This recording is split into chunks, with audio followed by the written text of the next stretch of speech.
Hi. Oh, short. Hang on, wait! Noises are out loud! We don't need that. Hi! Wow! Hi! Hello! Get this, thank you for a snack. The last time I saw you all, my computer was blue screening. Hi, Dip.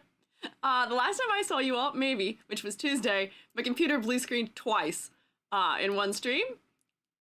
Oh, will that happen again? God, I hope not. Boy, do I hope not. I'm sorry that HSR doesn't work. It is okay. I don't actually know why it doesn't work because, hang on, for those of you who may have not heard of this, so Tuesday, I was really excited to stream HSR again for the third time. I really wanted to progress the story. I really want to hit the point where I can progress beyond level 20, especially because the new update to the game that occurred also Tuesday requires you to be level 21 for like most of the new content. I don't get to have a bedroom. I can't participate in like any of the stuff for it, so I can't do it. Game capture does not work, and my computer blue screened twice while I was streaming the game last week. Or not last week, on Tuesday. Last stream. Okay, what have you done? Why have we done this already? Hi. Okay. But yeah, window capture is what I'm using. The problem isn't the capture method for HSR. That's not what the problem is. The problem is that it blue screens my computer. I can capture the game. I can stream the game. It works. It is just liable. Yeah. It's just liable to blue screen my PC for some reason. Yeah. Oh, I was screaming the game. I probably was screaming just a little bit internally. I was really not happy because first I thought, you know, we had Svarog hanging out with us, and I thought, oh, maybe Svarog is the cause here.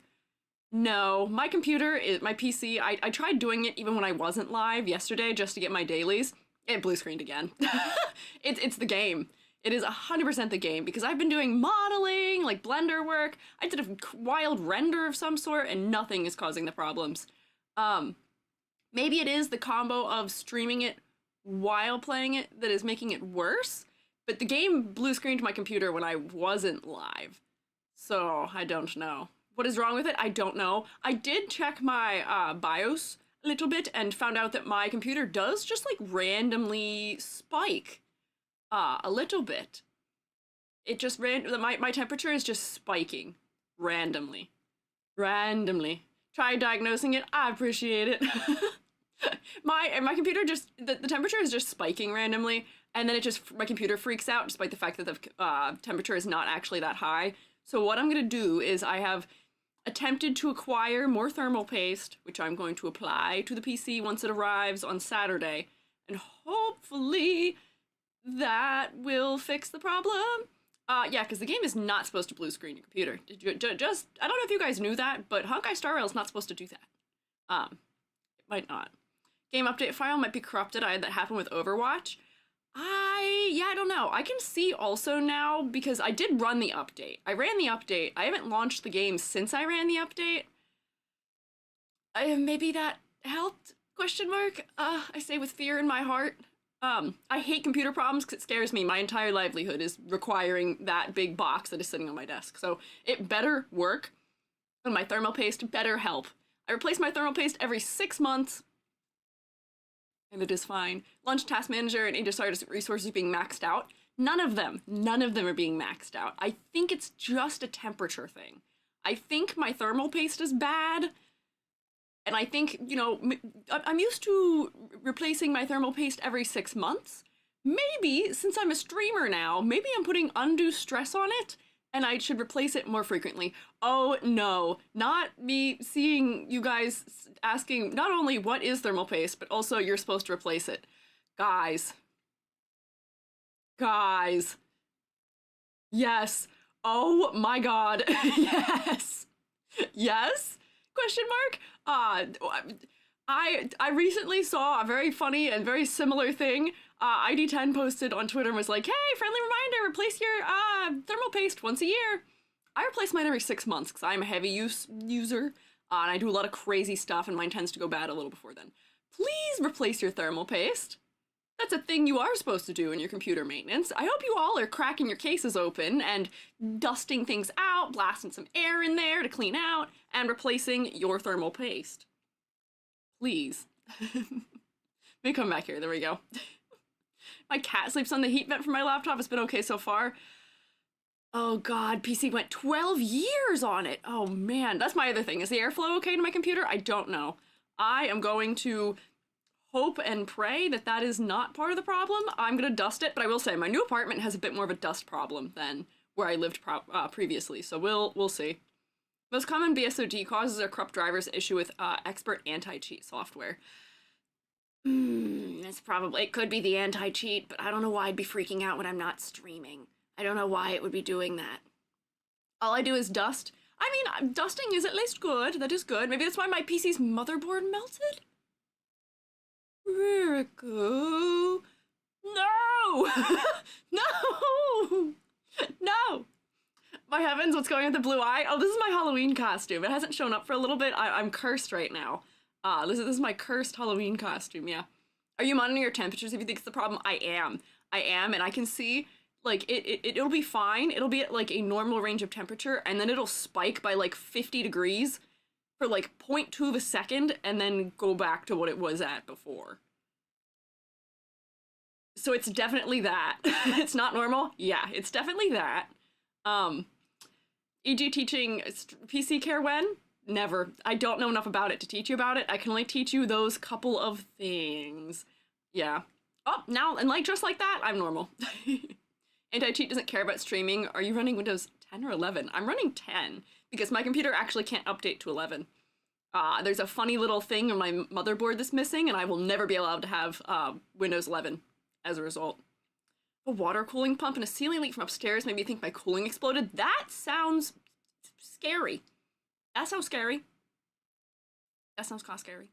Better be careful, could fry the motherboard or something. I don't think we're actually having that, an actual heat problem. I think it may be either misreading the temperature, or I don't know. I'm gonna change the thermal paste and see if that puts it back to normal. Because this happened to me once upon a time before, and that was what the problem was. The problem was just I needed to replace it. Hopefully that's it. Dang, you're missing the TPM, is that what it's called? Is that what the thing is? Potentially. My motherboard's not new. My motherboard is like a 2015 motherboard. I don't want to upgrade my PC anytime soon.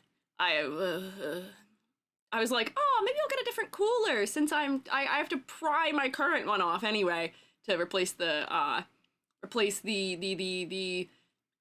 thermal paste. But I was like, I actually don't know enough to do that. 2015 is kind of old, yes, I know. I'm aware of this. I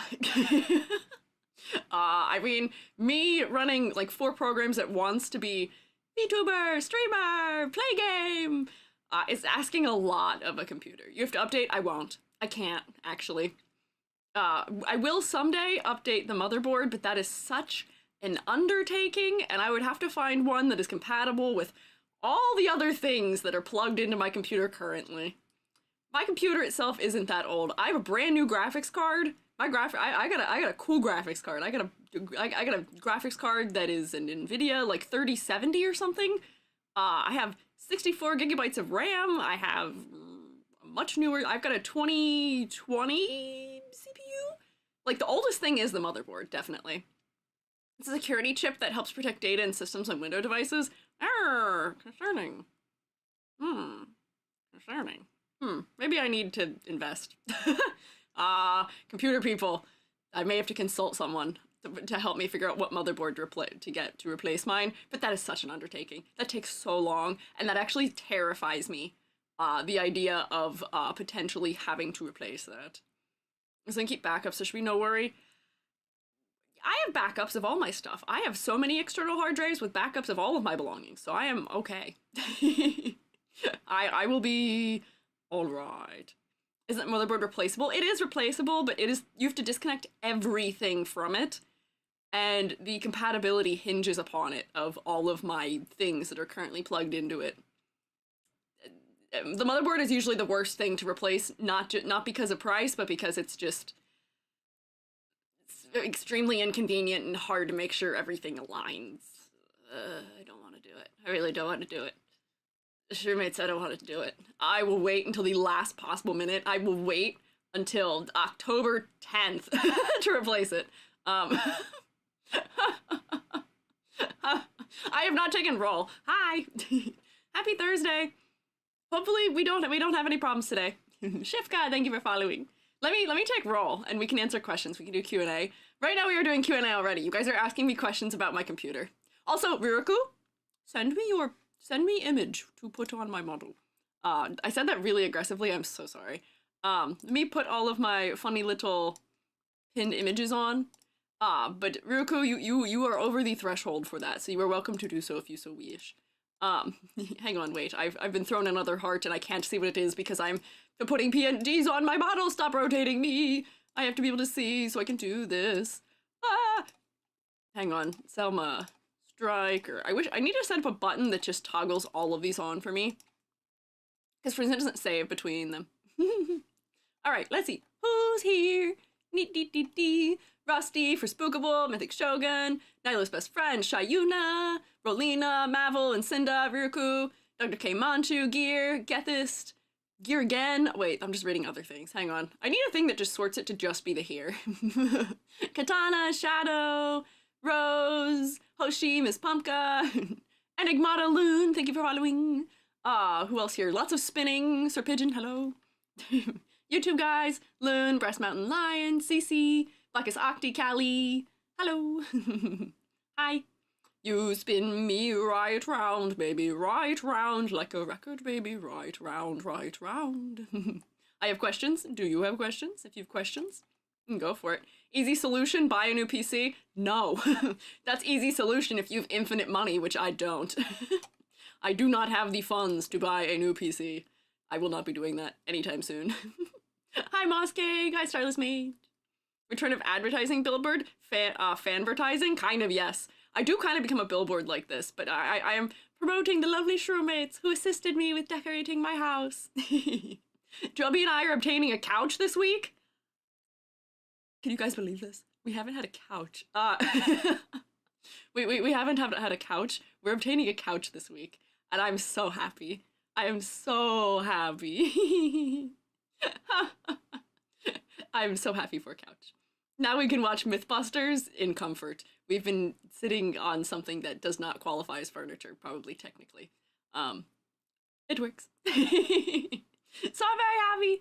Donathon having real results. And you sit on floor? No. I'm not sitting on the floor at least. Not floor. Angry Bot, thank you for following. But that is like my continued thank you of Donathon is couch. Yay! My house contains things. I'm not buying a PC. I just bought a couch. Couches are expensive.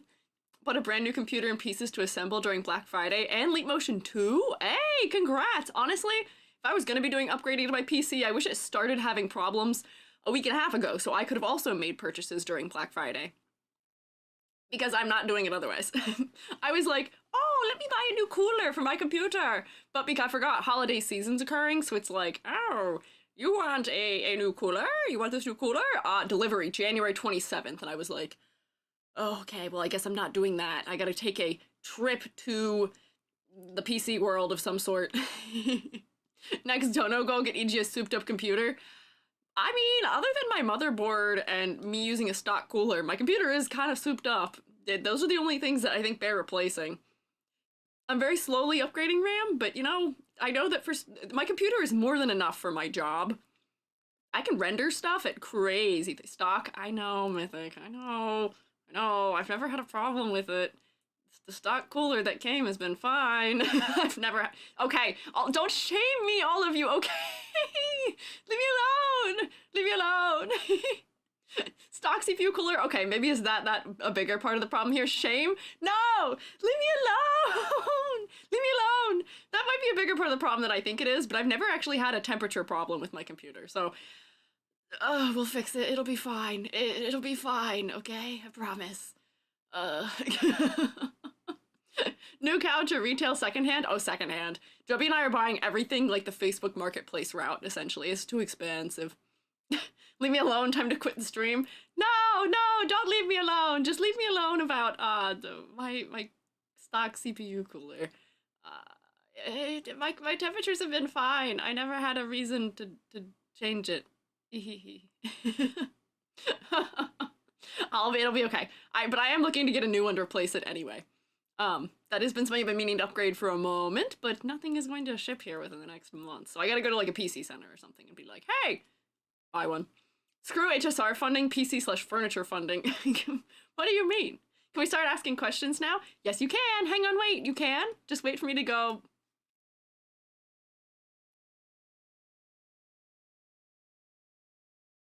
Yippee! Okay, wait, I gotta rescale this. Look, I have a different background. Oh, wait, hang on. My speech bubble isn't working. Oh, there it is. Okay. I just gotta scale the chat down slightly. But look, I have funny background for doing this. What about the marshmallow questions? That's actually what we're gonna start with. We're gonna do the marshmallow questions. Ask the questions in the marshmallow, so that I can answer them. You've entered the question realm. It is the 90s arcade carpet. I like funny pattern. Let me find the chats so I can make them smaller, because right now they're too big. There we go.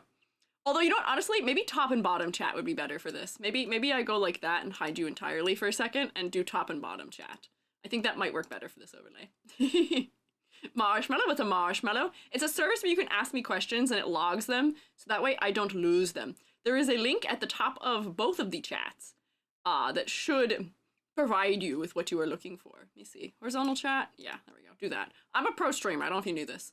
Yippee! There we go. So then if I put this below my... Put that below my speech bubble. There we go. Now this should work. And then I think I should still be on top of it. So I'm gonna go like that. Yay. There we go. Perfect. Look at that. Very cute. Have screen time again? Yeah, don't worry. I didn't steal your screen time from you. However, I am doing just a slight bit of rearranging. So I will be going in sort of the order that things were submitted to me via the marshmallow, just for the sake of me not losing them. How many questions can you ask? As many as you like. You are allowed to. Are there any questions actually or already? There are actually 50 questions already that are submitted for me to answer. So let me open them. I will read them. Let me move myself over ever so slightly. I think I'm too close to all of you. I'm too close. Or not to all of you, to the donathon thingamabob. There we go. Here's a good spot for me. There we go. So, I'm going to start from the furthest away in time of questions that were asked, the ones that were asked first, and we'll move towards the present. And we will see. So you guys are welcome to contribute. Hi, Cokes! Marshmallow thinks I'm people? What do you mean? Does it think you're multiple people? And I will say it is funny seeing, I can tell some questions were asked by the same person because they were put in, within like 30 seconds of each other, I think.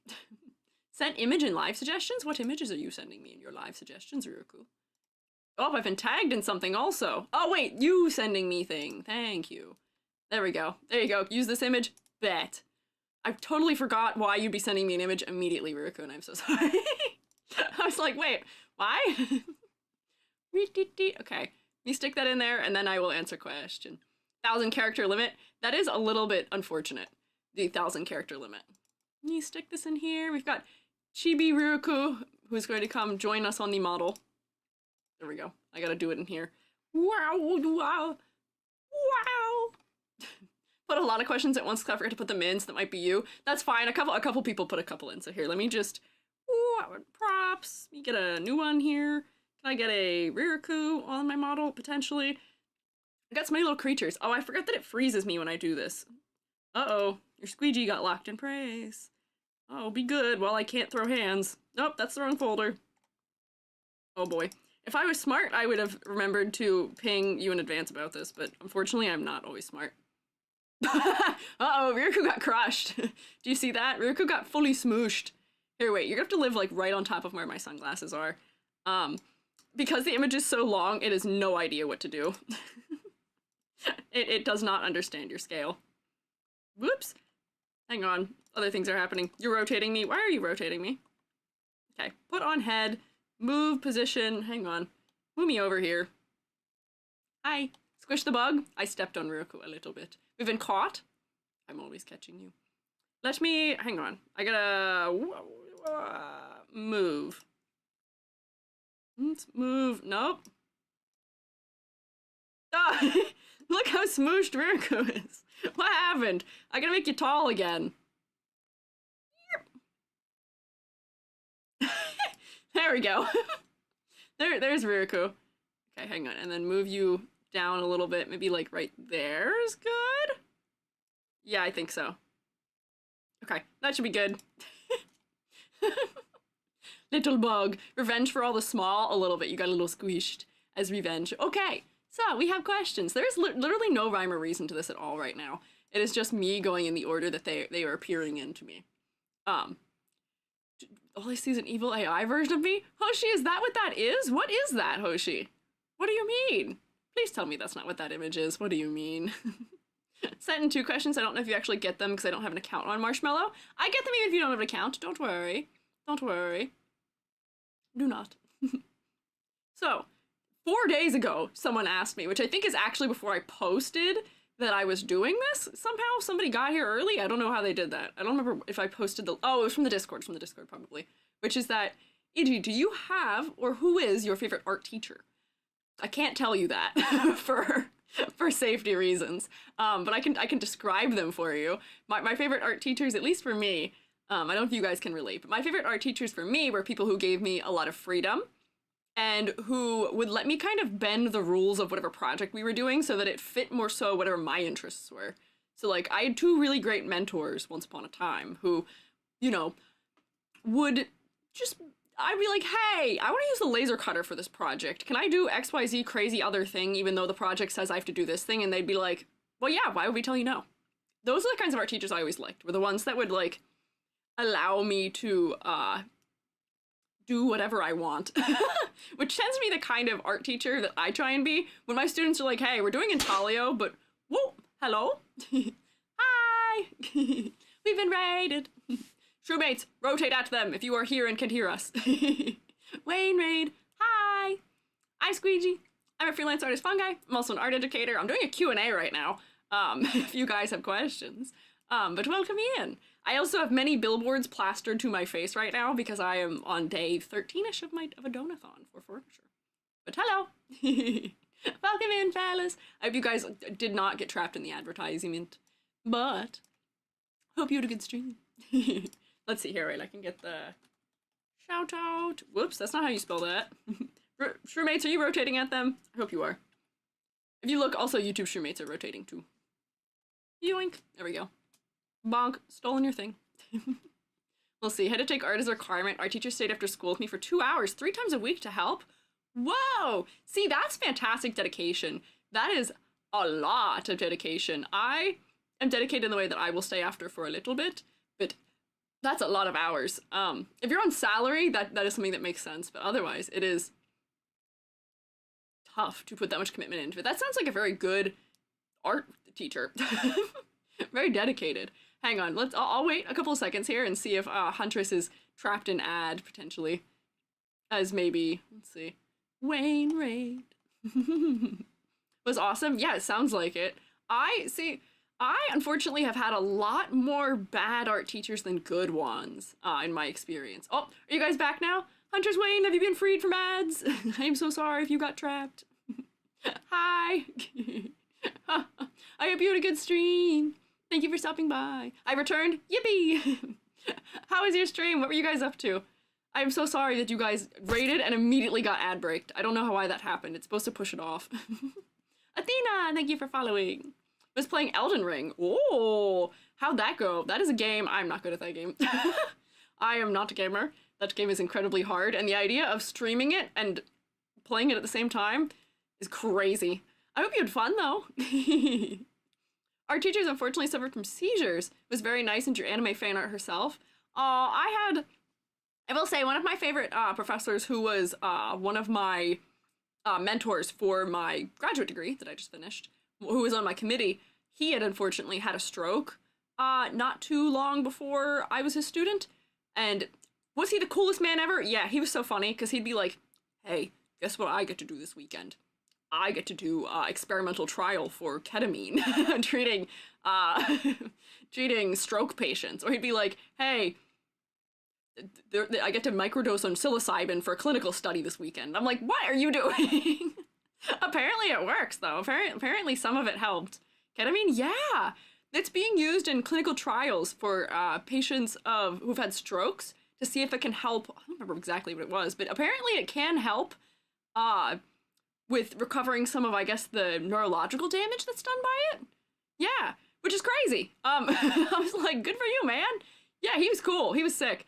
He was a cartoonist for a newspaper, and he taught himself how to draw again after it. Hardcore, man. He's also who I learned graphic noveling from. He's a very cool man. Can't control ads, so don't worry about it. I'm glad.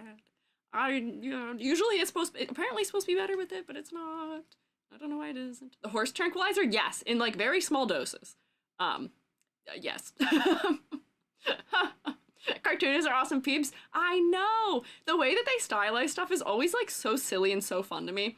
My brain, I'm too reality in my drawing. I'm too attached to reality in my art style.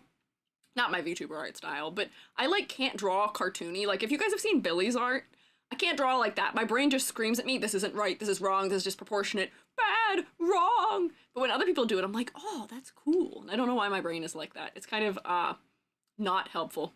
Also, it's shown results in severe cases of anxiety and depression. Yeah, I've heard that it's being used in a bunch of clinical trials. Yeah, unfairly labeled as a party drug because yeah, people do use it in that way. I have heard that it is used in that way.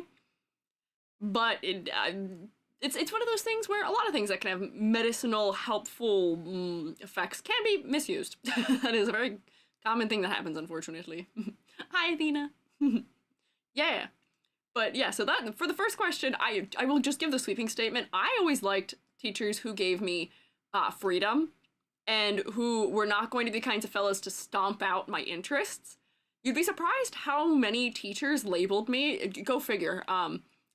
How many teachers, art teachers specifically, labeled me as a weirdo a little bit because I liked mushrooms. They assumed, oh, likes mushrooms in like the psychedelic sense for some reason, even though my art was literally only like mycology and scientific based. I wanted to do scientific illustration for a moment, and that was when I did most of it. But they were all like, this is boring. Why do you like mushrooms? You know that mushrooms like don't really have any like, you know, conceptual depth to them other than, you know, decay. I was like, excuse me, what? Labeled weirdo problem from the get-go. Yeah, I was always a weird kid. It never ended. I'm still a weird one. Yeah. So you'd be surprised how many of them were like that with me. And it wasn't until I was in college that I finally started finding support for it. Where people were like, it also was helped by the fact that mushrooms got trendy, but the professors that were like, hey, what do you like about them? Is it form? Is it function? Is it this? Like, what is the connection here? And like, you know, tried to pull forth from me conceptual depth for it. Help me, coach me towards finding the conceptual depth, which was great. It was lovely. They should all be that way, but apparently they're not. Mushrooms are cool. I like them. Go figure. I am one. Trying to break out of the only draw realism art school curse. I have slowly been also trying to break out of some of it because for all intents and purposes, I like realism. I like drawing realistically. I like realistic depiction of like the human form. I can draw you a really, really good, accurate human hand or human torso, specifically shoulders. I had to take anatomy drawing at one point. But I love stylization. The art that I love the most is usually super stylized stuff. Yeah. Mushrooms are one of those funky little things of nature. They are. They're so cute and fun. They're just little guys.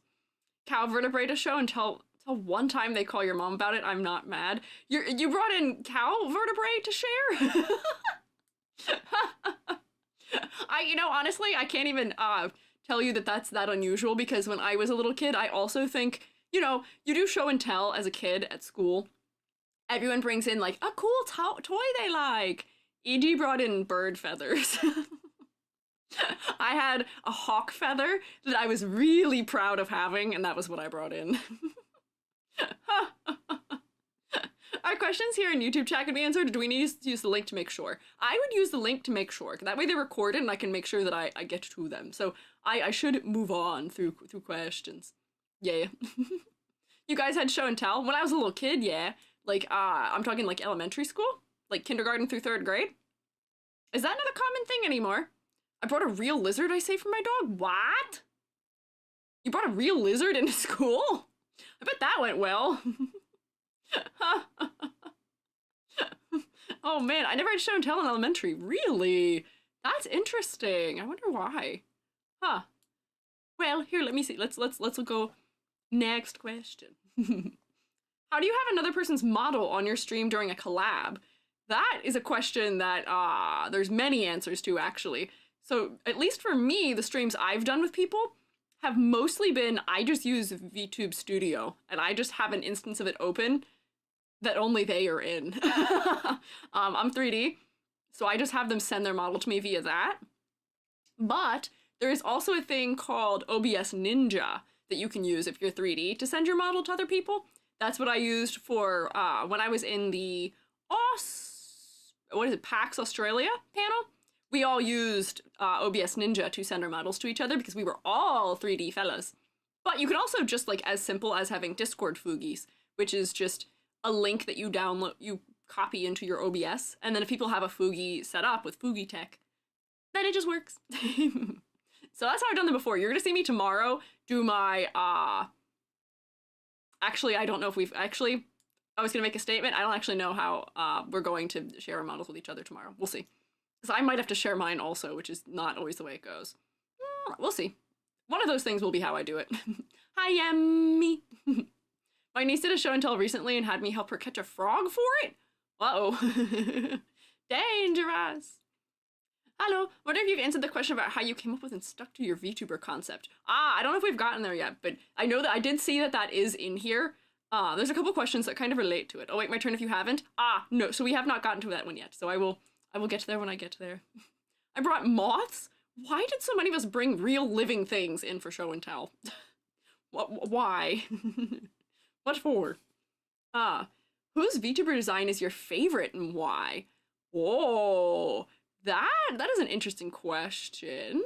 I may say I might be a little biased in my answer to this question. I don't even think I can't show you in this window either, but let me see if I can grab an image and stick it in here to show you. So I have a couple. Oh my gosh, wait, I didn't even ping that I'm live today. Hi, ID10. ID, I was horrifying people with the knowledge that they have to put thermal paste on their PCs. I didn't put any going live tweets out. I didn't let anyone know.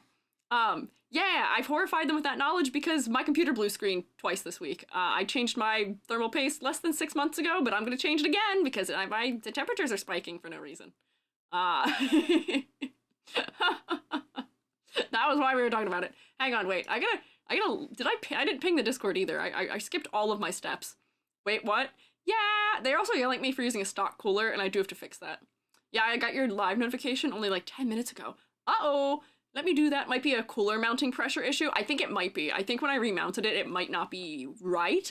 So I'm buying more paste, and I may get a new cooler because a stock cooler is probably not the solution. Hang on. I am a pro streamer. I think this is the first time I've ever forgotten my going live tweets, and I don't know how I did it. I usually don't. Stock. Okay, no. We gotta stop talking about the stock cooler. You guys will just keep giving me a hard time about stock cooler. Absolutely can recommend a couple in DMs later. Thank you. Thank you. I was gonna order one today, but then I was like, oh, shipping time on all of those takes so long because it is post Black Friday and it is Christmas season. Don't eat the paste just because it's silver and looks kind of shiny. Don't eat it. No paste. Hang on. Copy and paste, but no paste. Hang on. Let me move these. What's a stock cooler and why is it bad? A stock cooler? I guess this is kind of why is it bad? A stock cooler? I'm hearing myself in my ear. Stock cooler is bad, not necessarily, but it's just not as good as other ones. It's the cooler, the little fan guy that comes with your CPU. Echo? Yeah, there was an echo for a second. I made it go away. Speaking of, need a 5950X.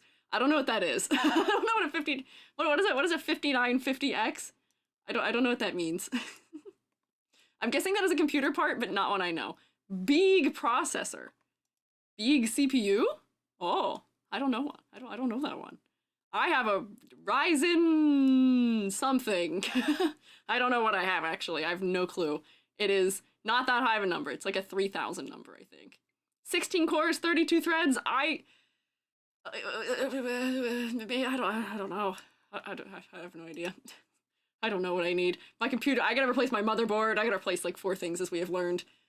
I'm trying to copy and paste something right now, and I keep forgetting to actually hit the buttons. Hit the button, EG. Hit the copy button. Good, very good. That wasn't that hard. Okay, there we go.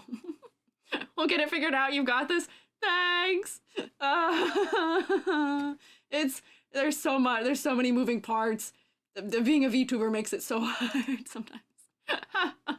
The voices are in my PC. They're speaking to me from within my cooler. They're mad at me because it's too hot in there and I haven't done anything about it.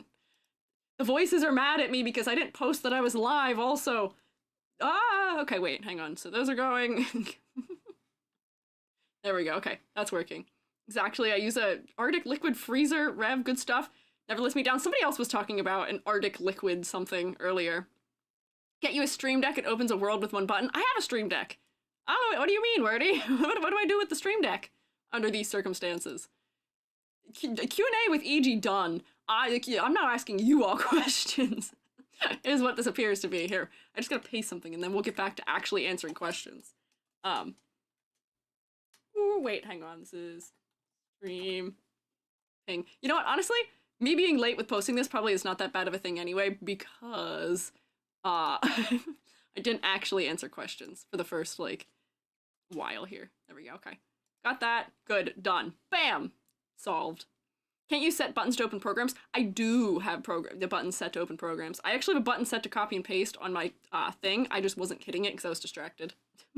Just joined in. What's going on? We're doing Q&A. Oh, hello. Hello. Hi, Raiders. Hi, Aphrodite. Cadet Raid, you come in peace? You come in peace, do you? I think I believe you. I've learned to trust that you guys are not actually going to injure me any of these days, hopefully, soon. Hello! Shroommates, rotate at them. But hi! I'm EG. I'm a freelance artist fungi. I'm also an art educator. And we're doing a Q&A, if only I could remember that that's what we're doing, actually. I've been forgetting what I am doing here and losing track and getting clowned on a little bit for my computer. And that is okay. Got some in your hair there, Squeegee? I don't have anything in my hair. My hair is exactly as it should be. Very pristine, very cute, very cool, very jiggly. But welcome in, fellas. How was stream, Aphrodite? I hope you had a good time. I'm going to... Oh, that's what I was doing. I was trying to find a VTuber that I liked. I got distracted. Ox Machina, thank you for following. I was trying to find the VTuber who I was going to say is a design that I like. There's no bugs in Squeegee's hair. No, not even one bug. I don't have rams in my hair. There's actually 2 bugs in my hair, I think, right now. Question, if you were a game, what genre would you be? RPG, easy. Turn-based strategy, easy. That is my favorite kind. Aphrodite gets a question because Aphrodite rated. Hang on, wait. I may have a little bit of, bias here for this one, but it is also one of the reasons why I worked with this person previously, was because I really liked her design. Do you guys know Hypavox? Let me find her. Do I have an image that has her full model on it? I don't know if I do. This is not an image that I need, but this kind of shows me her model. Can I drag this in here? Yeah, I can. Drag to URL? No, not a link. No! Hypa, I know them? Yeah! Hang on. I gotta find an image of Hypa, which I might have. Oh, Ryuku, thank you for gifting a sub to Nilo. Can we rotate for Ryuku, please? I appreciate it. Hang on, I gotta find an image. Wait, there's a much easier way of doing this. There is a so much easier way of doing this. Let me go here.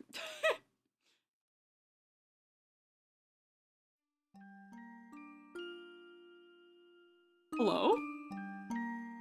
What is that sound? Hang on. Oh, wait. I was like, what is that? The music autoplay. The music autoplaying kidding. I think this was this Lance's? Or somebody sent this, was this Lance? This was either Lance or somebody else who had rated. I don't know. They sent me that one. Yeah, the music started. It's called Night. It was sent to me as a thing because someone rated, and it was art tax. Speaking of which, Aphrodite, do you have art tax? But also, Hypa, Vox. I worked on her model. Or not her model, I made a voxel model for her because I just like her design. I think she's cool. She is very distinct in her twin tails. Her silhouette is fantastic. This isn't doing a great job of selling it though. Let me see if I can find another image of her. Like, okay, if you can find a full body. But I really like her design. Here, wait. Nope. Oh, there's animations playing and they're really loud. Here, that's not even her main model. Hang on. Come on. Scrolling back through her media tab. Oh, but I like her design because she has good silhouette and I like her color layout and she is very distinct. And one of the other things I like about her design is something that I was going to do to my design but didn't end up doing is that, here, wait, I think this is just upper body, but this will work. I like her eye because her eye is accounting for the fact that she can't see out of one eye. And at one point, I was going to add the fact that I can't hear out of one ear to my model, but I don't know how to do it. Looks like super saturated cell shading. Yeah, she's also a 3D modeler. Like, I love the style. Her fingers are so rotund. And I don't know, her silhouette is just nice. Her colors are nice. I like her design. So that is who I would like. This is who I would say is a design I like. I'm trying to think if there's other ones who I super like. I like Damien Dread's design, if you know who that is either. Good punk VTuber. I see a lot of punk-esque VTubers, and a lot of them really don't commit to being punk. So I will also do that. Oh, thank you, Aphrodite. I will nab that. Let me just answer my question before I forget that that's what I'm doing. Do we know Damien Dread, perhaps? Punk VTuber, but like actually feels like punk that you would see out and about in the world. Do you have a full body of your model anywhere, my guy? No! It's so hard finding references of VTubers. Why don't we ever post our full bodies anywhere? Looks like she belongs in the Pokemon franchise. Yeah, she likes Pokemon, and yes, I think Panty and Stocking is a reference for her also. God dang it! I can't actually find anything other than headshots of him, but I like his design because also he has a good blend of realistic like design in, you know, clothing. I used him in a video as an example for this, where he has very realistic clothing for being a punk, and it's not super exaggerated, but it works very well. But I can't find a full body of him. You've seen this guy? We've rated him before, I believe, and I have been orbified, yes. But yeah, I found him in live suggestions. Oh, is he live right now? He might be. I like his design also. If you watch, I have a video about VTuber designs that has most people who I really like designs of. Also, Fairy, Sami, who makes a lot of really crazy stylistic models. Where, let me see, do any of you people have images of what you look like that aren't videos? I'm trying to copy and paste things. It doesn't work when all of them are moving. Like, Fairy has created a model that is this. This is a live 2D model. Do you believe that? This is a live 2D model. What the heck? Crazy, right? Insanity. Yeah, this is a live 2D model. You should follow, can I do shoutouts for all of these people? I don't know what their Twitch usernames are, though. If I can find what their Twitch usernames are, I would give all 3 of them shoutouts, because I really like all of their designs, yeah. Sarah's singing test was cool. Yeah! I love how creative her designs are, and she really makes the most out of being, or actually, it might be she, they pronouns, I don't remember. They make the most out of knowing live 2D and art. It is fantastic! I've liked pretty much every single model that has been made by Fairy. They are fantastic. Lacking luck! Hi! They're baller? I know! They're so cool. Hang on. I should give them shoutouts since I am here. Let me do that. And then, open Twitch notification, because I am following all of them, I believe. Have you seen how good Limu's lip sync is? Yes. I have been a follower of Limu since many a moons ago. I've been following Limes since like 2015. They, them, oh, thank you. Okay. I had a hunch, but I couldn't remember. Thank you for reminding me. Let me see. Faeri. Yeah, hang on. Womp. There we go. So here, wait. I'll do all of the shoutouts for these fellas. So that was for Faeri. Oh, I gotta wait in between them, I think. In the meantime, while we wait in between them, because I think I can only do one every 5 minutes, let me look at the art tax paid by Aphrodite. Oh, what is this? What are these? Are these for an Alice in Wonderland type game, Aphrodite? What is this? Intriguing. Crush this back out of the way. Oh, my secrets. Can't see them. Icons for a game? Whoa, interesting. You really are a jack of all trades, aren't you? You're like, all right, I can do character design, and I can make food that is rendered very realistically and astronomically, and also pixel art icons for games. You're not squeaking me to go small anymore? What? I heard it. I heard me squeak. Why is it not squeaking? Vinyan. Vinyan? Vinyan. Maybe it'll squeak now. Cushioned by Devious Oatmeal. These are cute. You really are a jack of all trades in art, aren't you? They're fun. I like these. Oh, hang on. Did you hear the clown nose honk, though? Did that work? Thanks? Yeah, of course. Shumates clap for Aphrodite art for sharing. No honk? What? Oh. Hello? Hi, Nearest Nocturne. Another raid. A lot of raids today. Hello? Rotate for them, please. No clown honk? Why? Hi, I'm Squiiji. I'm a freelance artist, a fungi. I'm also an art educator. I'm also a clown right now, and they also took my kneecaps, which happens from time to time. But welcome in. I think my shoutout is on cooldown right now, but I will get to as soon as it returns from being cooled down. Ray didn't have noise either. What? Where's my audio? Where's my audio? Why is there no audio? Is it here? Maybe. Maybe. I don't know. But hello. Welcome in. Thank you for stopping by. What were you guys up to for stream? What were you guys up to? Oh, okay, there we go. It's off cooldown. Yay! What were you up to? Cooking? Question mark? Cooking simulator? If that thing is telling me correctly and not telling me lies. I hope you had a good stream, though. I'm gonna go back to my other room I was in, because I am supposed to be doing a Q&A today. Oh, playing Infinity Nikki. Oh, how was it? I heard that game like just came out, right? It looks cute, like dress up game, open world. It looks fun. I hope you had a good time with it.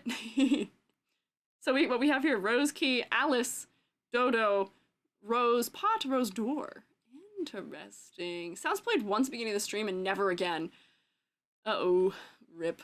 Not good. Played it a lot so far. I've played earlier games too. Oh, like what is the dress up one called? The Nikki, what is it? Love Nikki? Something like that? The dress up one, that is the phone game. I know that one. That one is fun. Also, I'm familiar with that one. I think I had a friend who was very into it, yeah. Because like if they merge the phone games with Genshin Exploration, Shiny Nikki and Love Nikki. Oh, I only know Love Nikki. I haven't heard of the other one. I didn't ever get to play those ones. I was a Coco Pup player. I was not a Love Nikki player. But I hope you had fun. If you, or any of your raiders, or any of Aphrodite's raiders, or any of the other raiders, fellas, need to do things like eating or drinking or snork me meing, please take care of yourselves. I appreciate you going to hang out, but please take care of yourselves also. Thanks for the tax. No, thank you for the tax, Aphrodite. I love snooping. And you really are a jack of all trades, as I said earlier. Every time you show up here, you're like, here's an overlay for blue sky. Here is a food. Here is a character design. And I'm like, what can't you do? It's sick. I appreciate you always sharing with us. Thank you. Darkest Dungeon was also a game with great 2D work. Oh, yeah, I know Darkest Dungeon. Yeah. Darkest Dungeon's cool. Here, wait. So let me go back to answering questions. Let me go back to answering questions. Let me put us back in our scene. Wee.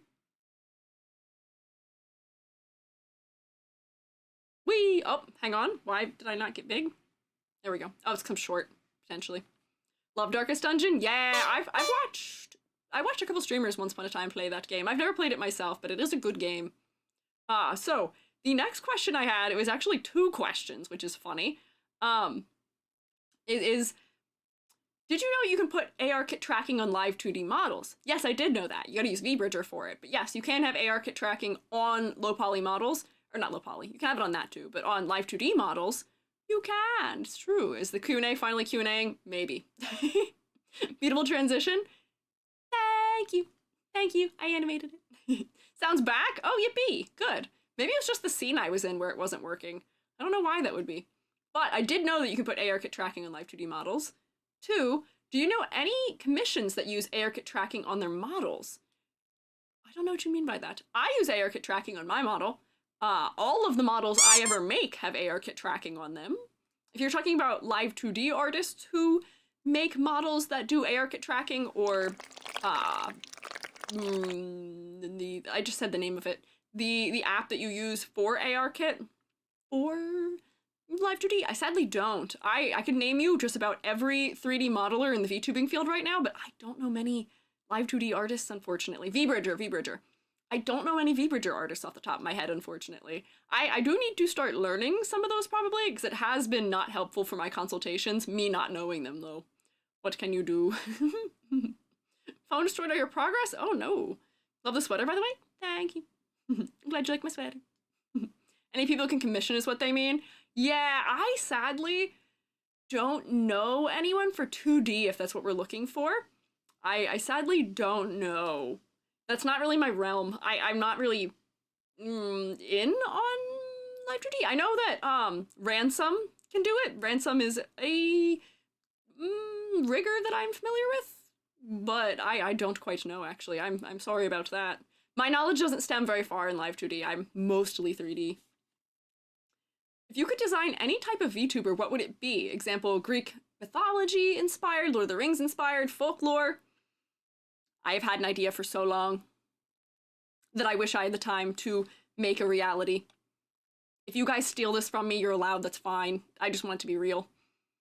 I want to make a pangolin knight VTuber. So badly. I so badly want to make a pangolin knight VTuber. That is what I want. I would love to make one. If anyone wants to be pangolin knight, take that, run with it, go for it. Because the overlap in just the way that they look is so clear. What is a pangolin? They look like pine cones. It's like an anteater with like pine cone, like scale patterns on it almost. They're very cute. But there is such good congruent design for them because, you know, it's already like plate armor or like scale mail. And a pangolin is a VTuber that I have not seen yet. I have not seen a VTuber yet who's a pangolin. I see Nettle saying partners models can be a pangolin. I have never seen one yet. So I'll be intrigued to see yours. But yeah, they're kind of like a spiky armadillo. They're so cute. I would love to make one because I also have never gotten to make a VTuber design that is armored. And I love me some armor. I love some armor. If you couldn't tell from me being like, oh, Argenti, the one who, I forget his name, but that guy, I would like to have that guy in the Honkai Star Rail. Or, also in armor, I'm a Fire Emblem fan. So, I would love to design something with armor one day, some way, somehow. And pangolins I just think are so cute. And there's so many good overlap opportunities there for like the hair pattern and all of those things. That is what I would wish to do if I could design any kind of VTuber. Not for me. Because I don't want to be that. I want to be me. I like being AG.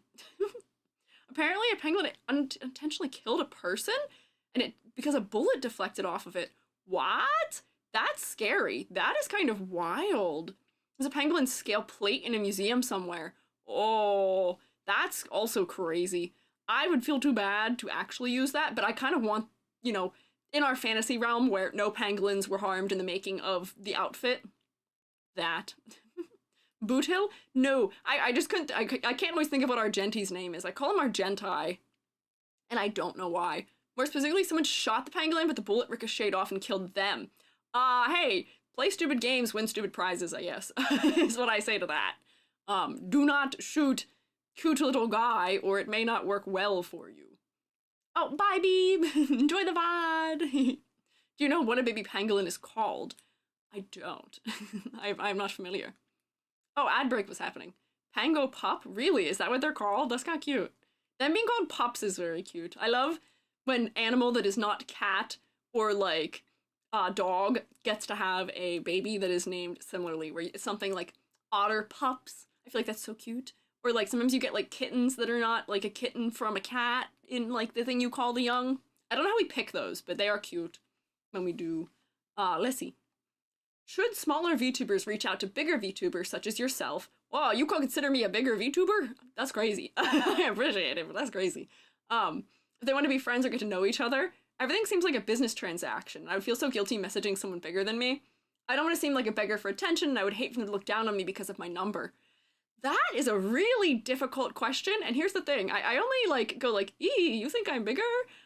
Because I still feel very much like that. I am so shy. I try so hard as a VTuber to not be shy and to be very outgoing and to reach out to people. But I will tell you, at least for me and at least for people who are kind-hearted in VTubing, they don't care what your size is. If you're being genuine and making a genuine attempt to be friendly and not like, you know, if you're talking to them being like, hey, I saw you posted about XYZ topic. I really like that thing too. Like, here's a thing about it. Like, you gotta let them know immediately in your first message that you're not a rando who is just saying, hey, because those get ignored immediately. If you just say, hey, ignored, unfortunately. It is so hard. It is so hard to reach out to people. It is so scary. It is so hard. But then the secondary trouble also is that for, you know, the larger someone is as an online figure to some degree, the harder it is for them to keep up with everyone too, because I feel very bad about this often. My Twitter DMs, unusable. I have so many bots. I have to leave them open so that I can be contacted by clients and potential clients, but it just gets so just fully wrecked, and I feel bad because there's no way I can get back to everybody and respond to everyone, and things get drowned, and it's tough. And yeah, and sometimes it is one of those things where fans can get weird about friendships. But here's the thing, if you are another person who is like a professional in the same space, I consider that being completely different. So like for other people who are, you know, if you are a VTuber and you are, I would say, an established VTuber, if you are a VTuber who's been around, by established I just mean someone who's been around for more than a couple of months in VTubing as like an active presence, I consider you to be an equal. I don't consider you to be necessarily like, I don't know, a fan inherently, unless that is primarily what I know you through maybe, but it is definitely a hard thing to figure out. I wish I had better advice for reaching out to people, but I am shy and I am not often the one who is doing the reaching outing because I'm shy. But have confidence and go in with a mission and make that mission not being wanting anything from them if you want to reach out to VTubers who feel like they are bigger than you. But you will also often find that people are like me. I don't consider myself very big, and a lot of us are very friendly and are genuinely friendly and happy to chat. You just gotta go with the right intentions, essentially. Yeah. Love it when people message me, I'm here to find colleagues. Exactly, like that's, there's a lot of colleagues to be had in VTubing. That's a good way of putting it, is colleagues, yeah. You guys are a lot of you are professionals in the same field as I am. We're like, you know, if we look at some of the faces that are around me here, I would consider like Zany and Selma and Riraku. I don't know if any of the rest of you are debuted established VTubers, but like I consider some of the fellas here to also be colleagues because they are also VTubers who are in the field. And so that goes quite a ways. There's a lot of them who are, yeah. A lot of people are very friendly. Yeah. Bots are a huge problem on Twitter. Yeah. Artists are easy to make friends with. That's also true. The number of conversations I've had with people on Twitter that have started with them being like, E.G., I like your model. And I say, wow, thank you. I like your art too. And then we talk to each other. That's a good route. Yes, we have many associates in this roomdom. Yeah. I consider being more of a sensei in the VTuber sphere. Really interesting. Sensei Squiiji. But I guess that's my 2 cents on that, is you just have to go with the right intentions. And people will usually give you, like, proper time of day if you do, but you can't take it personally if they don't, because a lot of the time it's just, they're stretched too thin to have the ability to give everyone that time. So it is kind of tough. I do understand that, and I still am very much in the same shoes as you are with it. I am still a small fish to some degree. The size in VTubing don't matter, and it is so subjective. Yeah. Unless you're a child. Oh, that's true also. Yes, I'm also true. Be my colleague, you gotta be an adult, yes. Careful DMing people. Do not DM people who are under 18, not always smart. And also, unfortunately, if you are under 18, I would suggest against DMing a lot of VTubers also, because that is a slippery slope in this community, unfortunately. You don't know who you can trust. People may seem trustworthy up front and on, you know, face value, but they may not be. You gotta be careful online. Small shoom, if you will. Yeah, I'm only 5 centimeters. That's all. Yeah. So here, let's keep moving. I've always wanted to know how you do your channel point redeems, like the OrbEG and the WitchEG redeems and alerts. It's so much fun and a unique way to chat and engage with creator. Thank you. Yeah. Jake, great stuff. Thank you for following. All of my redeems are done directly through Vneon, which is my 3D tracking program, which lets me do my spinny, rotatey, all of those things. So all of them are just through that because Vneon has a built-in system for integrating chat redeems and channel point integration. So it makes it really easy for me. If you use programs like Warudo, you can do that. And now I think VTube Studio is actually adding an ability to do that as well, too, potentially. So theoretically, you can just do it built into the program, but you can also, if you look up things like Mix It Up or Sammy, spelled S-A-M-M-I, those are other options for doing a lot of really fun, silly redeems. Yomi has a lot of redeems that are through, I think, Mix It Up bot. So there's a lot of options out there. Vneon? Yeah, V-N-Y-A-N. It's a 3D tracking software.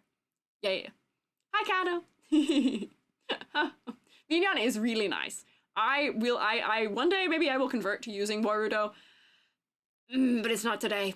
I will continue to use Vneon until I cannot no longer. I like Vneon too much. I'm too comfy in it. Something to keep in mind is that the VTuber community is very cross-watch. Many of the same viewers still watch multiple creators, big or small. That's also true, yeah. That's true. Do you know any VTubers who are under 18? Curious, I've never actually seen one before. I have not, because I have a feeling a lot of them don't advertise that they are.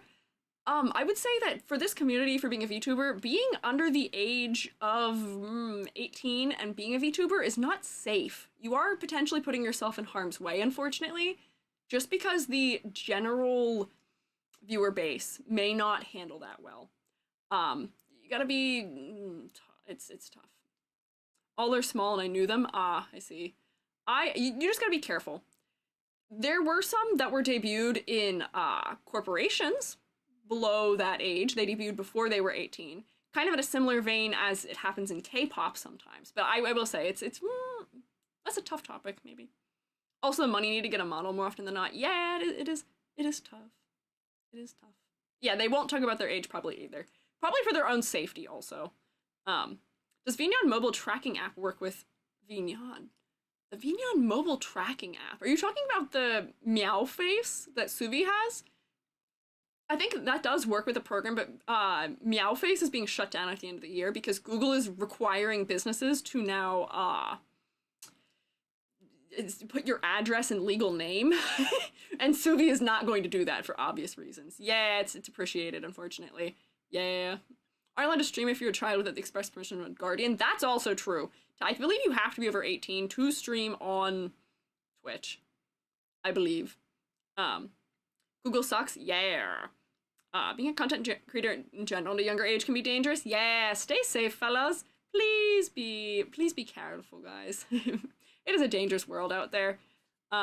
I am always having to yell and shake my fist at my students of, please be safe. Please don't give internet strangers your name. Please don't tell them anything. Do not message people who are significantly older than you. Yeah, no self-doxing. Be careful out there. All of the internet safety that we learned when we were kids seems to have kind of gone up in flames at some degree. Be careful out there, fellas. There's a lot of people out there who we cannot trust. Unfortunately. But I've kind of gone off on a tangent here. So, hang on. We got more questions. Why did you choose to be a fungi? I understand, wow, reading. I understand ink cap mushroom fits with your printing theme, but you could have gone another direction. Give me sweet squeegee lore. Well, actually, I like mushrooms. I had an epiphany. I was talking to Billy. Billy was in my apartment when I was back living where I used to. But at that time, I was like, oh, I want to design a character who is me. And like, you know, is just me. Is just EG to some degree. But has a little bit of extra sauce, extra EG sauce in it. You know, so I'm a teacher. And I look like one. I don't know if you noticed that. I do kind of look like a teacher. And at some point, you know, I was like, oh, I'm a screen printing teacher. I could be a screen printing robot teacher. I could be a something else. I don't know, some other kind of teacher. And at some point, Billy was like, your like #1 thing in life that you are interested in is mushrooms. Why are you not a mushroom? I was like, oh, you're right. So Billy was the assistance in that. So I have an Inky Cat because it is my second favorite one also. My favorite one is Lacaria bicolor. That is my favorite mushroom. But Lacaria bicolor, I couldn't figure out a way to make work as my hair, and it's also pink. And my pink background behind me right now may confuse you about this, but I'm not that into pink as a color. I much prefer my orange and my periwinkle. So I was like, you know what I can do with that? White. I can have a classic neutral color scheme. Inky Cat mushroom. Because Caprinus comatus is my second favorite mushroom. Yay. The gaming itch, I can't say it. Oh, itch.io. If you put a space between it, I'm sorry, Moobot bonked you for it. Yeah, I think you can get Meowface on itch.io also. Thank you, I saw a couple of you saying that. Yeah. Sorry, it's all good. It's all good.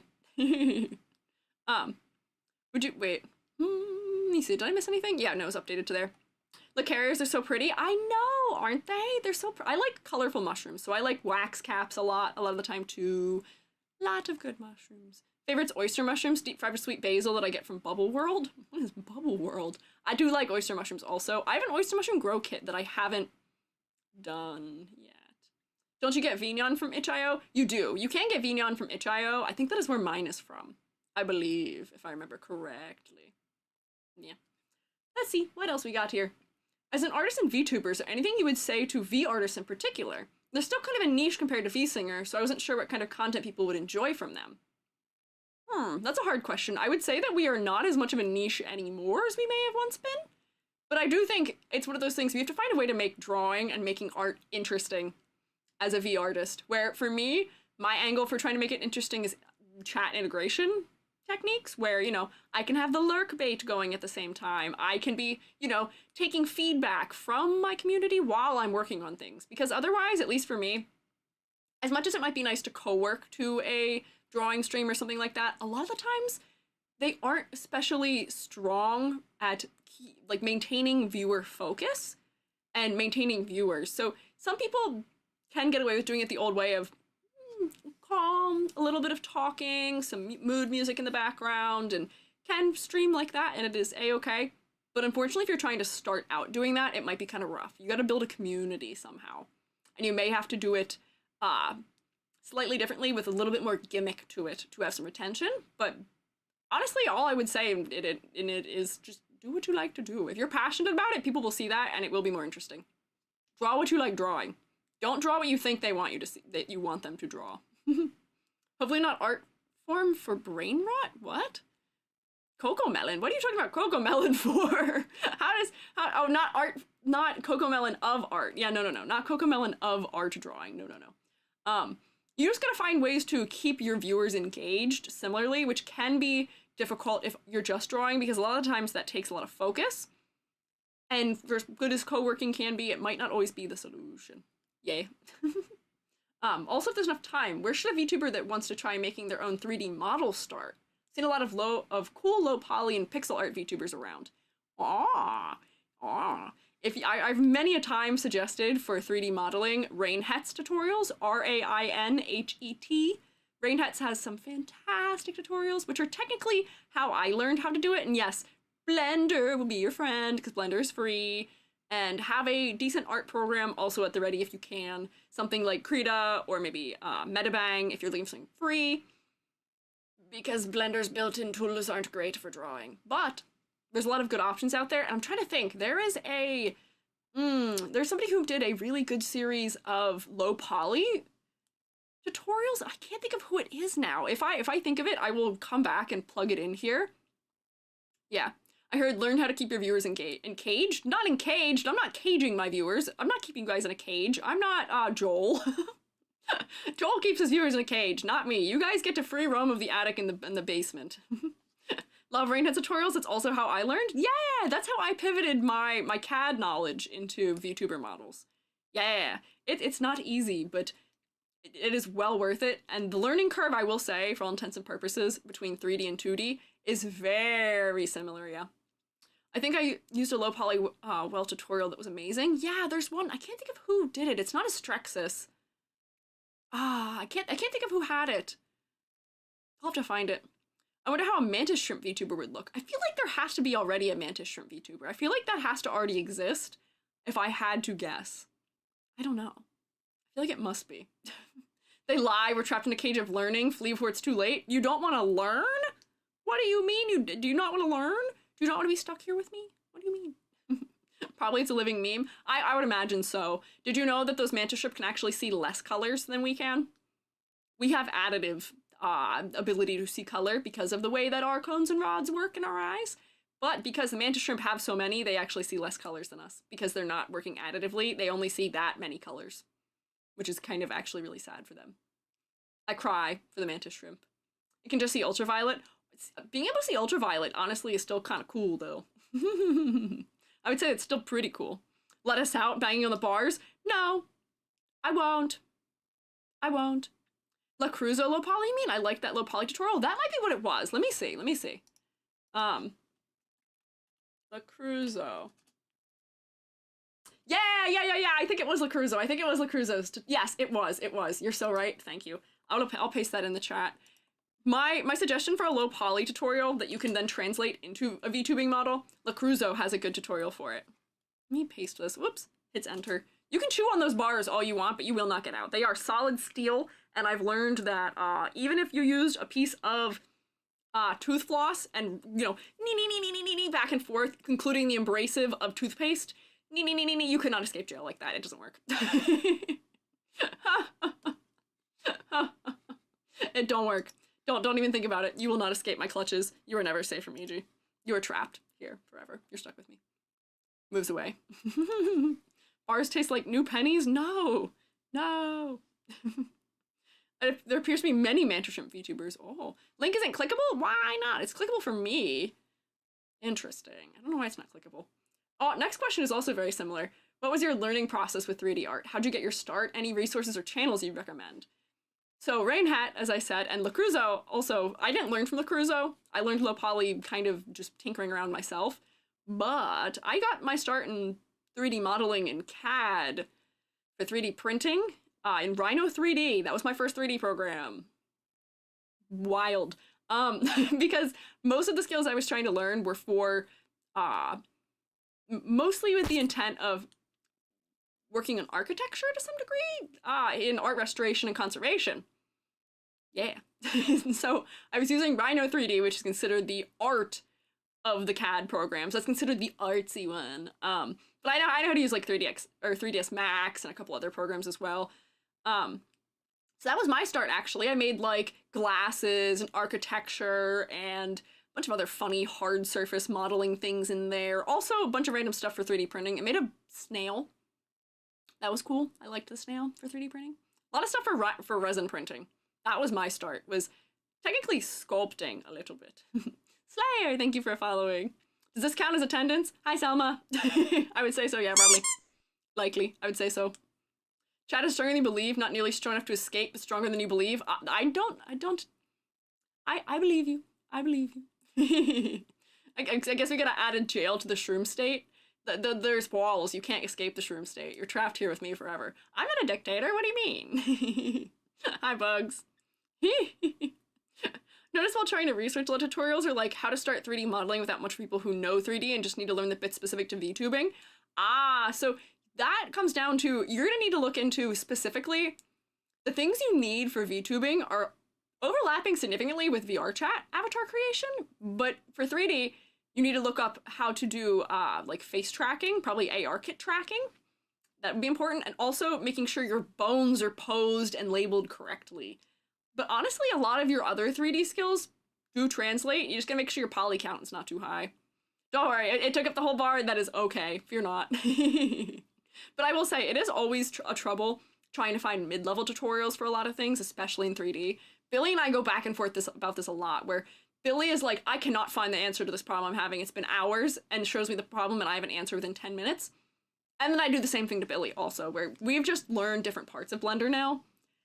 It really is just something you gotta tinker around in to some degree. Yeah. Want to learn how to model furniture and decor so I don't have to draw them? I will say, mixed media is kind of nice. If you build a house in The Sims, you can use that as a background reference for drawing, right? Yeah, two minds are better than one. We'd both be at a loss without each other in Blender. A total disaster to some degree. I also taught Billy how to use Blender a year ago, so Billy is caught up at an astronomical pace. But yeah, so those were the channels I would recommend. I transferred over to VTuber modeling in 2019, which I guess is before, it was kind of early, which is because then COVID happened and I couldn't do my art restoration and conservation program because it got canceled. And I also couldn't find work with my CAD skills that I had at that time, so I ended up helping out a couple of 3D modelers for VTubers, doing some modeling and doing some texturing work for them. I did it under my IRL name. I did it under my name, which was really stupid of me. Don't do that. You'll never find me though, because I was never publicly involved in any of those, but I helped a number of people with some of their 3D work for VTubers, and then eventually was like, why don't I do it myself? Like a year and a half ago, I was like, oh, I could just do it as me. I could just be my own and do it as me. Yeah. But that's how I got my start in 3D. It's not the usual path, I don't think. But a lot of us were just trying to find ways we could reuse our 3D skills in a way we can actually make money with them, because it's getting tough out there. Ooh. Joey Carlino is a really good Blender tutorial person. There's a lot of good tutorial people out there. I will say, my Blender skill set is really narrow. I know Blender animation. I know very little of rendering. I know none of compositing. I don't touch that tab ever, actually. Mostly texturing, mostly modeling, yeah. Blender is humongous, and it takes a lot of tinkering to get into. Yeah, we'll get there. But you gotta take things at, one thing at a time. You'll get there. But I encourage you all to learn 3D. Learn to be your own artist. It saves you so much money. What is lost in time is saved in money. That's the only reason I'm a VTuber, is because I'm doing it for free mostly. I didn't pay anything for really any of the stuff I use for VTubing, aside from I paid Billy for my animated little things that go, yay, somebody followed me. I think that's the only thing I paid for VTubing. Sobs and separating my model into all the tiny parts. I did see you separating the hair. 07. Good luck. It's tough, but it will be worth it. It will be worth it in the end, I promise. Let me see. So we got two more. Is it weird to be an active fan of the people you want to work with on a content/personal level? Yes. Yes. Yes. It is. It's strange. I'm still getting over that. On Saturday, I'm going to be in a VTuber event competition. I'm going to be in a Janken Pond competition, which you should all come and root for me at. But I'm going to be in it with the people who I have looked up to for a very long time. And I'm kind of scared. But it's kind of weird, where it's like, I can't believe that I am on, I guess, equal footing as them to some degree in this event. Because I don't feel like I am. I don't know. It is weird. We're like, for as much as like, we talk about parasocialism of viewer to VTuber. We don't talk about VTuber to viewer or VTuber to other VTuber enough. Like, I hear some VTubers' voices so much. I hear some of their voices so much because I watch so many VODs to support friends and to, do stuff like that. And it creates this thing where, your brain thinks you know them better than you actually know each other. It's really strange. to try and explain. Because it's one of those things where, like, I watch a lot of Yomi VODs. Or Yomi and I friends, yes. Yomi is dear. However, my brain is like, I did somehow know Yomi a lot better, and I feel like I'd know Yomi better than Yomi knows me, and that's weird. That's strange. I don't know how it works. But it is definitely kind of strange. Being an active fan of people you are a colleague to some degree, yeah. Human brain was not designed for the electronic age. Yeah, I know. It's strange, because it's even people who, like, I am friends with. But it's like, it creates an illusion of how close you are to someone. And it's hard. You never know. And yeah, I don't know. Stole the words from my fingers? Yeah. Does it make you uncomfortable when a fan wants to collab with you? Not inherently. I mean, I wouldn't say that. It depends on, like, to what degree, or, like, what I'm doing. Like, is there a future in which I say, I'm having a stream about this topic, and then there's somebody who happens to be a fan who, you know, is very knowledgeable in that topic, and then I invite them in for that reason? Wouldn't be unheard of. I'm open to that. But, I don't know, it is definitely hard. Unless they're weird about it, of course, yes. I will say, I've gotten some weird emails. I will say that. I've gotten a couple of weird emails where people are like, hey, have me on your stream, because I know this topic better than you. You should have me on. I watch all of your streams. And I was like, I don't know if that's a solid pitch, but I'm okay, thank you. Sorry. Don't come on too strong. In the business email, that's crazy. Or some people have actually insulted me as a way to be like, will you collab with me? I love those emails. They're so silly. I'll get an email that'll be like, actually, you suck at drawing, so you should invite me onto your stream to do the drawing for you while you do the critiques, because it'd be better if I did it. And I'm like, what world are you living in? What? I immediate block. Immediately, I remove these people from the community. Immediately when they do that, I am like, all right, removal, you've been banned. Insanity. Insanity. So, yeah. Yeah, no. Perhaps time to remake one of those shorts you made? Yeah, maybe. Yeah. People are a little strange sometimes, but I don't know. I don't think it's weird to be a fan of people you want to work with on a content or personal level. I think that is just the way it goes a lot of the time. You know, especially if you're late to the game, like I kind of am. I feel like I'm late to the game. But the best day to be a VTuber was probably about 4 years ago. The next best day is today. But I will say, especially when you're newer, there's gonna be a lot of people who you've watched for a long time who, you know, you're coming into the community. As long as you're being genuine and being friendly and not looking to gain things from people, I think that's fine. I think that's totally fine. I think that's 100% fine. There's a wrong and right way to do everything, I'll tell you that. There's nuance to everything. There's always a way. There's always a way. Just be normal. I cannot stress this enough. Be normal. Is that the bullying the person you like brain cell? Maybe? I don't know. I've gotten a lot of wild emails. I should have kept some of them. I wish I could read them to you. I also get a lot of really weird sponsorship emails. You'll notice I've never taken a sponsor, and it's because 80% of the ones I receive are like, hey, garden lights. What? What? I get so many that are just like, you don't know anything about me, and you're suggesting it. It's wild. Be normal, be weird, just don't be mean or creepy. Yeah, no, hang on, you can be totally weird. I'm weird, I'm strange. But be weird in a way where you're not being, yeah, a creep or mean or coming on too strong. I define normal in the sense of don't go crazy on someone. That's what I mean by be normal about it. Just hold together. Just hold together. Hold together. They're just automatic sponsorship. It might be. It's a lot of it's ones where I can tell they don't look into me, no. No Raid Shadow Legends, no. I get emails from Stream Elements like once a week that are like, hey, you could earn $4,000 from a Raid Shadow Legends one. And I'm like, no. No. I won't. Actually, no. No.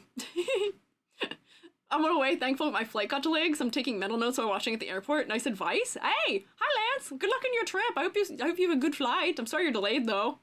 Shower Legends. We love Shower Legends. What about Hoyo? Hoyo has never reached out to me for a sponsorship. At this point, I'd probably take it, but I have never heard from them about it. Um, I'm open-minded in that department, whereas I may have not once been. How bad is it to do an ad just for money? I guess that's a good question.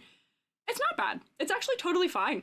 I have no, like, reservations about people doing that. Rima, I think, is a fantastic example where Rima will not take a sponsorship unless they're paying her an amount that she is comfortable with, but she's like, War Thunder? Sure, I'll do a War Thunder ad read. You're paying me enough. It pays the bills. Like, it's fine, yeah.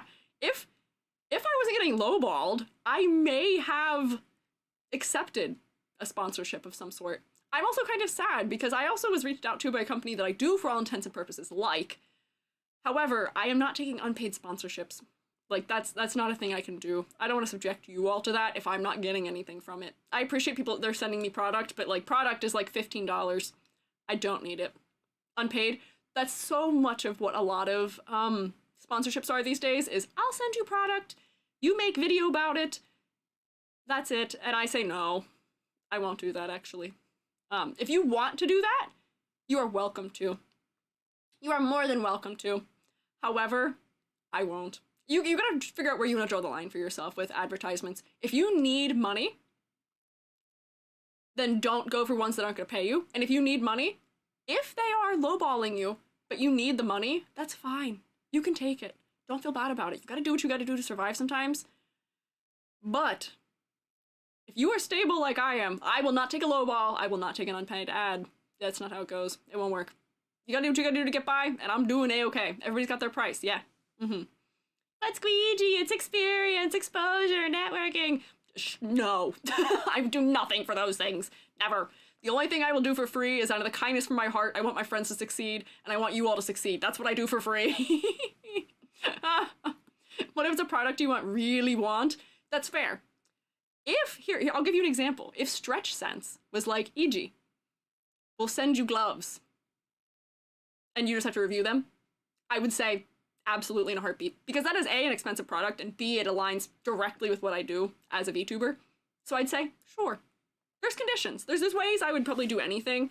However, not usually. Not always. You have to just determine for yourself if something is worth it or not. Yeah.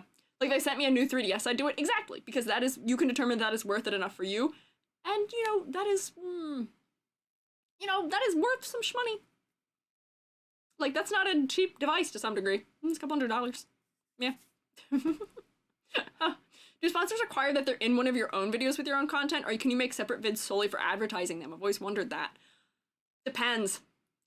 Some of them want dedicated videos, which never works. That never goes well. Your content, people don't want to click into your content a lot of the time to look at something like that. A lot of them want mid-roll ad reads, and the problem is that if you do a mid-roll ad read, your viewership on a video usually drops by about 2/3 after that. Most people will completely just click out of your video at that point. And, there was a way around it for a while where you could mark, like, in the description, you could mark where the start and end was so people could skip it. But a lot of them now specify that you can't do that. So you gotta determine for yourself if it's worth it or not, and for me it's not. I make more through ad revenue of people watching the video all the way through than I often would from the sponsor. Yeah, at the end or beginning. Yeah, is that why people do the ads at the start? That's also why. Sometimes they require you to mention the advertisement at the start. Yeah. If Elon Musk sponsored you for a space travel, would you accept? No. I will not do anything that man asks of me, no. Nope. No.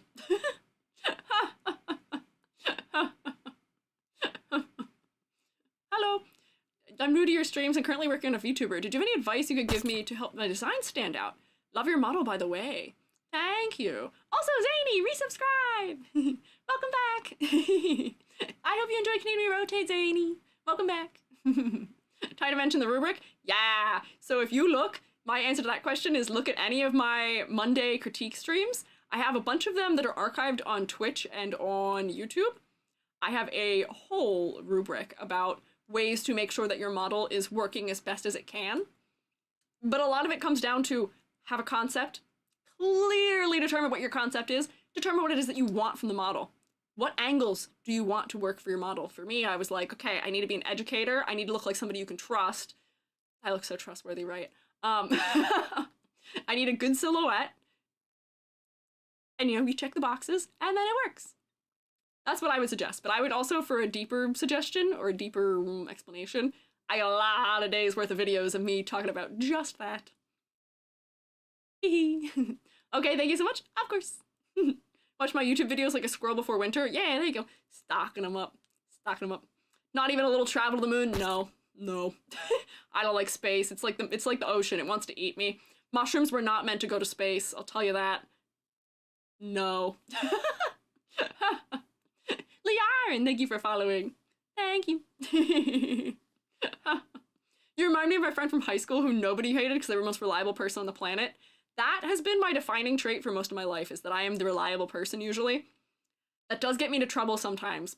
People will notice you're the reliable person and then use you a bit as a result. I've gotten very good about boundaries in my later years. Gotta be careful being the reliable person. But I'm glad I look that way. Glad you think so. Pathfinder Cat, thank you for following.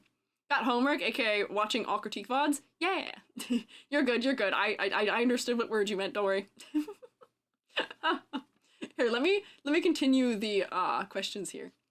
What motivates you to create educational content? Good question. I mean, I am a teacher, but why am I a teacher? I like helping people. That is the root of me as a person. Like, I feel like you can break a lot of people down to what their key traits are. And at the core of EG, in the deep depths of the mushroom that you see before you, is that I just like helping people. That is just the way that I am. That is why I've been seen as reliable for most of my life. This does relate, I guess, to what we were just saying earlier. I just like helping people. And one of the more direct ways of helping people is teaching.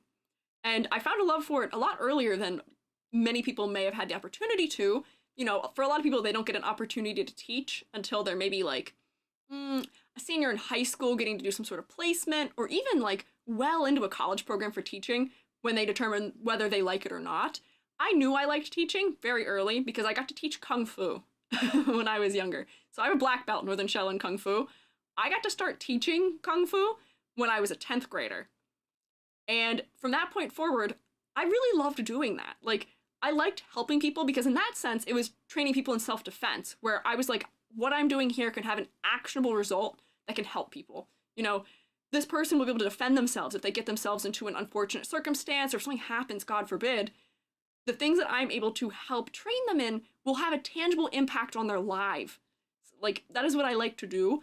And it was also just nice providing a place where for those students, you know, it was an escape from their daily life. It wasn't the classroom where the grades are overbearing and, you know, their parents are breathing down their neck or, you know, whatever may have it. It's a place that's a little bit of an escape. We can do some funny little games. Like, teaching and learning doesn't have to be boring. We can play funny games and we can find fun ways of learning to do things. And I loved doing that there. So after that, I was like, aha, let's do more of it, potentially. So granted, I didn't go to school to be a teacher, but I did teaching in school just by result of my coursework. And I love doing it, but there are parts that make it hard at the same time. Right now I'm taking a break from it actually because the things have gotten a little difficult, unfortunately. With, you know, students aren't prepared for the level of where, you know, teaching is supposed to be now, and I am not trained to help prepare them for it. So I am stepping back right now because I feel like I can't do my job properly.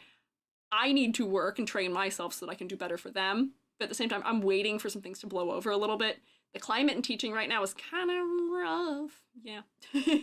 But that's what makes me want to do educational content, is that I love helping people. And in VTubing, I want to save you all the suffering that I had once upon a time in learning to do things.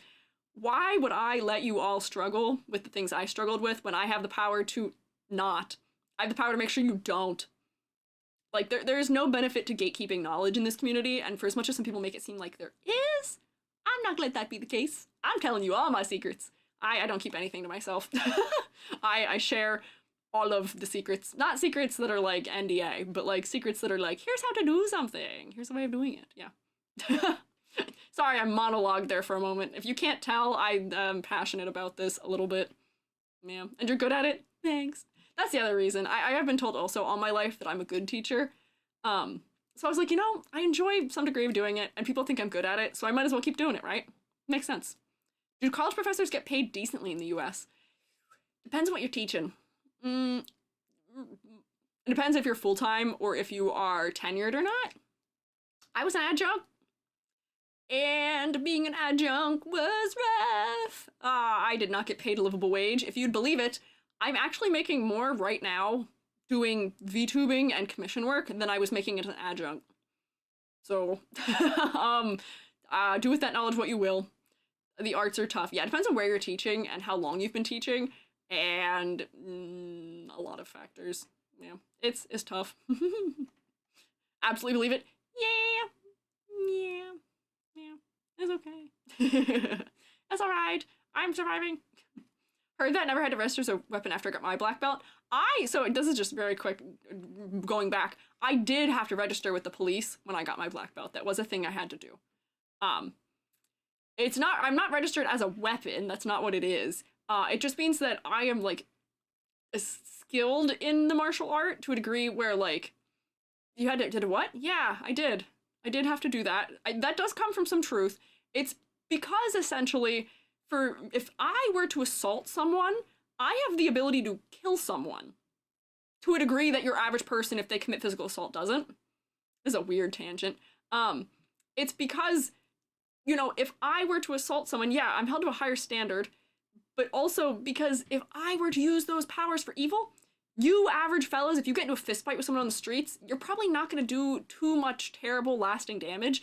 Me, on the other hand, because I have training for it, I could do much worse, unfortunately. Or fortunately for me, if I'm trying to escape. Great for self-defense, but terrible if you're somebody who is not doing good things. So that's why you have to do it, is because, yeah, more lethal than the average person.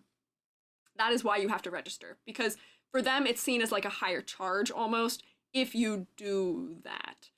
Don't worry, I use my powers for good, as you would imagine. Yeah, with great power comes great responsibility. We had a student creed, all 9 yards, that essentially told us the reason why that happens. Yeah, you gotta be careful. Don't worry, power is used for good only. E.g. villain aren't gonna be wild. No. E.g. not evil. E.g. not evil. No. Not evil. Fear E.g. that squishy face is a lie. Fear me. Yeah, no. In martial arts, we're told to never start fights and do it when we need to flee. Oh yeah, step 1 is usually run away. You usually, yeah, never fight to achieve selfish ends. Develop a might for right. Also, yeah, don't start fights. Escape them. Don't do it. Yeah, get your own boss music. Maybe. Tall EG gets a boss music. Yeah. Let me keep answering the questions here. We still haven't gotten to ones from today yet. Hi, what's happening? We're doing Q&A. Billy, put your question in the form. You also know the answer to that question already, Billy. How do you go about making your shaders? The ones on your VTuber look delectable. Oh, thank you. I can zoom in on me. Look at me. Hang on, wait.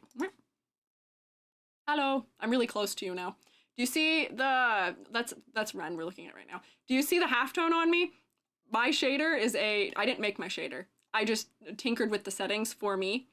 The shader I use is Poyomi. I love Poyomi. Poyomi shader, my favorite. Poyomi. Poyomi shader. And the thing I did to make myself have halftone dot, because I'm a screen printer, is I used something called a panosphere for textures that are on it, which is cool. And I also have my model separated into a lot of materials, which is kind of heavy. But I'm glad you like my shader. I have line art, and I also have things behind my model in OBS that are also adding to it. So it's not all shader. Yeah. Hi, Player Nerd. Also, hi, Billy.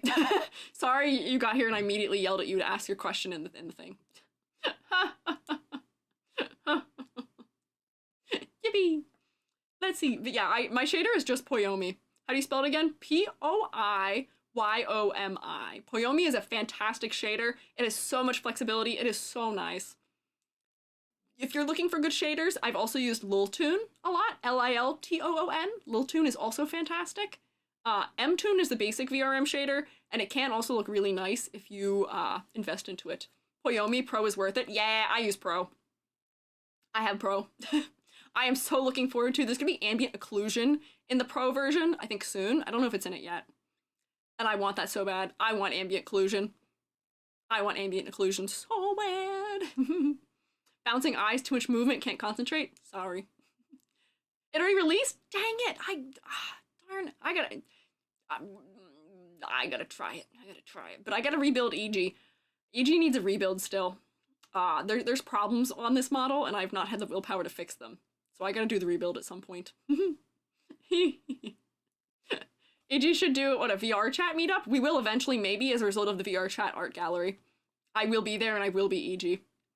Well, I keep a lot of materials rather than combining them in a single material, because I'm lazy. Because my computer can run it. Also because a lot of my materials are handled differently from each other, where my materials are separated by transparency, also by shade color, and a number of other things. There's more optimal ways of doing it. I'm just lazy. I gotta be so honest with you. A full admission. Yeah, it's easier to mask some things. Some of my textures are cut out, some of them aren't. For some of them, because they have texture atlases, I don't want them to be like all in one place. Like if I ever toggle my blush or my like sleepy eyes, those are texture atlases, and I don't want those to be massive, ginormous, crazy texture atlases. There's a lot of reasons why I'm a lot of materials, but a lot of it is just I didn't feel like combining them. It doesn't benefit me to be combining them, honestly. My computer can run me fine, unless I'm doing insanity, yeah. Yippee. Let's see. What's your overall process when you make 3D models? Like, for example, do you go in a solid line from modeling to rigging to texturing, or do you sort of jump around? That's funny, that reminds me, there was a while ago a like graph people were drawing of like, how I feel about this part in the process of modeling. So yeah, if I'm modeling, I usually make a 2D reference, I do modeling, and then I do rigging. I do rigging next, which sounds evil, but I do rigging because sometimes you have to, in your rig, you learn you've got to go back and change things in your model. So then you do your rigging, get the rigging to look nice. Then I do UV unwrapping. If I was doing a graph right now, I'd be like, okay. Drawing art, I like that. Modeling, down here, I hate modeling. Then, rigging. I like rigging a little better than modeling, but I don't always like it. Then to UV unwrapping. I love UV unwrapping. It's so good for my brain, it scratches all the itches. People hate it. I love monotonous, repetitive tasks. I love UV unwrapping. Texturing! Yippee! All the way up here. I love texturing. And then I do, like, AR kit and stuff like that. I don't like it as much. It's pretty good. It's decent. Not too bad. Do my AR kit. Then I do any of my funny extra things that I do, like making my eyes have physics and that. We go to Unity. Actually, Unity's like down here. Don't always like Unity. Unity setup. Magic cloth! Yippee! Porting all my emotions and doing my shader work in Unity. And then it's done. And then Vignon setup. Whee! That's my favorite. I like it. It's all the way up here. Did you tweak the model after textures? Not often. Usually, by the time I get to textures, everything is the way it's gonna be. I like to get everything locked in before I texture. Usually. I say this, I don't do a lot of high poly modeling because I don't enjoy it. Me going like this, modeling! That's why I do low poly, and that's why I do voxel models primarily. The only person I'm willing to suffer through modeling for, doing high poly modeling, is me. I'm the only person I'll suffer through it for. That's it. AR kit 52 steps of pain? I kind of like AR kit. For this model it sucked because my eyes are so big it made it kind of annoying. But what can you do? How long does each step take, or how long overall? Ooh, varies. So for me, usually modeling is the longest step because I don't like it. It's not fun. I don't enjoy it. Modeling takes me like 6 hours. More like 16 sometimes, depending on what I'm doing. If it's high poly, it's like 16. If it's low poly, it's like 4. Next most is probably texturing. Texturing takes me a long time. My hair took me forever for this model, but usually texturing is usually one of my faster steps. UV unwrapping's longer, but to make a full model, my full EG model probably took me about 100 hours to make, if I had to guess, which is a lot. The longest steps for this were probably modeling and texturing.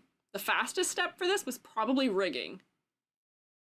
And UV unwrap. My UV unwrap was really easy also, yeah. Also Unity probably took me a hot second because I screwed it up like 6 times. But usually it takes a while, yeah. Yeah. Your dono's still going to continue until the timer runs out, right? Yeah, it is. Cause I get paid next week, I'm gonna make sure I still have time. Oh, thank you, I appreciate it, anime. Yeah, my dono is going on until the timer runs out, which is going to be way longer from now than I thought it would be. We're into the new year. It's gonna be long. It's gonna be a while, yeah.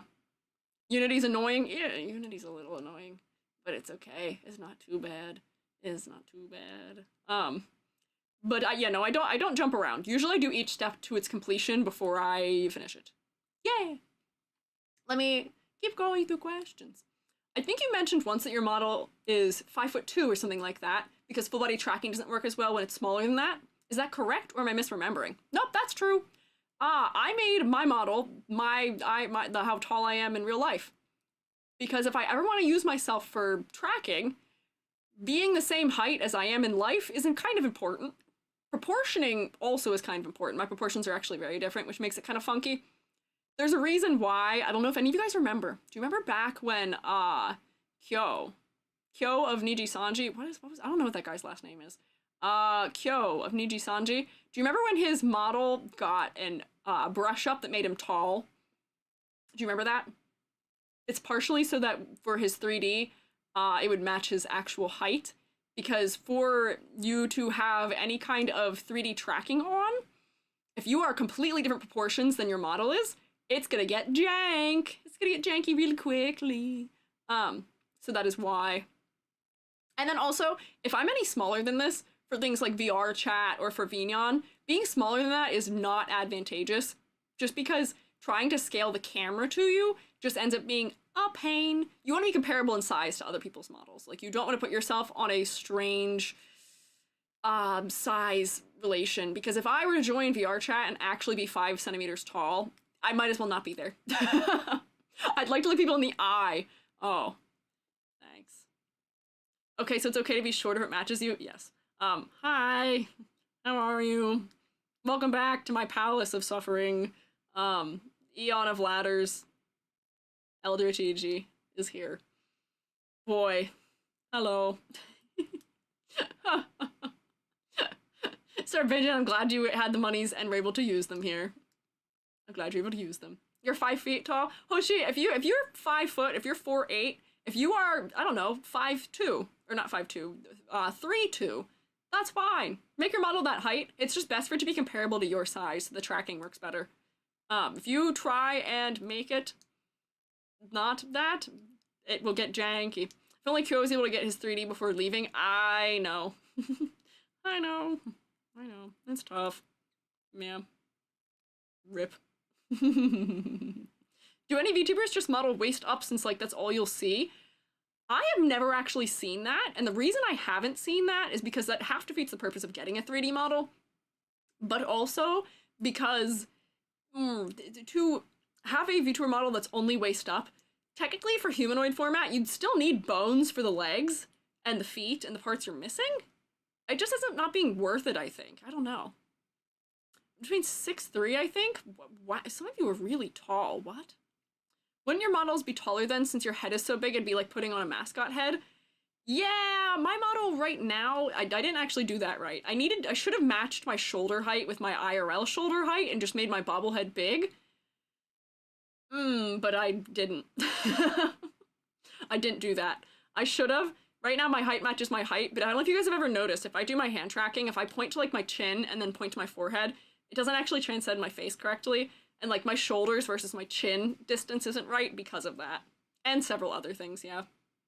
Meow. Meow. I know people who do that for live 2D. Yeah, I know people do half-body live 2Ds, but I've never actually seen a half-body 3D. Which does make me wonder why, but I do think for 3D, it really defeats the point. The point of being 3D is so you can get that flexibility of rotating and turning into eldritch monsters with horrible scaling and water bottles and ladders like this. And why would you get a 3D if you are stuck only from waist up? Like, that's a lot of the reason of getting one, is to have access to those things, right? I don't know. Marble bust VTuber. Hey, that'd be kind of fun as an idea, though. That would be a creative way of doing it. You should hold on to that, Eavox. That seems like a good idea. Yeah. Seen on Twitter, actually, by someone named Julian. Oh, wait, I think I know who you're talking about. If Julian is the right person, maybe. I could see that. I could see that being possible, yeah. It might be out there. I just have not seen them. None of the 3D modelers that I am personally compatriots with make them. That doesn't mean they're not out there at the same time, yeah. Came back, you're an Eldritch Abomination. Yeah, this happens at least, like, once a stream, I would say, at this point. Yeah, ladders make a unique silhouette. Also, yes, this is also true. You make it 3D someday? You should, Amber. You should do it. Gargoyle VTuber? Wordy's a gargoyle VTuber, I believe. They are out there, yeah. Yeah. So let me see. I gotta keep moving through questions so that we'll maybe get through some of them. Some of these are from signed in senders, but I don't know what that means. It doesn't tell me who you are that was signed in to send them. I just want a 3D model so I can do ASL. Let me tell you, to my great terror and upset, the hand tracking, at least that I have, is not good enough for that. Because I know a bunch of ASL because I'm hard of hearing. The hand tracking is not good enough for that. So, like, it doesn't track fingers if your hand is blocking. So, like, you know, if the back of your palm is blocking something, Leap Motion will not track it, which is low-key one of the reasons why I want Stretch Sense. Because then it can track my fingers and hands wherever they are, even if they're being occluded. So I will caution you that if you want a 3D for that, you're going to need to invest into crazier hand tracking, unfortunately, for it to work, which does make me cry a little bit. Yeah. Makes me very sad. But it is possible. You just got to do more for it. Yeah. Do you think you'll be able to get to the questions that were submitted today? Not like a go fast or anything, just curious. I'm going to try my best. If you had the hand tracking glove, maybe it would work. Yeah, if I had like Stretch Sense gloves or something, I think it would probably work. I just don't have that, and I'm not spending money on that right now. That is expensive. I don't have the willpower for it. So let me keep going through the questions. Do you use any add-ons? What are they? Any must-haves? Oh, I'm back. Look at me. I'm back. Do you use any add-ons? In what sense? In what realm is this? Do I have add-ons for OBS? Do I have add-ons for Blender? Because yes to all of those. For OBS, I use Advanced Scene Switcher constantly. I use Advanced Scene Switcher so much. I use my closed captions thing, which is from Google. That's one of the ones. I have Spout, which is important also. Those are several of them. Yes. So those are there. Plurinerd also asked a pretty important question when you have the time. If you send it in the link up there, I can make sure I get to it. I will say I am not always managing to keep up with the chat and where the questions are appearing. Zoom in jump scare. I'm sorry. What is Advanced Scene Switcher? It's the thing that if I stop talking and then I start talking again, it makes my talk bubble appear and reappear. It's also the thing that auto triggers my camera changing between scenes. It also lets me rescale things between scenes to some degree. It's just nice to have. Oh, I'm bald. Why? Why would you do this to me right now? I just recovered from being Eldritch and you do this to me now. Come on. For Blender, oh boy, I have so many add-ons. I have to open Blender to tell you how many add-ons I have. Let's see, can I open Blender without my computer getting mad? Let's find out. I can read you all of the ones I have in Blender. I have a lot. Did we talk about scheduling editing time and stream prep? I was making lunch? Not yet. Not yet. I'm still working through them. There's a lot. There's a lot. Bald. Not all of you just saying bald at me. I get it. It's happening. My hair has been replaced, but these people are covering my head. They're protecting my modesty here. Oh, yeah, I don't know if Blender's gonna open. Usually if I do Blender during stream, I have to open it first. Oh wait, no, it's working. Okay. There we go. Go to, let me see my add-ons. I have cats, which is completely depreciated. I have a bunch of ones for UV unwrapping. I have loop tools, which is really cool and important. Add-ons, there we go. What are the ones that I have that are enabled? There we go. More ladders, what are you doing? What are you doing? New Dragon Ball character? No, I'm not. I'm not a Dragon Ball character, I'm Squiiji. Akira Toriyama did not draw me, although I wish he did, that'd be really cool. Let me see, so I have Auto Rig Pro, which I use slightly somewhat. What else? What are ones I downloaded? I don't remember. I've got Rig Flex. I have Wiggle 2, which I use to test my physics sometimes. I have iFacial Mocap Connect, which lets me test my face tracking while I'm there. Gets updated pretty regularly. Found a cat's fork. Oh, Wordy, could you? I have not updated my cats in a while. You sure? I would love that, Wordy, please. The original one has not been updated in a while, and I haven't updated it. I also have Spring Bones. I have some camera rig add-ons. I have a lot. I've got a whole bunch of ones for formats, for importing. Why am I teleporting to that corner? That's not where I belong. Oh, I have some UV layout ones. What else do I have here? I've got Layer Painter. I have a B Surfaces edition, I have edge flow, I have loop tools, I have polyquilt, I have COA tools for animation, I have easy patch, which I use for if I'm doing retopology. I have node wrangler, which is very helpful for any kind of objects. I have a material combiner for combining materials when I want to. I have B painter, which I use for brushes. Has paint layers, which I use instead of Uku paint because my computer doesn't like Uku paint sometimes. What else do I have? I have magic UV and symmetrize UV also, which are helpful. And I have text tools and UV squares. I've got a lot of UV unwrapping ones. I have so many. Yeah.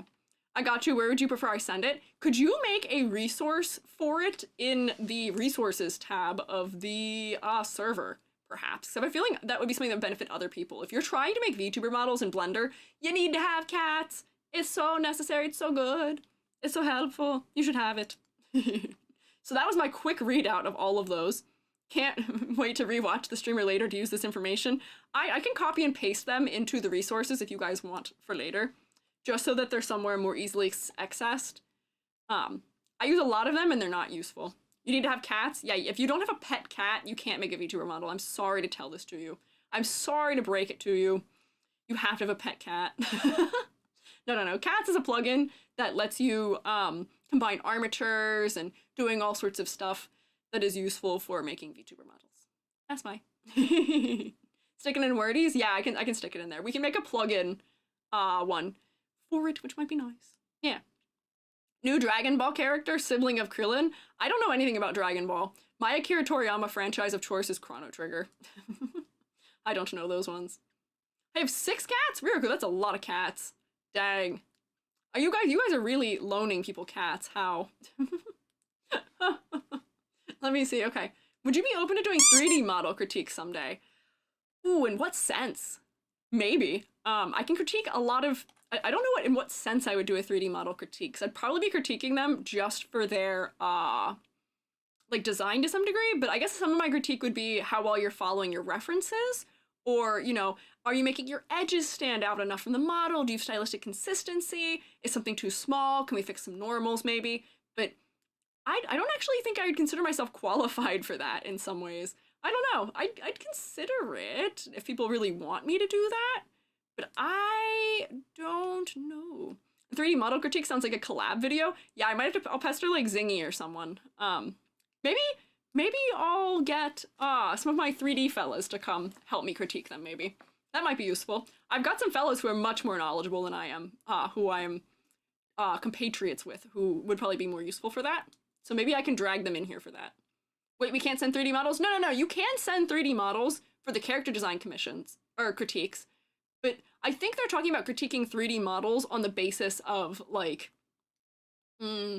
technical skill to some degree, or, like, things where, like, oh, how do we get XYZ thing to translate better, or, you know, the physics, critique how the physics is working. I think it's more from a technical standpoint they're asking that. I might bug, like, Azure and Zingy and maybe Zenny? There's some fellas I could bug for it. Who might be willing to help me out with that, if they so wish. Yeah, plop the 3D in Blender and check it out. Yes, my only fear with doing that is optimization, and then also if you guys are sending me Blender files, we're gonna have compatibility problems potentially, because I'm still using 3.5. It is still 3.5, yeah. Is the Discord free to access, or is it for, like, YouTube members? Discord's free for everybody. If you do ! Discord, you can find it and join if you so wish. Yeah. I think there's sites you can view 3D models in. See, that might be nice, but I feel like some of the stuff that we might want to critique are things where I'd need to be able to view, like, physics, or also, like, you know, topology, or normals, or stuff like that. And I don't know if those sites would have it. I don't know. I meant the Discord server. Yeah, the Discord server. If you type !Discord, it'll come up. You can get it. Sorry, you're good. Fear not. It is all good. Yeah. Post the GitHub link. Thank you, Wordy. I appreciate it. I'm looking forward to seeing that too, because Cats is still running, and that is the thing that's keeping me in Blender 3.6. I would love to update because there's some features I'd like to use in the newer versions. Friend sent the question on Marshmallow. Yippee! All right, let me keep moving through the questions. We're at 15 hours ago. We've entered today, which is good.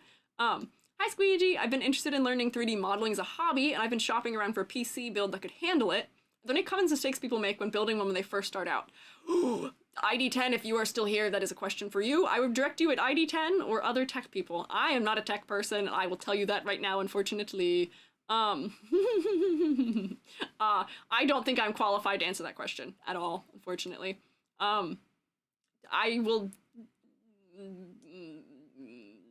I actually have no idea how to answer that question. We weren't on today's questions. No, people started submitting yesterday night, I think. I unfortunately do not have recommendations for PC building because did I build mine? Yes, but I built it 4 years ago.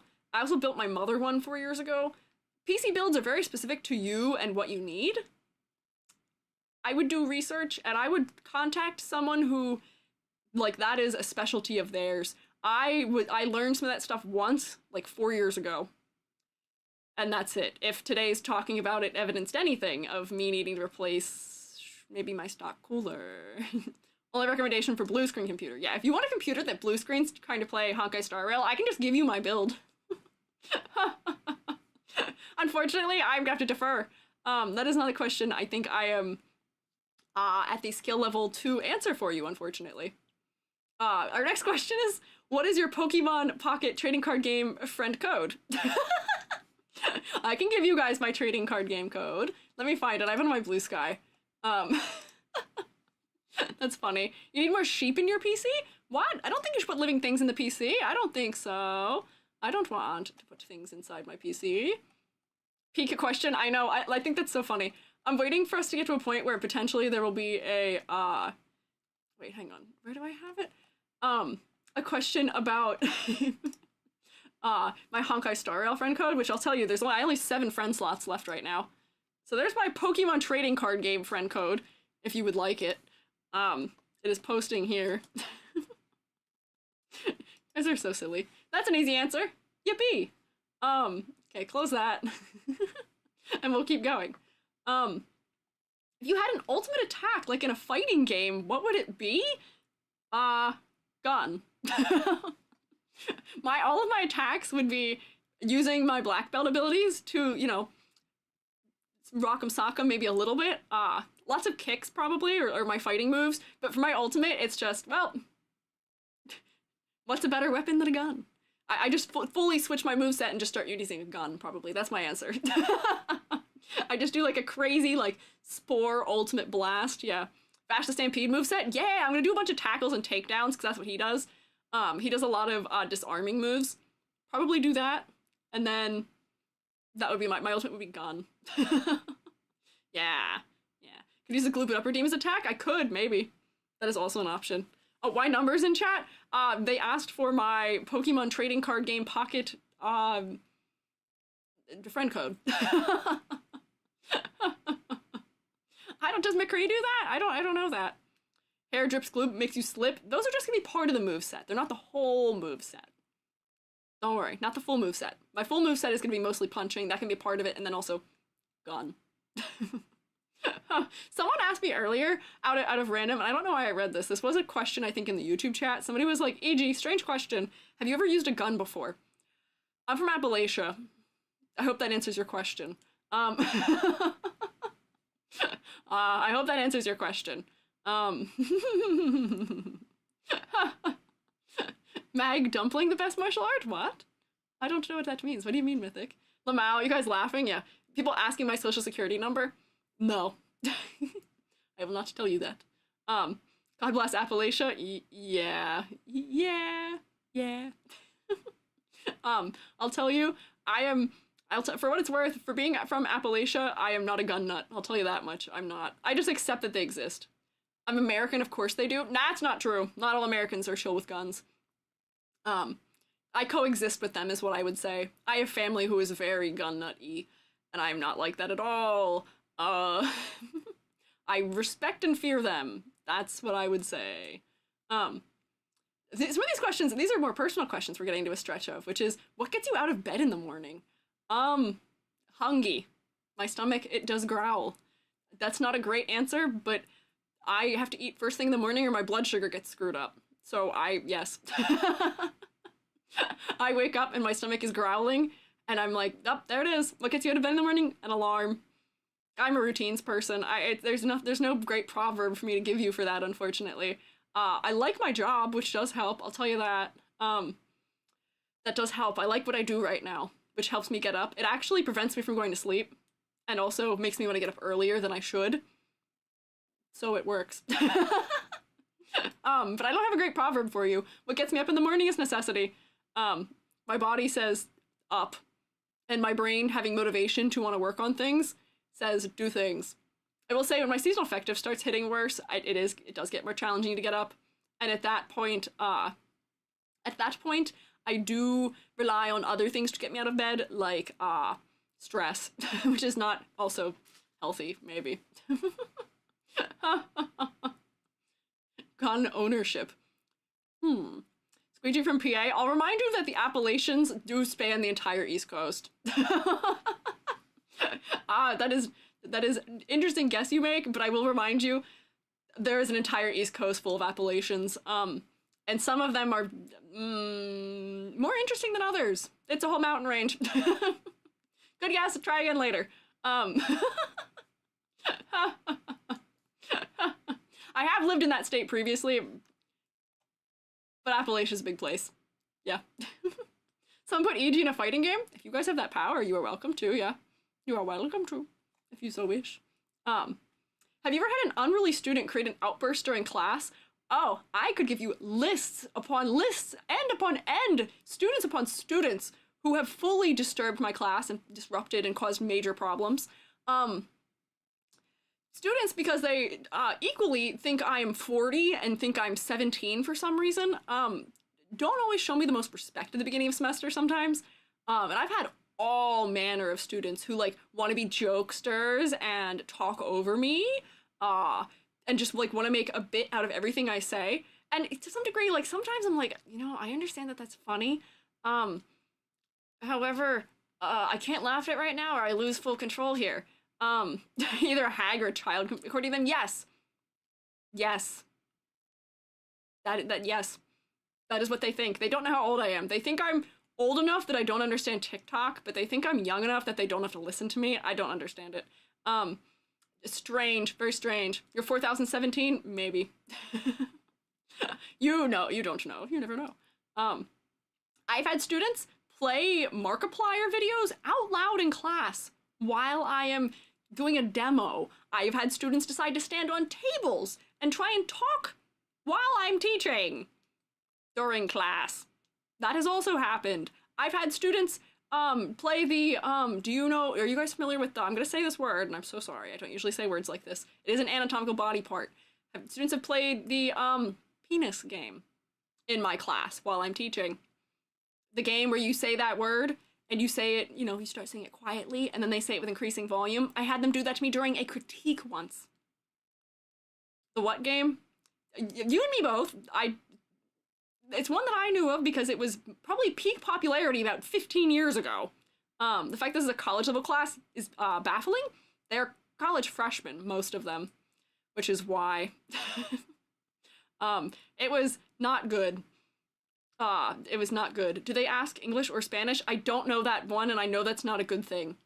I don't know that. I saw Sayu talk about it at one point because his mother was asked that. I don't know what that means. I don't know that one. They never asked me that, no. I fear what that means. However, do not tell me. I don't want to know. I want to live in ignorance, thanks. Have you ever wanted to hit your students with a medieval weapon? No. However, I've talked about this before. I have had to... You gotta clap back at students. You can't let them clown on you. The way that you establish dominance and, you know, earn respect in a classroom of students these days is often that, like, if a student tries to get you with something, you have to make sure you have a response ready for it. You have to get them back better than they got you. That is what you have to do. No, you don't have to not hit them. That's not what I'm saying, Wordy. Verbally, yeah, you gotta win the banter game. You gotta win the banter game. You have to have a sick comeback prepared at all times, or they will eat you. They will eat you. And if you think that is a thing that is exclusive to, like, middle schoolers and high schoolers, it's not. It's not. You have to have your verbal comeback ready. At college level, also. And that is how usually my classes might start out rough. I'd usually get them under control by the end of the semester. And if I didn't, there'd usually be one or two problem people who there's no reaching, unfortunately. But yeah, you do have to assert dominance to some degree, and some of that is, you gotta have your comebacks ready. You gotta strike a little fear in their heart sometimes, make them not want to get you. College kids are still kids, unfortunately, yes they are. Which is why I'm not mad at them about it. I understand it. Also, hi Sam. I'm not mad at them about it. And a lot of them who start out that way, eventually when they come to respect me, they end up being the best ones. Like, it's a game. You just have to learn how to win it to some degree. But it will wear you out a little bit. Over time. Yeah. No blunt force, only with words, and you have to win the banter game. Yes. Giggle at everything I could never. I do laugh, I will say. Sometimes I undermine myself, or they'll get me with the, they love to try and get me with the, you say a word that ends in ER, where they do the somethinger, never matter, or like, how does that go? The like, there's this really specific one. They get me with that one all the time, and I have to try so hard not to laugh, because every time it catches me by surprise. Or they'll get me with the, like, I'll be like, come on, dog, you gotta do X whatever, and they'll be like, what's a blank dog? And I always laugh. Yeah, I hardly know her. Those ones, for some reason, get me, and I have to, like, physically prevent myself from laughing. Never met her, yeah, not never heard of her, sorry. I have to try so hard not to laugh at them sometimes, because it'll undermine me if I do. It doesn't work. That's how you lose control, is if they do that. They got you with up dog? No, not up dog. Where I'll say, like, you gotta do XYZ something. Joby does it a lot and gets gotten by their friend, who I think is coming home right now. Yeah. I'm a professional, I can't laugh right now, I know. History teacher asked what age came after the Stone Age. When somebody said stone, he said no, but you might belong there. Ah, maybe. Yeah, you kinda gotta do that sometimes. Yeah. Alright, let's see.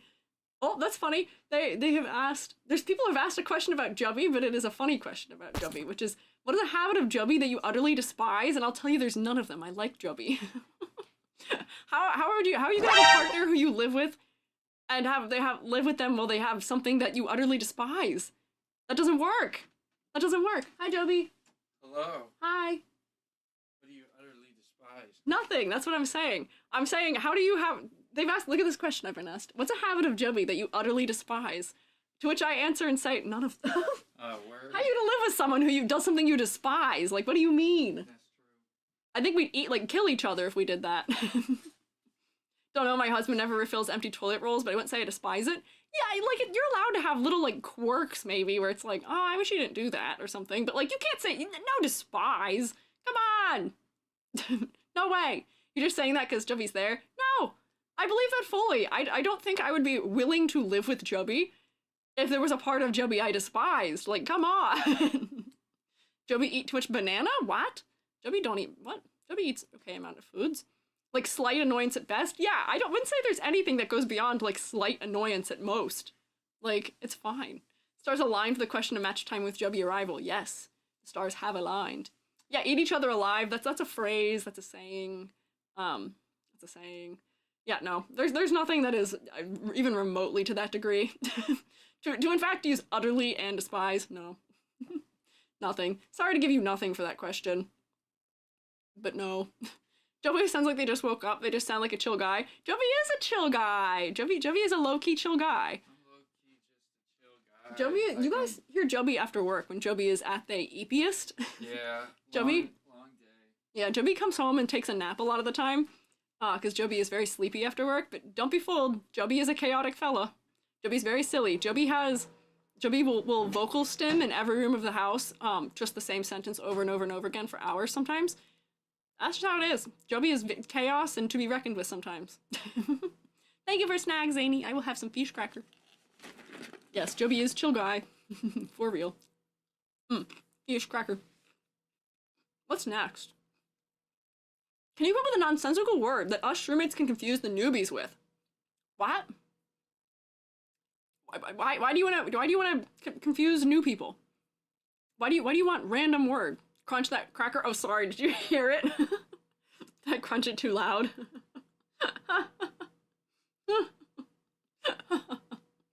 Why Why do you guys want me to have a funny word? Totally shroomular? I enjoyed it? Okay, good. Sorry. I don't know if we have a nonsensical word we can use. I am partial to the word hullabaloo. I like hullabaloo. Recently the word perchance has reappeared in my in my verbiage, which is also good. Those are good EG words if you want EG words. I don't say those very often on stream, but you can use perchance and hullabaloo if that helps at all. Yeah, verbiage. Did perchance return because of the Mario essay? Mario essay? Perchance has returned because of Vinny Vine sauce. Hullabaloo is such a southern Appalachian word. Maybe. Be like Boot Hill, Wubba Woo. Aren't the Wubbas something in that game also? Those aren't new. They're new to you guys. They're new to the stream. I don't say those words often. Oh, Cable Gore! Hi, Cable Gore!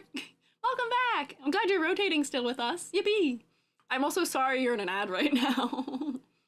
For real, could we perchance have an Omega lol? What? Mabel, you're speaking another language now. You're speaking a whole nother language. The Wubba-woos? Yeah, there you go. You can't just say perchance? Why not? Why can't I? Yeah, so the Mario essay is what Vinny reacted to, which had perchance. Oh, that might be what it was, yeah. That could be related, yeah. It might be. Yam sent me and was like, slips you a Vine Sauce video. Look how bad the recommendations for that man to watch were. And I was like, wow, they don't know his humor at all. I knew it. There you go, yeah. One thing you should know about EG is that I watch Vine Sauce. Like 80% of my humor is derived from that man. Silly Italian. Yeah. That's the word. I'm not using that word. I don't trust that word. Yeah, no. We're talking about Appalachia. Apparently we've talked a little about Appalachia, yeah. Vine Sauce ruined my sense of humor. Me too. I recovered. Don't worry. I'm a Vine shroom in recovery. How do you sleep at night with all that inkiness you've got going on? You'd be surprised. I live with it. I'm immune to it. It just goes that way. Yeah. That is just how it is. I can sleep like this. No problem. Have you ever had your accent on a specific word be so strong it disrupts a conversation, like me for oil sounds like all? Well, fish cracker happens a lot. My sister recently realized also that fish cracker is apparently an us thing. Apparently it doesn't go as far as, or even her friends that are from the same area. So the fish cracker is one of them. When I lived in the Great Lakes region recently, and I had a lot of that with students, where I'd be doing a demo and students would be like, hang on, what'd you just say? I don't say water like wooder, and I don't say it like any of the other crazy ways, but they would do that. They would say wooder. And so I started doing it as a bit, and Joby thought I was being for real. Yeah. Vine Sauce introduced me to the Neverhood.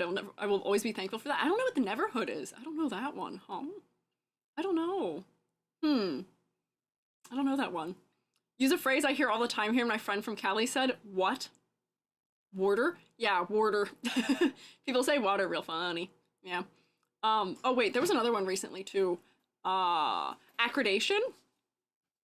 Where I lived when we were being accredited, getting accreditation, apparently that's not how you say that word. Theoretically, maybe. But accreditation is how I say it. Accreditation is how other people say it.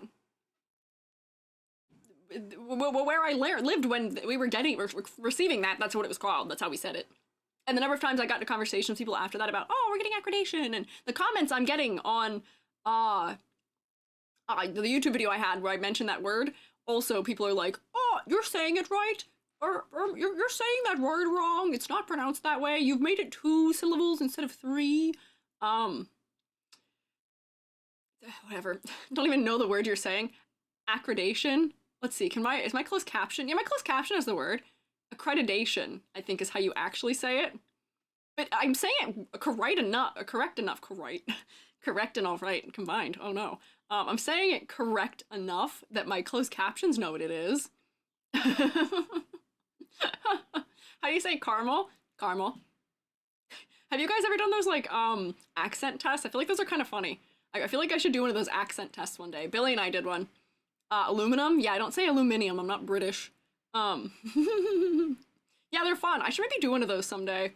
Just unfamiliar with that pronunciation. Exactly. That's why it stops conversations. Yeah, I should do that one day so you guys can see all of the terrors that are me mispronouncing a lot of things. I don't say things right. The Neverhood is entirely claymation puzzle video game. Oh, I don't know that one. I'll have to look into that one, huh? Learned this year that it's a Jersey thing to say, did you eat?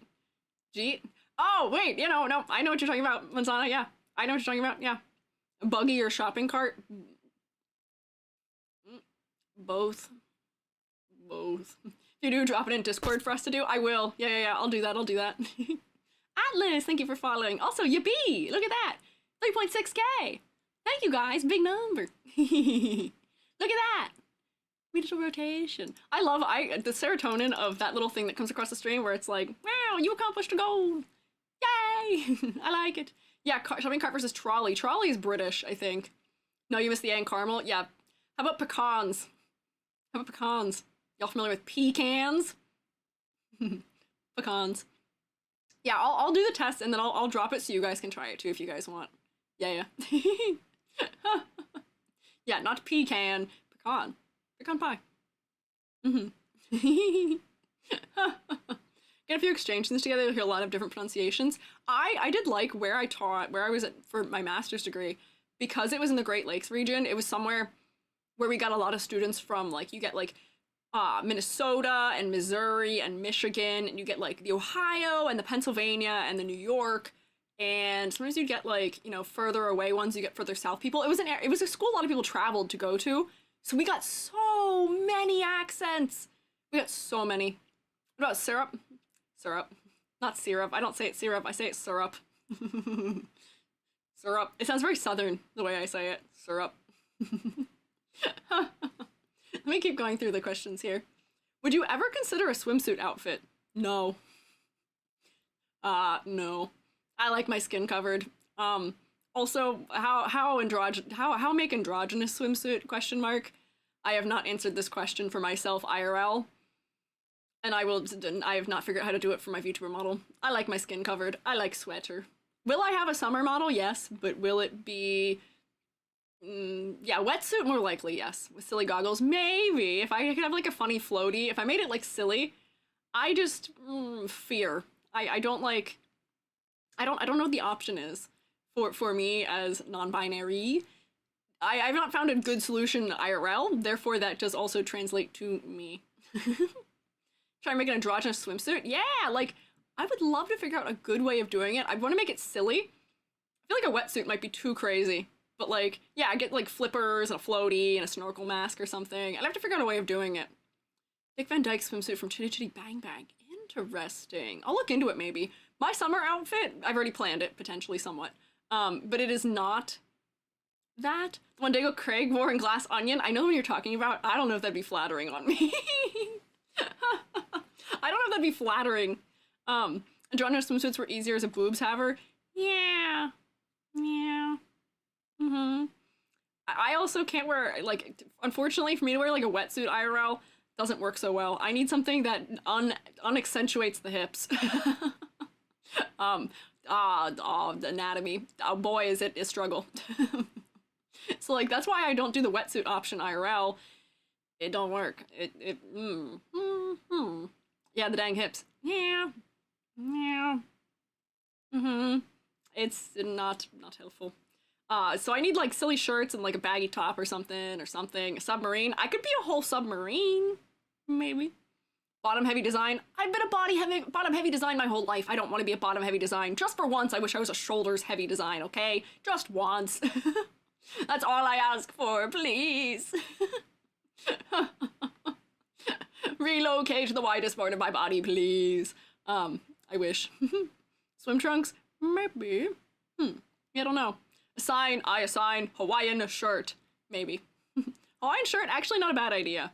I can make a funny, like, mushroom patterned one instead of, like, florals. Maybe. You mentioned some later gen Pokemon look like Fakemon to you. Could we get a quick overview of one, please? Oh, not right now, but I will tell you about that later. I have something that is going to occur later at a yet undetermined date where that will be investigated more thoroughly. We're going to be talking about Pokemon design one of these days. And I will, in that STEM want to also include talking about some Pokemon designs that I feel like miss the mark a little bit. And those will be the ones, yes. So to review gym leader designs, that's also true. We just gotta talk about Pokemon in general one of these days, and I'm not going to jump the line on that right now. There's not enough time for me to say everything I'd like to say about it right now. Yeah. Can we use your art for style studies without posting any kind of like traced or posting with credit and permission? What do you, I mean, use your art for style studies. That's very interesting. That's fine. If you're trying to learn from the style that I'm using, that's fine. I don't claim to own my style, but at the same time, I don't really have that distinctive a style. My model is not my art style. I don't know if we've talked about this. I commissioned somebody for the concept art for my model, and that is why I looked the way that I do. So that would, depending on what you're referencing, if you're talking about like my starting soon screen, that's fine. If you want to reference my style for that, that's okay. Go for it. Just credit me and do not trace my things and post it like that. But otherwise, okay. Yeah. Got the compliment that one of my OCs looked like a Pokemon earlier this week. Hey, there you go. That works. I'd call that I'd call that a benefit. I'd say you're doing well in that case. Yeah. Can we see a portfolio of your realism art? No. Unfortunately not. Because my portfolio exists online publicly for my IRL dealings, and that would be a security concern for me potentially. If I make any, I'll maybe make some realistic artwork that won't go in that portfolio so I can show you what my style looks like when I'm drawing for that sort of stuff. But yeah, I gotta keep myself safe. Yeah, doxing through portfolio, don't want to do that. My artwork is specific enough that I do that if you were to type in the combo of words you could glean from looking at it, you'd find me immediately, unfortunately. So I gotta be careful, yeah. Was just curious, not how I figured you were, Soul. It's okay. I didn't think you were trying to sleuth me out, but I just gotta be careful, is what it is. Yeah. How can I make a good character design with long hair while still having good silhouette? There's many ways! There's many ways! You just need your hair to have a good distinct shape. You just need to make it have fun shape. There's so many VTubers who have cool hair shapes that you could reference that have that. Ruruku also was helping a lot of us with it, but you just gotta make sure the shape of your hair is not blob.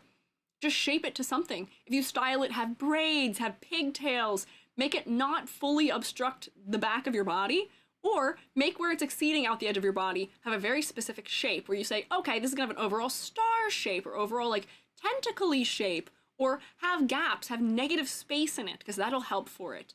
Yeah. Buns, things like that. Just things that project off the side of it and have contrast in the silhouette. That is how you do it. I should probably pull one of these days for you guys some examples of VTubers who I think have long hair that do it really well. Because there's not a really huge amount of them I can think of off the top of my head, but there are some that are really good, and it is possible. What if I like Blobhead? Then we agree to disagree. Let me agree to disagree. Will that be a video idea? Well, I don't have a video idea. I'd probably just talk about it at some point when I'm live. I don't know if there's enough to it to do a whole video on it, but I don't know. Kiki and Booba hair. Oh, I know that one. Which of these shapes is Kiki? Which of these shapes is Booba? Points at my background, at the blobs and the triangles. I am familiar. Michi Mochivi. I haven't looked at Michi. I haven't really looked at her hair very much. But maybe. I'll have to look a little further and see. I don't know. I'll come up with some samples for you guys, but off the top of my head, I don't have any. None of the VTubers that I watch a lot have long hair. So I don't really have a recommendation off the top of my head from them. But I can look into it for you for the future. Let's see. I think this is from 4 hours ago, so we are almost to ones that... I think this might be from while we were live. Would you ever review the designs of the characters from Love in Deep Space? I don't know that one. Is that... what is that game called? Lovers in a Dangerous Space-Time? Is it like that? Lovers in a Dangerous Space-Time? That's one with all the funny little creatures, right? Is that like a sequel to it? I don't know that one. Maybe? I don't know. I'll have an answer to those kinds of questions.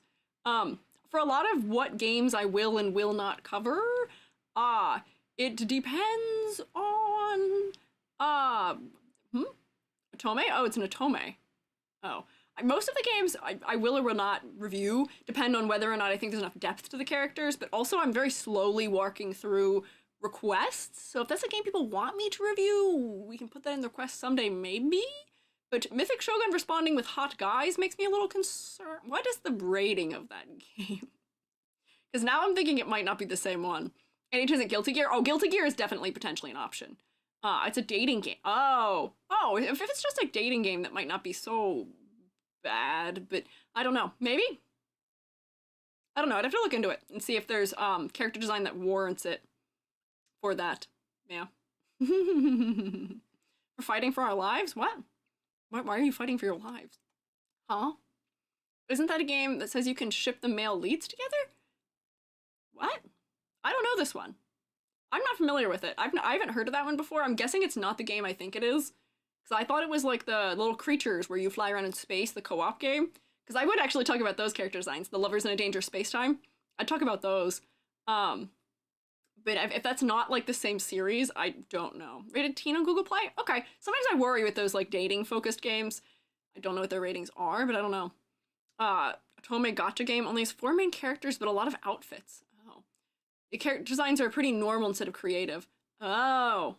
Okay, maybe the same company from Infinity Nikki. Oh, really? Oh, okay. Interesting. I'll have to investigate into it. Yeah, Love in Deep Space, Hoshi. Yeah. I don't know that one. Maybe? My definitive answer, but that's my definitive answer to any questions of what series I will critique character designs from or not. Yeah. Mansana says, what? Technically it's 16 plus, like 2 outfits per guy when they're shirtless. Oh no, so scandalous being shirtless. So scandalous, we can't be shirtless. No. Hey, don't bonk me, why are you bonking me? What are you bonking me for? Why don't you ever take commissions for character design? That's like your whole thing. Funny you say that. I don't, because unfortunately, well, I do draw character reference sheets sometimes for them. What? Okay, T-pose, I guess. I do draw character reference sheets sometimes as commission. Right now, technically, all my commissions are closed. My VGen doesn't work, and I am not good at keeping track of all the moving parts when I do commissions without it. So I will not open commissions without VGen because I'm liable to forget something. I'm very forgetful. So I don't want to let that happen. But I don't take commissions for character design because my character design sensibilities are not always useful to people who want to be very anime. If I were to be designing someone from scratch, I'm very cartoony or very realistic. There's really not any in between. I'm not an anime designer from scratch. I can make anime suggestions, but it's not my like art style. So that's why I haven't done it. Why doesn't VGen work? My messages aren't working. There's somebody currently working on it for my case, but I should poke them about it. I have actually been so busy with the Donathon and other projects that I haven't really had time to work on commissions otherwise. So I haven't really prodded them maybe as much as I should about getting that working again. So maybe I should do that tomorrow. But yeah, will I ever open commissions for making VTuber designs from scratch? Maybe. Not likely though. My drawing style is not what most people want. And the designs I would come up with are probably also not what the sensibilities generally are in anime style designs. But if you need people who are good character designers, there's people I can point you to. If that is a need. You're not. Yeah. Did you know that you can get hand tracking on live 2D models and that there's a program on Itch.io to connect Leap Motion to VTube Studio? I did know that. That is evil to the rigor of a 2D model, also, to have them do that, though. I know you can get hand tracking and that you can connect it to Leap Motion. However, to have hand tracking to the degree that I have, to ask that of a live 2D rigger is just cruelty. That is, like, evil. It is so much work, and unless you are, like, a super, super simplified model, it's a lot of work, and it's really tricky. And unfortunately, the quality of the hand tracking, like with depth and all that, will never compare to the way it is for 3D, just unfortunately by nature to some degree. But I know it exists. Using that for something as simple as like, using hand tracking to like raise a hand that is holding something and just use it to like move an asset back and forth, that's fine, I think. I think that's a good usage of it, where it's like, okay, I have rigged just like the wrist essentially, no individual fingers. That way, you know, you can have a pose like this and then you can move it as you like gesture or something. or rigging it for like drawing or something is much easier. Yeah, those are great. Don't kill your live 2D rigger, please. Pretty please. Yeah, Cable Gore, you doing that for yourself is one thing. Yes, you are very normal and well-adjusted. Good luck. I wish you the least suffering you can have for that. Good luck. But it is hard. It is not easy. It is a thing that exists, but just because it's impossible doesn't mean we should do it. I've seen full, like, 3D, like, live 2D models. Insanity. If you want 3D, get a 3D model. Don't do it. Making live 2D riggers hate hands like most artists. Yeah. Yeah, it's tough. How does OBS Ninja work? OBS Ninja essentially is sending a fake camera of yourself, like a virtual camera, to someone else, I believe is how it works. I don't actually know the technical inner workings of it, but you just open it and you stream your camera out of OBS into it as a camera, as a webcam essentially, and then other people can take that webcam and put it places. But as the bonus, I believe you can do like blue screen to track it out, but I feel like there was a way you could do alpha and like alpha mask out, but I don't remember. Yeah. Yes, live 2D rigs that are just bro use Blender. There's so many of them. There's so many of them. Every time I see a new one of those trends, the snarkiness in me rises to the surface, and I remind myself you don't have to respond to things on Twitter, and you shouldn't. But I'm like, just get a 3D model, just get a 3D model. Please just get a 3D model. Please. Pretty please, you should. Yeah. How do you put the outlines on your model? Can you show a quick tutorial of your settings for them? I can like post a thing maybe in the server also for this. The outlines on my model are through a plugin in OBS. That is a stroke and glow plugin and shadow plugin. So like if we're talking about the yellow and black things that are on the outside edges of my model, those are through a plugin in OBS. There's really not really need for a tutorial, but I'll stick it when I do the plugins later. I will stick them in there for that purpose. So you can have them. What brushes do you use on Clip Studio? Funny you ask that. I actually have a thread already in my Discord of all the brushes I use, which are mostly default brushes. Stargazes, thank you for following. Yeah, mostly default brushes. Because that's just what I'm used to. The brush does not make the art. You and your skill makes the art. I don't really subscribe to brush theory all that much. The brushes that I use, I have a thread in the Discord. If you look in the resources area of the Discord, there is one there. Yeah. Brushes are nice but overrated. A little bit sometimes, yeah. Oh, for Spookable, thank you for buying snake bedding. I appreciate it. Can we rotate for Spookable, please? I have to update the throne, because I think we're actually running out of things that are on it at this point. For sake of Donathon. But thank you for Spookable, I appreciate it. Yeah, brushes are like the cherry on top. Brushes are very much the cherry on top. For once you know how to do things, they can help.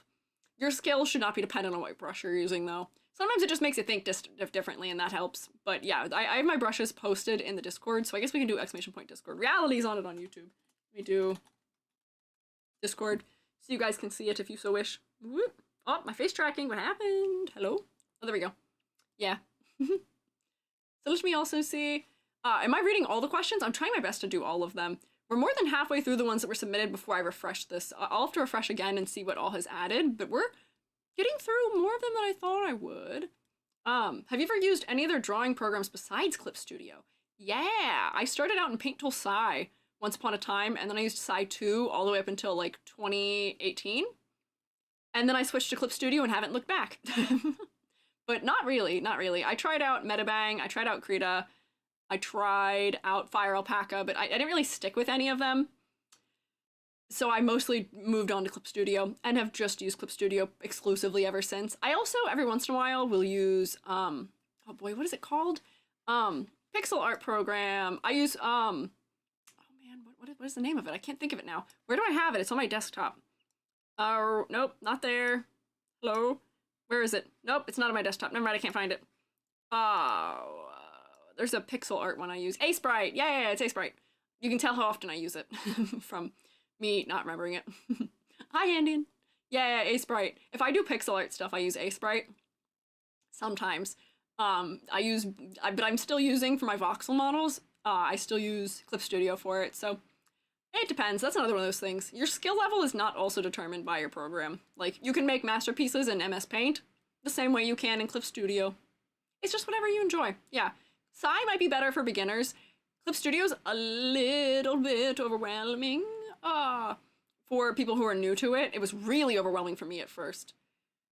But like everything, with the learning curve comes greater and better ability to do things. Learning the tools is very necessary and helpful, and I highly recommend it.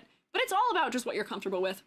What about Photoshop? I've never used Photoshop as an art program. I use Photoshop for like image editing, like for like photo editing. I don't use it for drawing. You cannot make me use it for drawing. I actually got the digital painting class I taught to switch their Photoshop licenses for Clip Studio licenses because Photoshop, I don't like Photoshop.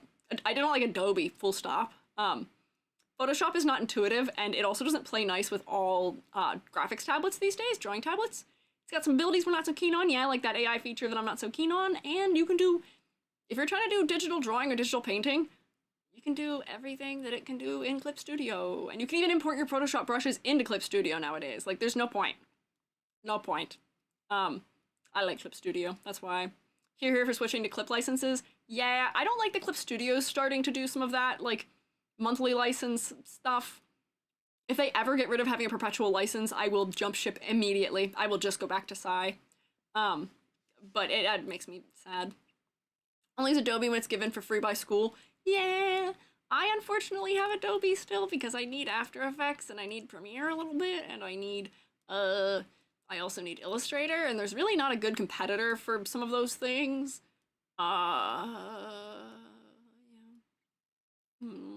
Waste this much money on EX just for it to go monthly. I know. I also have EX for Clip Studio, and I will say I do buy the yearly update now. I have bought the yearly update, but like, I might be hard pressed to keep doing it. I don't know. I don't know. I don't know how I feel about it anymore. How about Krita and Inkscape? Krita you can't print out of, which drives me insane. That seems like such a not a big deal, but it drives me nuts. And there's certain things in the overlay that I don't like that don't make sense to me. Inkscape I have used. I'm just more comfortable with Illustrator, unfortunately, because it's what I've been using for a long time. I don't know. It's all about just use the program you're comfortable with and that you can afford to use. By any means, any program that you learn to use to the greatest extent will be better than whatever people say the industry standard is to some degree. Like, that is how I feel very fully. You are the skill, you have the skill, the program is not the skill. Just because there's things that can make you more efficient doesn't mean it makes you better, and that there's programs that are necessarily all that much better. It's about what tools you need. I need symmetry, and I need certain brushes, I need my stabilizer, I need some specific things, that's why. Oh, hello! Hi there! Hi Raiders! Shroommates, rotate at them. Hi, we rise from the soil? Oh, me too! I'm a mushroom, I'm from the ground. Hi, I'm Squiiji. I'm a freelance artist fungi. I'm also an art educator, and we're doing a Q&A right now. Welcome in, fellas. What were you guys up to? Hope you had a good stream. I hope you're not stuck in an ad break right now. I hope that you guys are safe, or if you're not, you're safe in like 12 seconds, hopefully. Applesauce, thank you for following. Yeah. Oh, now I'm rotating with you. Hello. You guys are dancing. Let's see, well, let me snoop on what you guys were doing. Oh, actually can't tell. What were you guys up to for stream? How was your stream? I hope you had a good time. Sorry you can't see me now, but they've made me rotate. This is to be expected. Oh, I like your funny little dance guy. Should I get CSP Pro or EX? If you don't need animation abilities, you don't need EX. I only have EX because I do animation sometimes. That's the only reason I bought that version. I don't remember what the difference is, but I feel like you wouldn't need it otherwise, right? Hopefully, maybe, potentially. I don't know. I don't know what the difference is nowadays. Just wish I could immediately jump from version 1 to 3. I know, the fact that they have to write a path for you've got to upgrade to 2 and then to 3 is so dumb. I don't know why they do that. It's so silly. We were continuing my introduction to Dragon Age. Oh, I finished Dragon Age 1 and 2, and now we're going to the DLC of Dragon Age 1. Going through all of them. Oh, good luck. Hope you're having fun with that. I'm not super familiar with Dragon Age. Is it, what genre is that? Is that like, I think I might be thinking the wrong thing. I was gonna say, is that like, actually, I don't have a guess. I don't even remember what to call it. But I hope you had fun with it. RPG? Oh, okay, RPG. Excited to be able to raid you, enjoy your character design takes? Oh, thank you. I appreciate it. I'm glad you like them. Thank you for stopping by with your fellas. I will take good care of them and will only spin them around a little bit, only slightly. Dragon Age is similar to Baldur's Gate. Okay, that's actually what I was gonna guess, was Baldur's Gate, but I wasn't sure. I couldn't remember. Bet. Hope you had fun, though. If you and or your fellows need to do things like eating or drinking or smoking, please do take care of yourselves also. But if you want to hang out, I do appreciate it. Thoughts on Adobe Fresco? I know nothing about that program. I've never used Fresco before in my life. I don't know that one. It's very fun. I'm loving it. Yay! I guess I'd imagine you're loving it if you played 1 and 2 and now you're coming back for DLC. Sounds like you're having a good time with it, which is great. I'm glad to hear that. Yay! Let me see. I gotta see if I can keep moving, because I don't know how many questions are left before we run out of time. How did you get Artist Plus on VGen? Do you have any tips for getting Artist Plus? Oh, I'm Artist Plus on VGen because I was a beta tester for VGen. I just got it by default, I think, when VGen stopped being in beta? I don't actually know. I am not familiar with that end of VGen. I am so sorry. I don't really know what Artist Plus is. If that's a thing that I have, I might have to look into what that is and what that means. But I think if I have any status on there, it's because I was a beta tester. I don't actually know what that relates to more directly. Older BioWare games in general are gems. Haven't played Veilguard yet, so won't comment, but Mass Effect is peak. Oh, wait, Mass Effect is also BioWare? I don't know many of them. It's the thing that lets you take commissions. Wait, hang on, wait. I thought the whole point of VGen was taking commissions. Why do you have to be artist? How do you take commissions? What? What? I don't know what that means. Want to try VGen, but getting the Twitter interactions for a code sounds scary? Cable Gore, I'll give you a code. Cable Gore, do you need a code? I have 6. Because I was in beta, I get a lot of them. If you would like a code, I'll get you a code, don't worry. That goes for many of you. I have 6 codes. And I know some of you, and some of you are established artists, and I know this. If you need in, I got you. You need an Artist Plus code to take commissions. What? What do you mean? That, I don't know how that works. I will say, I only have 6, so I can't just give them out all willy-nilly. I know Cable Gore is an established artist, which is why I've offered to Cable Gore. I may have to find some other way to delineate them out to you in an easier way. Maybe I can raffle off to you guys. I just have to know who you are and what your work is for it, yeah. Time for a tournament? Maybe, we'll see. Punching the air, thank you so much. Of course. That's the thing. I want to make sure people can get into it. If people who I know people are artists, so I want to help them. Maybe I can give out a VGen code, but I don't know what the Artist Plus verification thing, I'm not familiar with. So I might have to look into that and what that means for you and how to do that. If there's any way I can help with it, I don't know. I don't know. They've changed it a lot since I joined, because I've been on VGen for almost a year now, I think.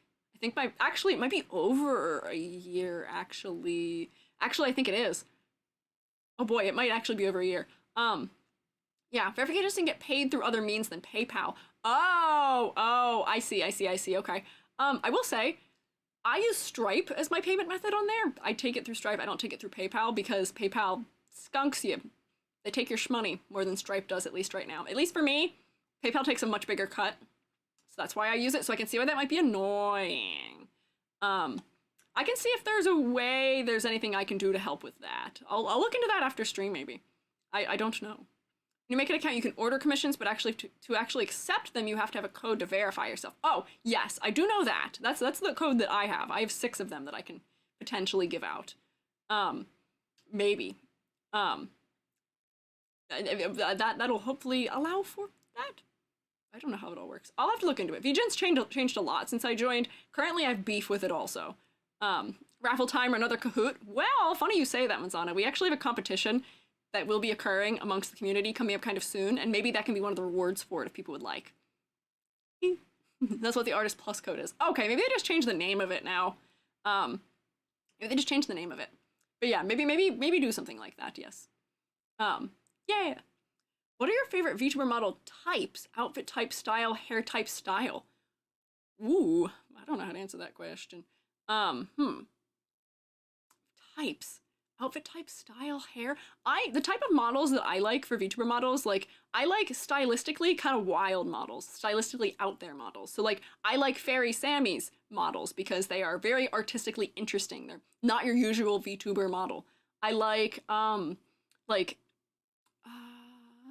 hang on, Big Nose Bug, because Big Nose Bug is very cartoony and is very cool and stands out as a result. I liked Kim Rai's model a lot, because it was a very different style than a lot of VTubers. I like Cabal's model is cool. I just tend to like things that are stylistically less anime VTuber models. There is someone who I think I saw their art through ID10. There is an artist on, I think on Skeb, who I've been waiting to place commission with for a while because I want to commission them for reference art for a Squiiji 3D model because their style is so cool. Their style is so cool, and it's much more stylized and less directly anime than a lot of fellas. I love them. Yeah, Tense Little Plant Lad. Yeah, I love little goober models. I love ones that are just like silly looking. I love ones that are not as directly anime a lot of the time. I like ones that are more exploratory in style. Like Heavenly Father, I really like his model. I love Spot Blacks. I love how like line art heavy his model is. Those are the kinds of things I like. I don't know if outfit type and style or hair type and style are things that I specifically care that much about in terms of VTuber models. More so it's about art style for me. And maybe that's because I am an artist. Yeah. Kenji's concurrent model. What do you mean concurrent? Which one? That man has several. If you're talking about the one that's like usual VTuber-y, that one's silly funny. But he's got a lot of goofy models also. Like cartoons? Yeah, I also like cartoons. One of these days, if there's ever a Squiiji 3.0, I'll probably look stylistically less anime. I like the way I look for now. I feel no need to change this model anytime soon. But I would love to find an artist for concept art for my model for me to reference directly off of. You know, I'd still design myself, but I'd commission someone for art style. That way I can mimic that in 3D. Because I want one that's cool. I want something that's cool. I want something that's unique. That is my goal. Remember finding what your first model looked like? Yeah, my first model, it was rough, but that's because I did it in a rush, which I don't recommend. I did that one in a rush, and also because I was like, well, I'm not gonna wait for me to fully model something from scratch and do all 10, 13 yards of work for it. I just want to start VTubing. And then when I was like, wow, I like this, let's keep doing it. I was like, let's actually put some time into this. Squiiji 3.0 is the current one, but neon green, like my gloop, like my Gooigi. You might jinx yourself by saying that, maybe. Hi, Maria. You might jinx yourself by saying that. Need to get her at Live 2D and do some practice so I can do a lot of movement in the face, but I think people often miss out on big mouth and expressiveness with it. I agree with you. That's one of my regrets of my current model is because of the style that I am, my mouth is really small. My eyes are really big and distracting, but my mouth is so small. And I'm good at rigging AR kit for mouths. I gotta show it off. My mouth is so small. Yeah, it's worth the investment. But yeah, I care more about style than other things. Yeah. Oh, let's see, what else? How come you've made yourself orange if your favorite color is periwinkle? I have periwinkle in my model. Orange is just another color I like. The periwinkle in my model, I like having subtle bits of it, but my model's not designed around my favorite color. My model was designed around orange being eye-catching and Vash the Stampede colors. Because his glasses are orange. That's why orange is in my model. To tell you the truth, that's the entire reason. That's why. How many shots have we had to take this stream from Vash the Stampede mentions? I think 2 or 3. It was because of my glasses. I wanted my glasses to be orange, and I wanted them to stay orange. That's it. That's why. That's why I'm not primarily purple. Also, purple is not a color palette that I like to work with all that much. I like yellow a lot for color palettes. That's why. Let's see how good the noise sensing is too. Currently, my model just linked to my mouse. Oh, good luck. Yeah, I would say there's a lot to... Live 2D has some funny options with like the auto-detecting of vowels and stuff like that, so definitely worth looking into. Yeah. I don't know, starting AG's voice fading off. Uh-oh, is that happening again? It happened the other day, where suddenly it was being silly. Is it being normal, or am I just talking quieter, and is that why it's doing it? Maybe. I don't know. Iron Mouse will fight you. She doesn't like yellow. I didn't submit to her most recent, like, complimenting VTuber designs stream. Maybe for the better. Also because I'm shy. No. No enough Trigon references. I'm sorry that you've had enough of them. I also love yellow. Don't worry. Do you have a favorite critique that you've done? You're probably asking me about the VTuber design critiques, to which I'd have to say, I don't think I have an answer to that. But if you're talking about critique in general, when I teach IRL, I do funny activities for critiques. My favorite critiques are always doing Mad Libs for critiques. Yeah, if we're talking about VTuber designs, just look at the fridge. I haven't updated the fridge in a moment, though. But the fridge is where all the favorites have gone. Just because they're my favorite designs doesn't mean they're my favorite critiques either. But if we're talking IRL, I love doing Mad Libs for critiques in real life. I will give students a, like, Mad Lib to fill out, and they have to fill it out with, like, words that describe the artwork. And, it always ends up being very silly and funny to read through, because I make a bunch of them. Yeah. Not enough Trigon references? Oh, sorry, okay. We'll increase the Trigon references by, like, 30 to 40%. We'll work on it. Where can we find the fridge? Oh, that's a good question. You know, I probably should post it in the server somewhere when I update it. It's on my Twitter, but I don't think I've updated it in a hot moment, so I don't know. What's a Mad Lib? Oh, okay. You know, I gasp, but a lot of my students don't know what Mad Libs are either. Please tell me most of you know what a Mad Lib is. Please. Please. Mad Lib is a thing where you fill in the blank. It's like a paragraph almost, like a story, and there's blanks left, and under each blank it tells you a part of speech. It'll say like noun or adjective or something else, and you have to fill in that blank with just a random word that goes for it. Or like usually you'll fill it out above where you can't read the story, and then you plug it into the story. Yeah, noun underscore, stuff like that. You just list them out. So for my students, I would have a list that would say, like, adjective describing the color of this, noun describing the, like, content of it, this describing the this of it. And then you would take all those words and plug them into the story that I had down there that was written. And then everybody for, like, the critiques would have to read the one that they did for someone else's aloud. They were all assigned someone's. Read those aloud. And that was a good way of getting us, like, started talking, because you gotta kind of do icebreakers. When you get freshmen who don't know how to critique, you gotta make it fun, you gotta make it silly, and you gotta make it engaging for them. And doing it like that, we get a good laugh, and then we can say, oh, okay, yeah, that thing you said about the color, I feel this way about that. Or, you know, I don't know if I agree with you about this thing about the content, or something. Yeah. So I love doing them.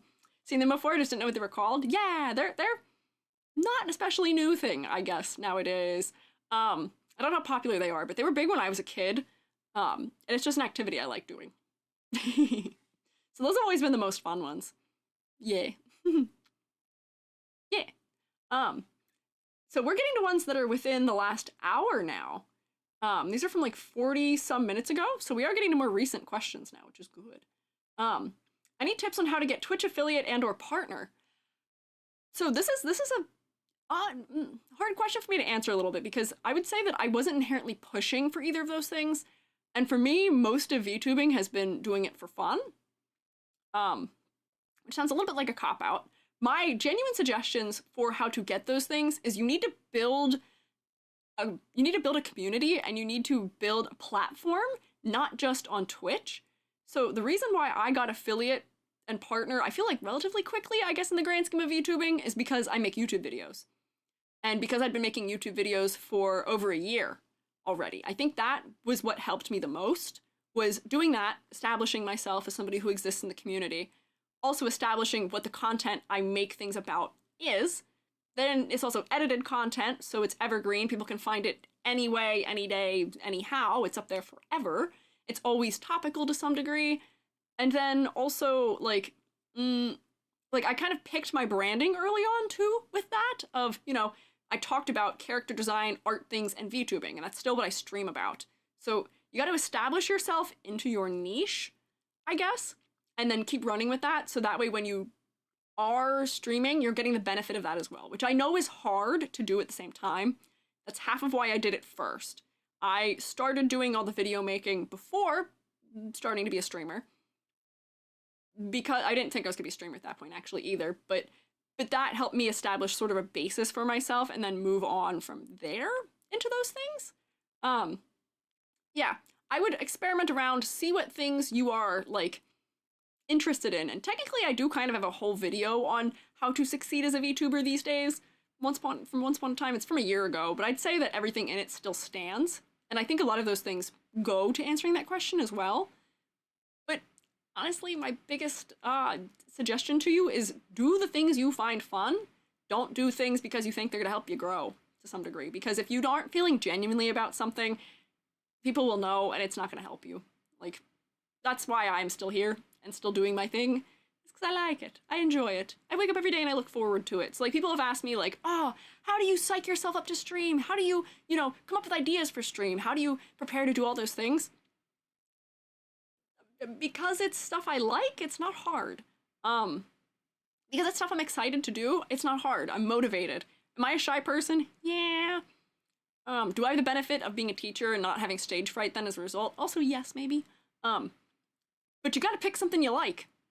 You gotta pick something you enjoy. Yeah, it's a yap session for 4 hours with people who want to yap with me. Why wouldn't I be excited? I didn't know I was this good at yapping until I started streaming, granted. But I think that you kind of have to let things happen naturally also for affiliate and partner. The trouble with partner pushing, for me at least, and a lot of people I witness, is that it sucks the joy out of streaming for a lot of people, where you become so focused on the numbers to the point where it just drags you down and it makes you sad. And I don't want that to happen to people. You should be, if you're going to stream, you gotta do it because you like it. And doing it for the numbers, trying to do that, is going to make you not like it. Unfortunately, as tough as that is. And then similarly, a lot of the times I see with partner pushes, people will push to get partner, and then, they'll push and get those numbers, and then they'll get partner. And then because they're not pushing, they kind of fall back down a little bit afterwards because they didn't really naturally grow to that point.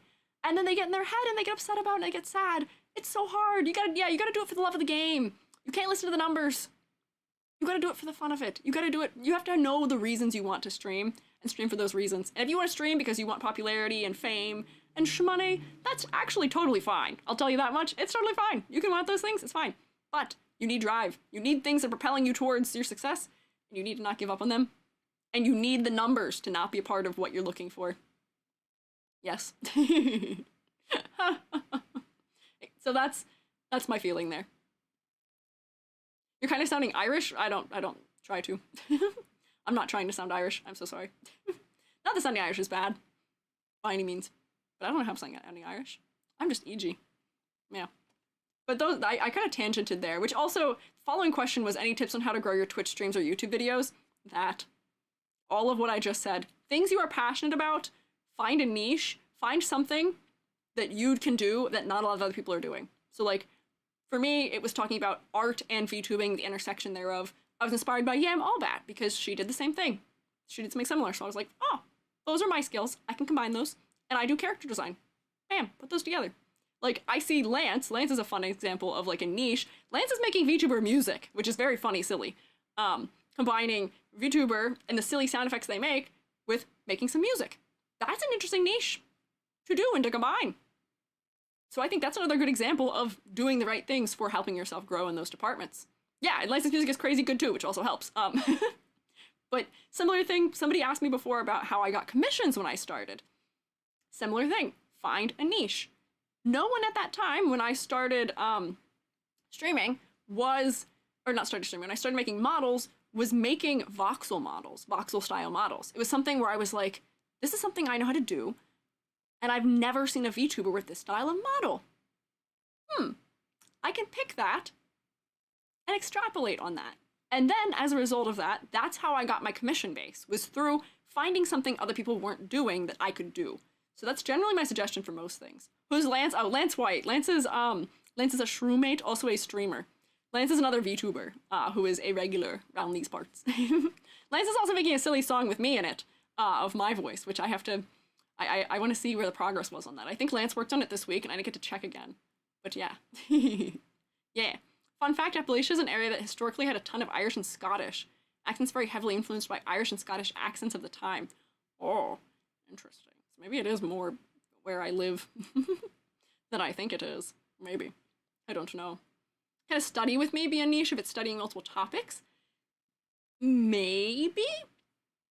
you would have to find a way to do it in an interesting manner that is like, you know, engaging your viewers. And if you were jumping around through too many different topics, you might have a hard time finding retention in that. I have a lot of respect for variety streamers because that is a really hard thing to build a community for. Because that requires building a community who is there for you and not there for what you're streaming. And that is tough. That is tough to do. And I will say, I do notice that, you know, for me, I can tell, you know, if we notice that the days with the largest EG turnout is usually if I'm doing something Genshin related, or if I'm doing something Honkai Star Rail related, or ZZZ, like astronomically, like more than double the amount. So I see why people fall into niches like that, where it's like, oh, you get more viewers maybe doing that, sticking with one game. But it does become clear that it is sometimes hard getting a community base that is interested in just what you have to say and who you are, as opposed to what you're playing. So you would have to establish a community that's that kind of way. Yeah. ADHD doesn't let me stick to a single thing for long. That's also fair. But you just gotta know what you're getting yourself into when you are aiming for something like that. Because there's a way to make it work. I promise you. There's a way to make everything work. However, you gotta find the way. And I might not know what it is because it's not the path I took. I took the path of pigeonhole myself into one thing. And is it a bad thing that I did that? No. I like what I've done. I like what I do. But, yeah. It's a challenge trying to figure that out. And then also pivoting can be hard, so be aware of that also, maybe. How do you play audio straight through OBS without it cutting your mic out? Good question. I don't know. I've never had it cut my mic out. I have an audio mixer. I don't take audio from any sources outside of having a scene that is all of my audio sources. So maybe that's why? I've never had that as a thing that happens, so I don't know. Faith and pure luck, maybe. All of my audio is separated, so I don't think that's a thing that I have happening. I don't quite know the answer to this question. I don't have it occur for me. I don't know. I don't know. Found I have to talking points for when I'm streaming alone. I thought I would need to do that, and that is something good to have. If I run out of ideas, I do have a list of things for me to talk about. For as much as I seem like I'm really good at yaps, sometimes I fool you guys. Sometimes I don't have a topic ready, and sometimes I pull open my notepad of funny, silly topics. It's never wrong to be prepared. So it is an option. You can do that. I put on a good facade sometimes of being very chatty. And I am. I'm easily distracted. However, good to be prepared. Yeah. We are all D1 yappers. I think it because all of you are also yappers that I'm a good yapper. I think that also helps. All audio straight through OBS completely mutes my mic. Oh, Hoshi, is this your question? I don't know. That might be in your mic's settings. That's not a thing that mine does. I've never had that as a problem, so I don't actually know the solution. That never happened to me. But, I can poll the sources of the audio knowers, maybe, and see if one of my audio knowers know why that might happen, but I actually don't know. I'm sorry, Hoshi. I don't have the answer to that. Hey, me, Miami? Hang on, wait, have I said that right at all? Hey, me, Manami? Hello? I'm so sorry. Teacher mode. Can't read. But hello. If I goof up your name, it's because I'm a teacher. I have name saying debuff. Accidentally. Whoops. What can you do? Do you prefer drawing your line art on a vector layer or normal layer? Oh, no data. What's that about? Oh. Hello? Am I still up? Can I get confirmation? Hello?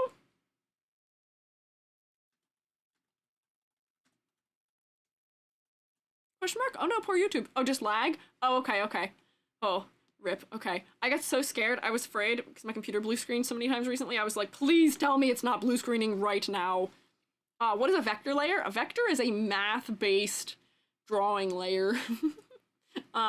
It's math-based, so you can edit it after you've drawn it. So you can draw a stroke and you can move around little control points, you can rescale it. They're just nice. They're fully scalable. Oh, thank you for following Manami. I got it. Hey, Manami. Thank you for following. Yeah. So that should be. That is what I use. Oh, missed the question. The question was, do you like vector or normal layers for line art? And that is what I use both, depending on what it is. Ah. Can somebody who's barely good at art make a decent VTuber model? I don't know if I can answer that question. You need to have confidence in yourself, first off, if you're saying that. Can you? Yes, you can. Will you be satisfied with the quality of what you've made? Maybe not. That is a question you have to answer for yourself. Is it possible? Absolutely. You can do anything and everything you set your mind to. I'm gonna do a pep talk while I'm T-posing right now. You have to listen to me, it's required. You should give yourself more credit. Give yourself more credit for your skills that you have and your art. And to some degree, you just have to learn it. Yeah. You just have to learn it. But will you be happy with it? That's a thing that comes down to yourself. I don't think I can answer this question for you. I think you can make one. You can make one. Can you make one that's decent by your own standards? I don't know. Because I don't know you and I don't know what your standards are. I don't know. Might have to go back to the drawing board a few times, but if you keep trying, it'll make something you're like, yeah, that's a good way of thinking about it too. Don't give up on it and don't discount yourself. The best way of getting better at something is practicing it. So if you want to have a VTuber model, the first step to doing it is learning. The first step to doing it is learning. The first step is trying. You gotta try. You just gotta do your best. And that is how you do, yeah. Even if you're barely good at art, you gotta start somewhere, yeah. So by the time you're happy with your art, you'll have the skill set. Exactly. You just gotta start. Same with VTubing. Just start. Elegant Peony. Thank you for following. Yeah, I think so. I think my question didn't get submitted. We'll get, there's still a lot left, so don't say that quite yet. I don't know. We will get there. Yeah, I'm gonna build the art muscle. Yes. How to overcome an improvement slump, like when your art skills improve for a while but then stagnate or even drop. I don't actually think there's a point in time where your skills actually drop unless you've just stopped using them, if you fully stop practicing. But whenever I find myself in a slump about learning, I force myself to do something I wouldn't normally do. I will force myself to do anatomy drawings if I haven't done an anatomy drawing in a while. I will force myself to do rendering drawings if I haven't done those in a while. I'll do a funny little rendering attempt. I was talking about this the other day when Aphrodite raided in. I do little like rendering spheres of textures of materials. Yeah, don't underestimate taking breaks either. Watch Kiki's Delivery Service. Do yourself a favor and do that. And then also, I'll draw things that are things I don't draw normally. So like when I get into a slump, when I get art block, I'll draw cars. Because they make me think differently. I have to think so much more about perspective and angle and rendering and how all that works. That tends to break me out of it because I'm brushing up on the skills that I don't practice as directly as often. If work with my like looking skills. So that is what I suggest. Yes. We could do a Q&A and magma mix. See, you know what? We could do more of this and do it mixed with magma. That way I have something to do while you all are drawing. That seems like an option, maybe, yeah. Tyler, thank you for Tylistus. Thank you for subscribing. I hope you enjoy continuing to rotate. Welcome back. Modern, use your Prime for me. You only get one of those a month. Yippee. Good idea? Yeah. Use different mediums in my case, since usually using digital. Next I do is figure drawing and charcoal. Yeah! That's another good way to break yourself out of a slump. Try other materials, try other modes of making. When I get into a slump sometimes, I'm like, well, it's crochet time now. Or if I get in a slump, it's like, well, I hate this drawing I'm working on right now. I feel like it's worse, it's bad. Sometimes you just have a bad day. Sometimes I have bad art days. I tell you guys when I have bad art days. Monday was a bad art day for me. Sometimes you draw and it just doesn't go the way it should. Then you're not regressing. I know there's a lot of fear about regressing in the like art communities. You gotta tell yourself, sometimes they're just bad drawing days. Sometimes the hand doesn't do what it's supposed to do. Sometimes the eye doesn't do what it's supposed to do. Sometimes you just gotta rest and come back at it another day with fresh eyes and fresh hands, stretched and recovered. And then you go, oh, hey, I'm actually pretty great. I'm pretty fantastic at this, actually. You just gotta try again sometimes. Not every day is gonna be an on day for drawing, the same way not every day is gonna be your best day for anything. So you gotta give yourself some kindness. That's honestly one of my biggest things I say all the time. Treat yourself with the kindness you treat others with. If you are having a rough time with drawing, if you are having something where you feel, oh, I'm in a slump, I'm stagnating or whatever, would you tell your friend that they're stagnating or that they're, dropping their skills? No. At least if you're a nice person, you wouldn't. Don't. Be nice. Be nice to yourself. Yes, regression can happen. If you can regress if you are taking a very, very long time off for art. That is true. You can. However, it'll come back. It's like riding a bike to some degree. You can pick it back up. But a lot of the time, people who are worrying about regression are people who are drawing still most days of the week and are like, oh, I think my art's getting worse right now. And I don't think that's true. Yeah. But the thing is, I'm not my friend. Selma, be your own friend. If you can't be your own friend, at least be neutral towards yourself. That's the first step to self-love, is be neutral. Instead of disliking yourself, you gotta at least be neutral. And then you can be friends with yourself. We're doing psychology now. We're like, eye fatigue than art regression? Yes, to some degree, yeah. When it's on that short, like, basis, then yes. Yeah. Being nice is a good tip. That is true.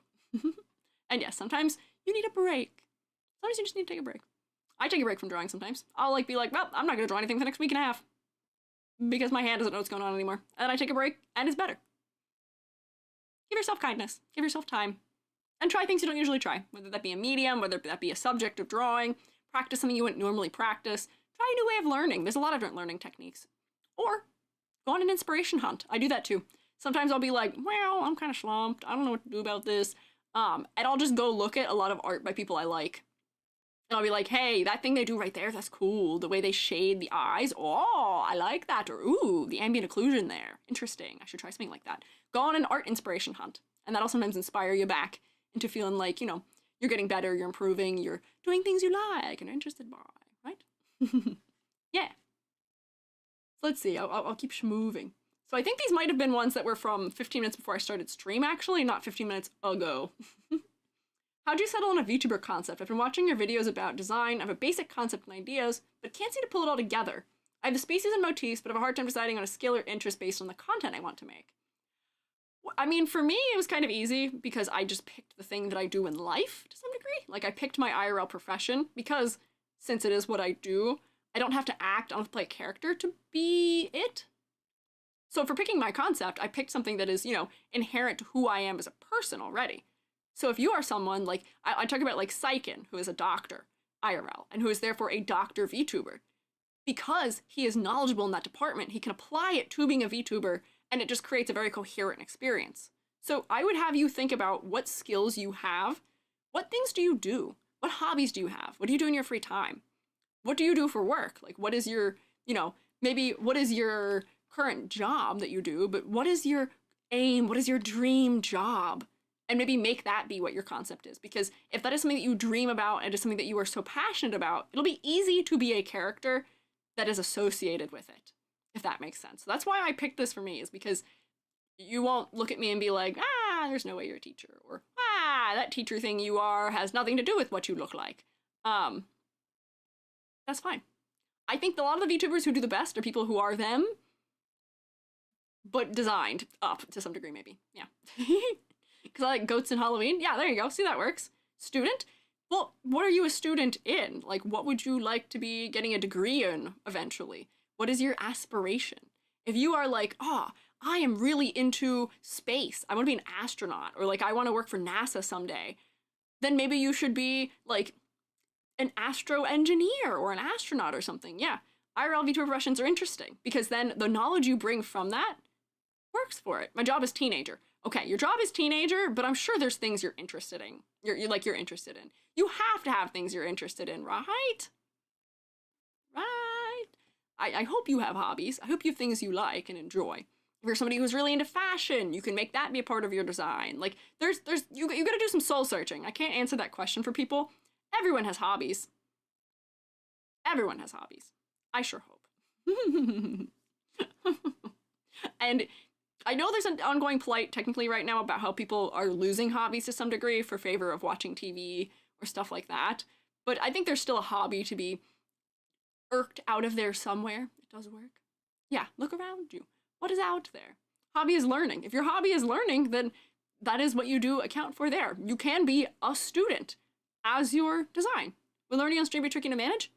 Maybe. I don't know. But that is my suggestion. I don't know you personally, so I can't make the more direct suggestion, but that is what I would say. Find what you're passionate about and make that be your concept for it. Because that is why I am here. That is why I'm here and I look like EG and look like this. Also, my face tracking's strange. Hang on. My hobby is gambling? Oh boy. Uh-oh. I don't know what to tell you about that. Be aventurine, maybe. Do you recommend any tutorials for modeling? So I answered that already. Okay, hang on, I answered that already also. There's some repeats that we're gonna get to skip through because I answered them at the beginning. My hobby's playing Toontown. Okay, that kind of counts. If your hobby is liking Kingdom Hearts, you can make yourself that. I was talking to Bolts recently. Oh, hello. Hi, dang. Many a raid today. Hello. Hi, Meowie. Welcome in, fellas. I'm Squeiji. I'm a freelance artist fungi. I'm also an art educator, and I'm doing a Q&A right now. We're answering questions. If you have any pressing questions, I have a link pinned to my marshmallow, and you can ask if you like. But welcome in, Shrew-Baits. I see you rotating at them as you should be. Thank you. Hi. Welcome in. What were you guys up to? If you had a good stream, let's see. Well, let me snoop as to what you were up to. It does not. That is okay. What were you guys doing? Hope you had a good stream, though. We're answering questions. I'm trying to get through some to make sure I'm not doing repeats. Wah! And we were kind of having an inspirational tangent just now. Lots of bees and Torskin, thank you for following. Oh no, don't snoop. It didn't let me. It didn't let me snoop. What were you up to? Why don't you want me snooping? May I ask? Why not? What is that about? Why do you seem concerned? we can move on from it if you wish, but I'm a little. I love to snoop. I'm always intrigued. I see the manga est from your people. What were you up to? Will your fellas tell on you what you guys were doing? Maybe enjoying some Peasany and Noble game with chat. I don't know what that means. Peasany and Noble game with chat. I hope you had fun. Just chatting, yeah. What? I guess you were just chatting about something. Peasant. Might be peasant. Oh, peasant and noble. Oh, that might make sense. I don't know that game, but I hope you're having fun with it. I hope you had fun playing games together. I love a nice integrating chat. We love a little chat integration here. You know what I also could have done today? I could have done lurkbait maybe, but that might have drowned out the questions too bad. Are you the real Slim Shady or just imitating? Hello, Slim Shady. I'm the real EG. I'm a mushroom. I don't know who this fella is you speak of. It's not. It might be Eminem. I'm not sure, but it's not me. Thank you for following me though. Yeah. So let me see. I'm gonna keep going through the questions, but thank you for stopping by. If you guys would like to do things like eating or drinking or snark me meing, please take care of yourselves. Prioritize looking after yourselves. If you want to hang out, I do appreciate it, but please prioritize taking care of yourselves. If you have any questions, we've got the marshmallow link up there though. We're going through a number of them. I am a VTuber. I am also a 3D modeler, and I am also what else am I? A teacher? I do a lot of things. I'm also a mushroom. I don't know if you noticed that. My hair's kind of covered right now. All right, let me see. So let me look at questions. What do you consider semi-transparent flowing cloth, like mesh skirts or mesh sleeves that are wide and flowy, as in a character's silhouette? Do you consider it a part of it or no? Depending on how opaque it is, yes.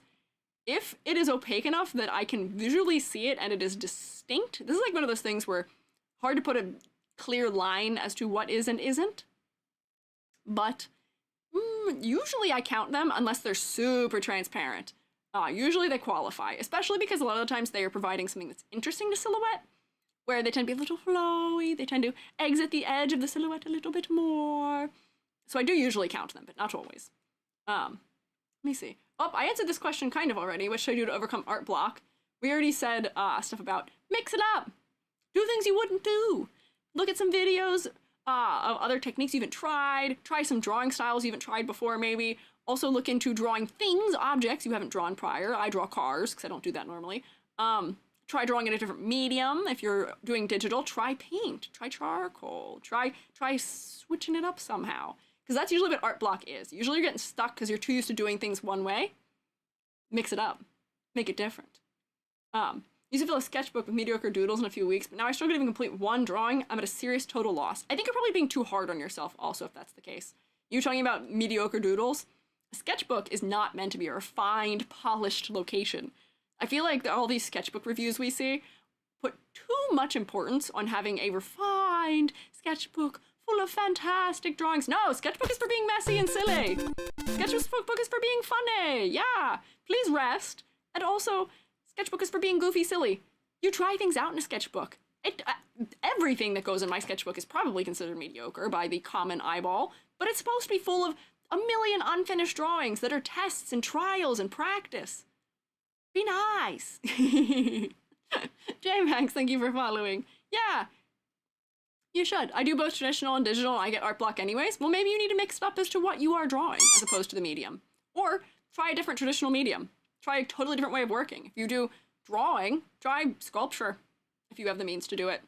Do something else. Yeah, your sketchbook does not need to be something that's polished. It should be rough. It should have thumbnails. It should have exploration. It should have play. You should be having fun in a sketchbook. If you're giving yourself, you know, the pressure of knowing that you used to fill so much of it is probably eating you alive. Like, if you're sitting by your sketchbook with your mind blank and no new ideas, you might need to go on an inspiration hunt too.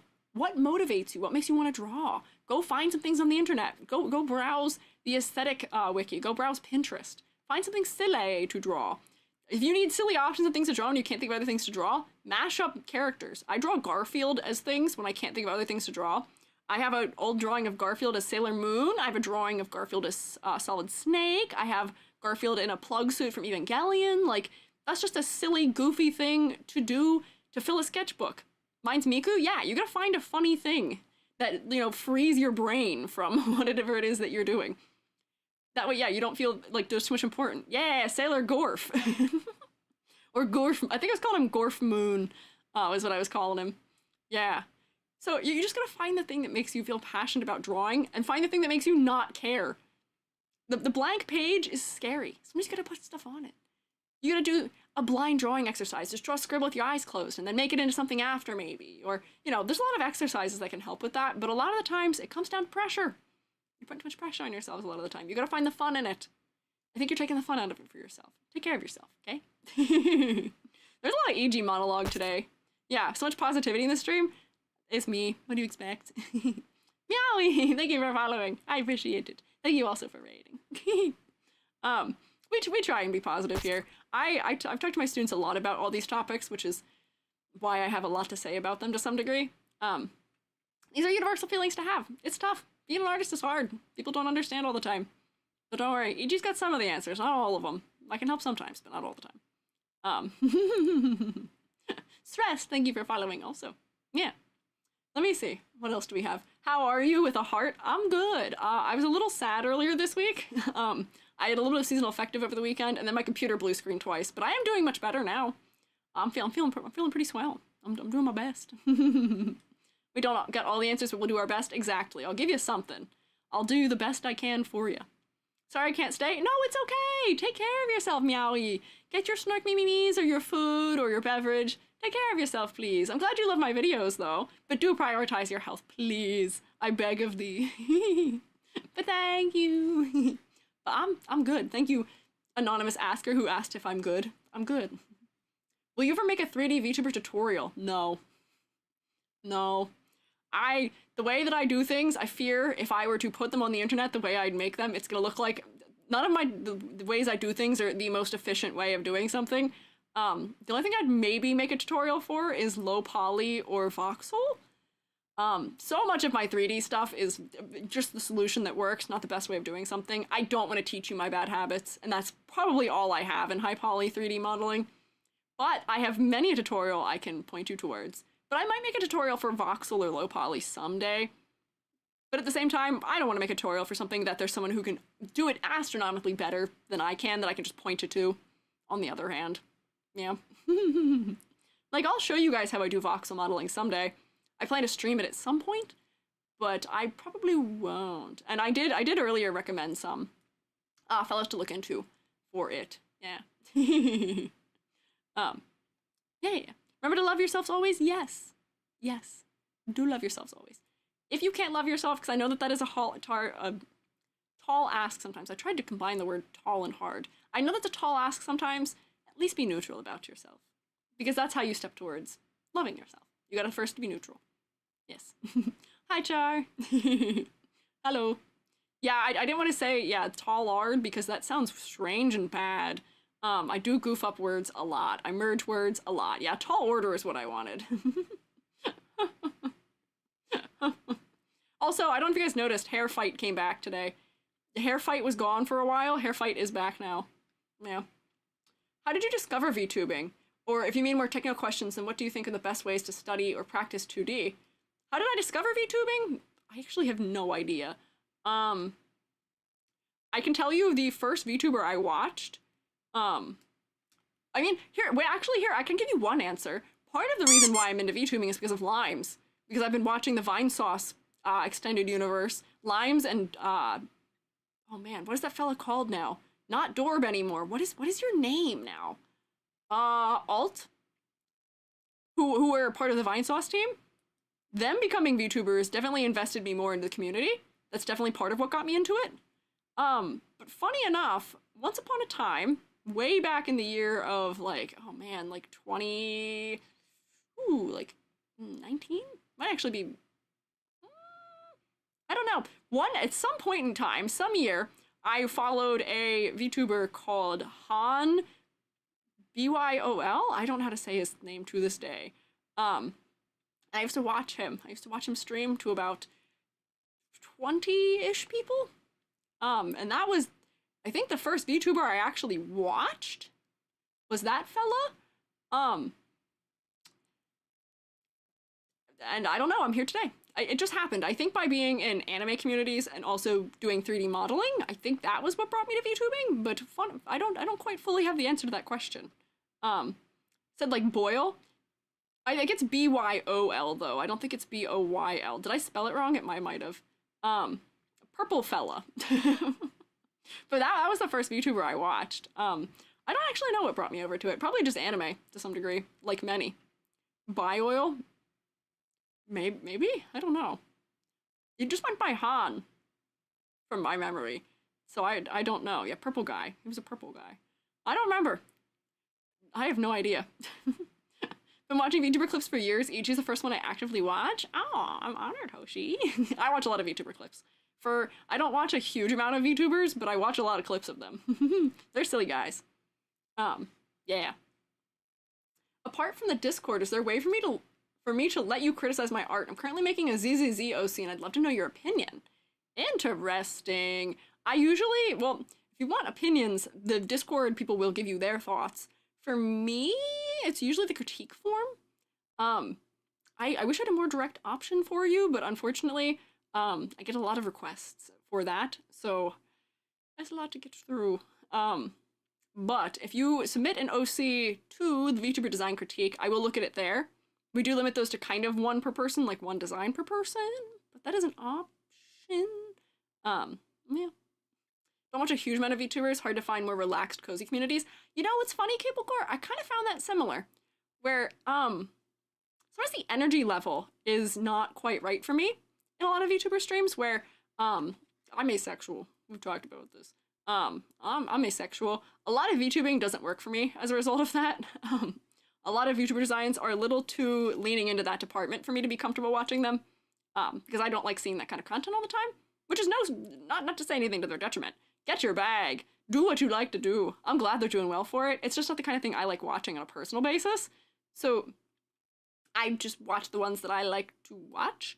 And to some degree, it's funny as it is, I have had more success finding IRL, like real people creators that I watch that are more like what I'm looking for in vibe than I have in VTubing. You have a couple to recommend? You're welcome to make recommendations. There are a number of them that I do watch and do think are like comfy and cozy to watch. Like I listen to Osho streams because Osho is a very like calm presence for the most part. So I definitely found a number of them, but for the most part, I watch more IRL people than I do VTubers, which is maybe kind of weird as a VTuber. Maybe. I will say the thing that I will say is there were some corporate VTubers I watched for a while because when they debuted, they were much more calm. But now they've gotten kind of crazy, and it's not quite my thing anymore, so I don't know. I don't quite know. I'm still on the lookout. I'm always finding new people to enjoy. But, yeah. Okay, so now I know I'm seeing ones that were from when after I started streaming, because this is favorite thermal paste flavor. your favorite thermal paste flavor? What is your favorite thermal paste flavor? What flavor of metal do you like most? Huh. I'm a mushroom. I don't eat those things. I don't eat metals. I'm not a bioaccumulator like that. I know some mushrooms are bioaccumulators. They're not. I'm not. It's not me. I'm not eating thermal paste. You can't make me. I won't. No. I'm not eating metal. That's bad for my health. Mint chocolate. My favorite toothpaste flavor is mint. If it means anything to you. Ah, yes, the bow effect. The longer you stream, the crazier you get. Yeah, that might be what I'm talking about here. What are the paint chips? No. I eat ladders. Does that count? That's not a thermal paste, though. I don't know. Thermal paste is usually silicone-based. I don't eat silicone. Dying's bad for your health. I did know that. I won't. I'm not eating thermal paste. I appreciate the question, though. We're not going to talk about my thermal paste thing that's happening right now, which isn't even thermal paste. It's just, my cooler. We're not talking about that again. No more EG computer talk today. I'm concerned. It's okay. Learning to rig in a software that is not live 2D, and there's not many tutorials. A lot of them are very basic. Do you have advice for learning a software that's not well documented? Be the documentation. That's my suggestion. Be the documentation. Anytime you figure anything out, write it down immediately how you did it. Because you can be the shining light to the others who are trying to figure it out still.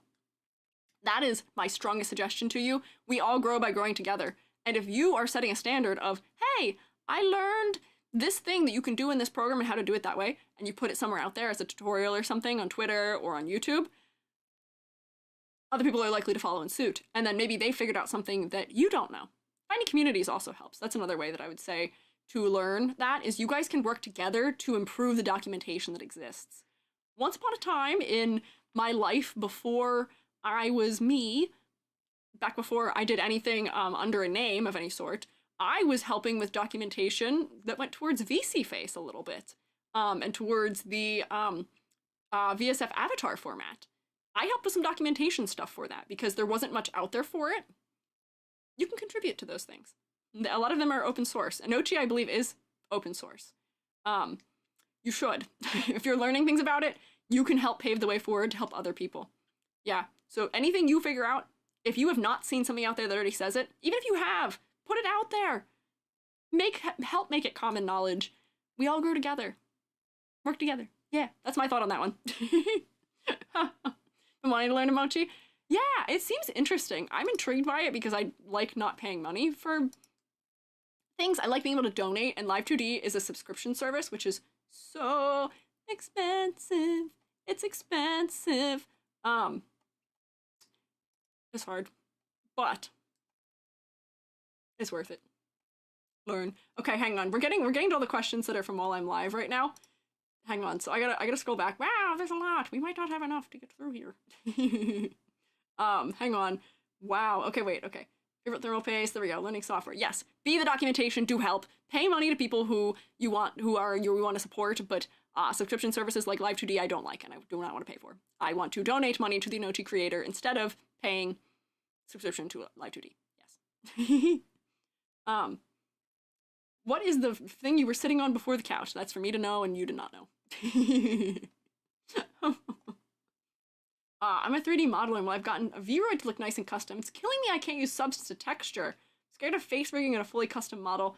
How scared of face rigging should I be? Bad question to ask me. I love ARKit. I love dragging funny little vertexes on the face around. But some people have a much harder time with it. It clicked well for me. In 3D, there's tutorials I feel like I could find for you that would be good, that would help you learn to love it the way I do. There's guides that make it much easier. It's a little bit of a speed bump to get over, I won't lie to you. But once you figure it out, it's not that bad, actually. It's just combining things to some degree. And there's tactics that make it easier. I wish there was somebody who I watched do a stream for it a really long time ago that made a lot of sense out of it, and I fully lost them to the internet. We're talking like 2019 I watched the stream. But if EG likes it, you should be very scared. No. No. Are you scared of mushrooms? No. Are you scared of ladders? Also no. Are you scared of fish crackers? Also no. Don't be scared of Verners either. Just because EG like does not mean scare. I will be honest with you, it's not easy. But as far as a lot of the things for me to learn in 3D, The learning curve for learning ARKit was actually not as bad as other things. Blend shapes aren't that bad. Don't be scared of them, but they will take a little bit of trial and error to get them to look nice. Do definitely get the iFacial mocap integration for Blender though, so you can test them live. That makes it the most manageable. What mic do you use? Is there any kind of mic or mic specs you recommend for VTubing? I have a HyperX Solocast mic. I only own it because I didn't buy it. I ordered a copy of the Mario All-Stars 3D collection. I ordered that, and instead, well, not even instead, I received in the mail the microphone, and was like, what? I did eventually get the game. My HyperX Solo is fine. It's not great. I do plan to replace it and upgrade someday, but that's another one of those things. I am not a tech head, unfortunately, in VTubing. All of my audio, functioning or not, I believe is via the graces of Ocus and ID10. That deserves some research into, and there are probably better people to ask than me. But what I have does work. I think the Hyper Solo is like $30, which is affordable if you need something like that. It works. It's an option. I'll tell you that much. But I don't know other options. I don't know what's out there. I'm out of the game for knowing what mics are good these days. I don't know. Is it normal to feel like you're streaming for the first time when you've streamed for 1 or several years? I have no idea. I have only been streaming for, what, like 6 months now? And I have the opposite. It feels like I've been streaming for, like, years.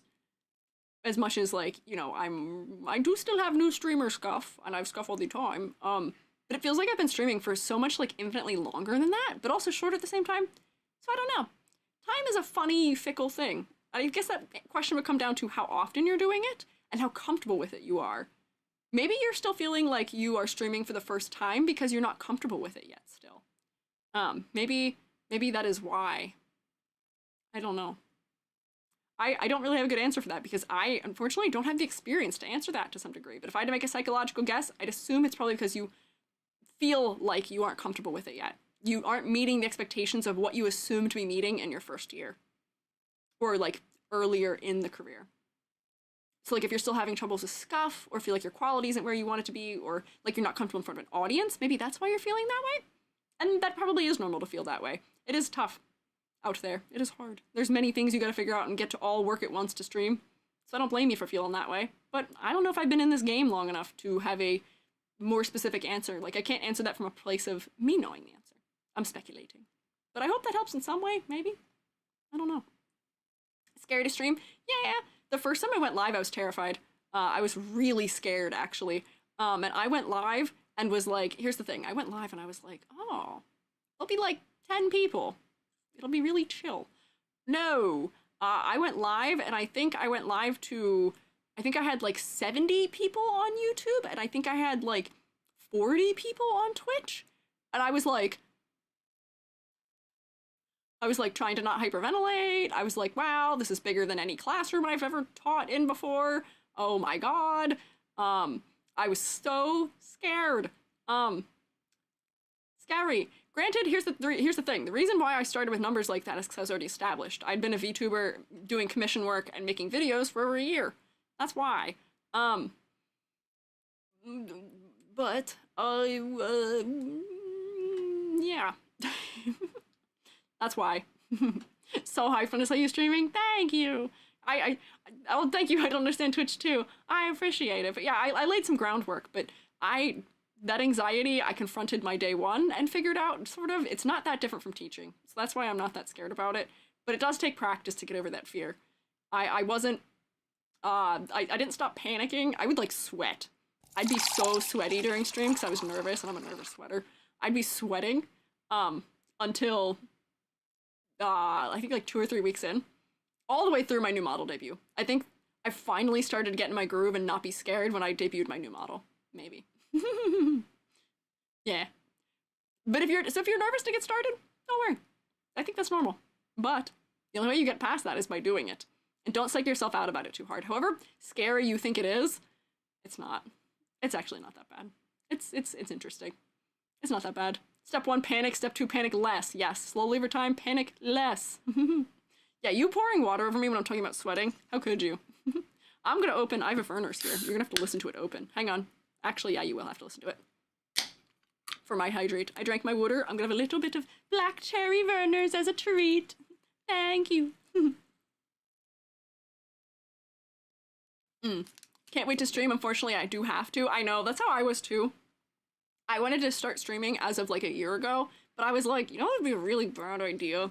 You know what would be a terrible idea, actually? Being a streamer while I'm getting my master's.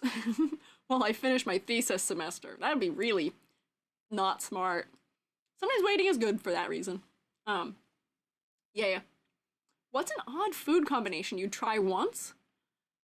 I don't know. You'd have to give me options. I can't think of anything strange off the top of my head. I tried the tuna fish on pizza that Mari suggested, and that was actually good.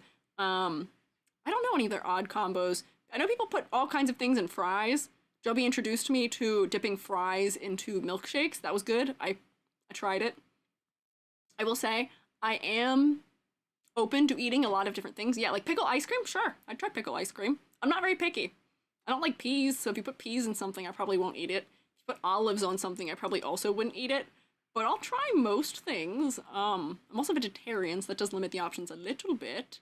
Yeah, I don't know. Fish sticks in custard. I don't know that one. Have you tried haggis? No, I have not. I've not tried strömming either. I'm going to try. I still have to try I have a s'mores ramen. That was a reward that I have to try now. Not excited for that one. We'll try it. Garlic ice cream? Oh, I love garlic. Maybe, yeah. Try balut? No, I have not. But like, that's the thing. All these like funny fish things I'll try. I'll try fish things. I won't probably try, one of those things I think is meat, but I don't know. Pronounced haggis? Haggis? I don't know how it's said. If it's not a red meat, well, actually not even just red. If it's a fish, I'll try it, but otherwise, no. Vanilla ice cream with coconut and pineapple sparkling water. That actually sounds good, Hoshi. That doesn't sound bad. Haggis? Oh, I see, okay. Haggis. See, like, I'm adventurous. I'll try many things. I eat sushi. I'll eat kinds of crazy things. I can't think of a combo unless you give me something really astronomical that I wouldn't eat. So I don't know. I'll try. Have you tried crepes? I've had crepes, yes. I do like crepes. A crepe is nice. Yes. Miss Bacon is a vegetarian. Try taking imitation crab sticks, unroll it, and fry it. So good. So here's the funny thing. I don't actually miss bacon. Oh, it's sheep stomach, I believe, so not vegetarian. Oh, I won't eat it. I will not eat it then. I'm vegetarian. I don't miss bacon, actually.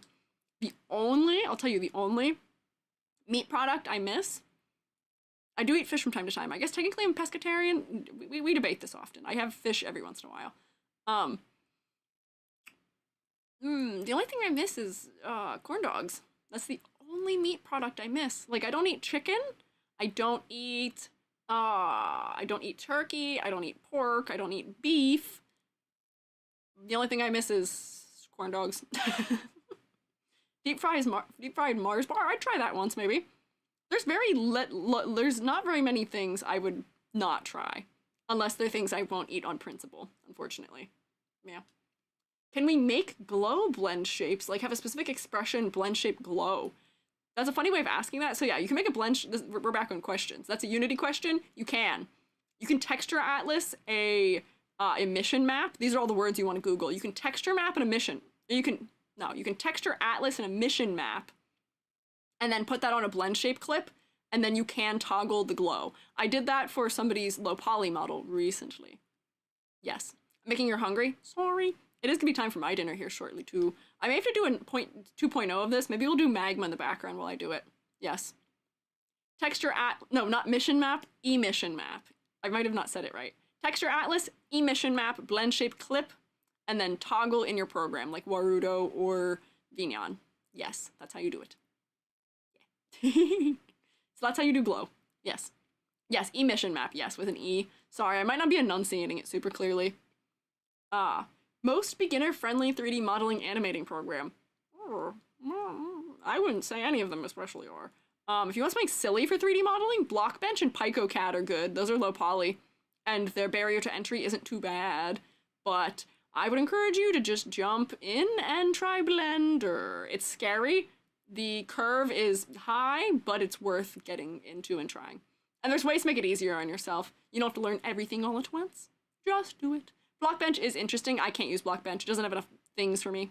It's too hard. Oh, just made an internship application. Good luck, Manzana. Teaching art to middle and high schoolers. Oh, good luck, Manzana. Good luck. I hope they're nice to you. I hope the children are kind. Who was your role model and or inspiration to begin streaming as our Squiiji sensei? It was Yam. Yam Allbat was my inspiration.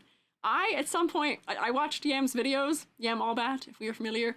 I watched Yam's videos and was like, a VTuber with a cool design who talks about art and design and art overlap with VTubing and is very level-headed about all of like VTuber topics and stuff. I was like, oh, Yam's so cool. Love Yam's stuff. I was like, wait, I can be VTuber too. I can do that also. I can also be VTuber like Yam. I can also talk about art and design and those things in a way that's interesting. VTubing isn't just gaming. Yam was who had me learn that. And then, 6 months later, Yam DM'd me on Twitter and was like, hey, can I add you to a Discord server of people who make YouTube videos? And I was like, I'm gonna cry. And now Yam is a friend of mine now, which is insanity to me. Which does get to that point of you guys were saying earlier of how weird is it to be, I guess, colleagues with people you looked up to. So strange starting out, but it's become very normal now. Like, Yam DM'd me the other day and was like, hey, Vine Sauce, look at this Vine Sauce reaction video. Or like we did the Hatsune Miku's Sneaku design together. I look up to Yam very much. Yam cultivates a good, pleasant outlook on things. It's very well spoken about topics. So that was Yam. You can say thank you to Yam Allbat for EG existing. Yes. Yeah, VTubing can be anything, and Yam was part of the reason why I learned that. So that is why I say that. Yes. Another question about burnout and art block. For burnout, you just need snork memes. For burnout, you need to take care of yourself and take breaks. You gotta prevent the burnout before it even happens. Please prevent the burnout before the burnout can happen. You gotta take the breaks along the way, because burnout is something that can take weeks or months to get over, and it's tough. True burnout lasts months and months and months. It's rough. You gotta treat yourself with kindness. Yeah, eat, sleep, drink water, take breaks. You gotta engage with things that are not just art also to avoid burnout. If all you're doing is art and art-related things, you're going to burn yourself out. You have to have things you make just for yourself, just for your own enjoyment, and you have to have things that you do just for the joy of it. What about postponing the burnout? No. No, that's not a healthy strategy, Selma. No. You gotta take care of yourselves. Yam got me into it too. Yay! I have a feeling there's a lot of people who Yam got into VTubing. I have a feeling there's a huge swath of people who Yam got into VTubing. Yeah. Drink water. I knew what I forgot to do this month. No! No, don't. Drink water, please. Celine, thank you for following. Yeah, touching grass required to maintain the art life. Also, I will tell you, even if you don't have seasonal affective like me, go outside. We need sun. As living beings, we don't need an overwhelming amount of it. We don't want to get cancer or sunburn, but we need sun. That's like a psychological thing. We need sunlight to survive. Please expose yourself to the glowing beams of light in the outdoors. It's good for your mental state. Please. Please. Yeah. Please give your favorite fungi handed over. Oh, I did say earlier, Lacaria bicolor and Caprinus comatus. Or at least stand by a window? Yeah, or at least be me. I have a funny lamp that projects sunbeams onto me. That's what I do. That's how I survive it. Yeah. Seasonal affective gets in the summertime. Oh, no, really? I didn't know there was an inverse of it that happened. Ah. I didn't know that. Mine's winter because I don't get sun. How to avoid burnout, watch EG. That's fair, maybe. If you're taking a break watching EG, that counts. I'd count that then, yeah. What programs are you using for everything? Oh, for everything. Okay. Art Clip Studio, 3D modeling Blender, Unity to build it into a VTuber model. I use Vignon for my face tracking. I use iFacial Mocap for the app that does the face tracking to get my AR kit to work. I have a Leap Motion, which is a program and an object for hand tracking. I have Spud Tablet. Oh, excuse me, Spud Tablet, which is the thing I draw with on screen, where you see my hand. I don't think I use any of the programs. I use OBS. That's the other one. And when I play music on stream, that's through iTunes. So there you go. That's all of my things, yes. What if my skin sparkles under the sun? Are you a vampire? If you're a vampire, do whatever you need to do. Oh, video editing software. I use DaVinci Resolve and I use Premiere. I also use CapCut for the captions sometimes, and I use After Effects sometimes, depending on what I'm doing too. I use a lot of programs, I guess. Yeah. 1 liter? What are you doing? What are we talking about liters for? Huh? Interesting. Well, hi, I'm currently learning how to make low poly and finished my first model about a month ago. Congrats. When reviewing it, I wanted to go back and redo the model, correcting topology, textures, weight painting. What I'm struggling with now is getting good workflow and file management using multiple meshes, especially since I want to make alternate outfits for my model. What would be a good workflow for a 3D model, and how do you manage and organize your mesh files? Oh boy, make friends with the hierarchy and putting things in folders on there. Unfortunately, I don't have a good answer for this. My low poly models tend to all be one mesh, pretty much, because that's how you keep the poly count down, so I don't really have issues with that in low poly. If you have enough different meshes in low poly that you are requiring that, I don't know if how low poly you are. You might want to be more low poly, maybe, than you are now. That might be the best first step. But topology management and stuff like that is something that comes with time. You just need practice for it. You can't learn everything all at once, unfortunately. It just takes practice.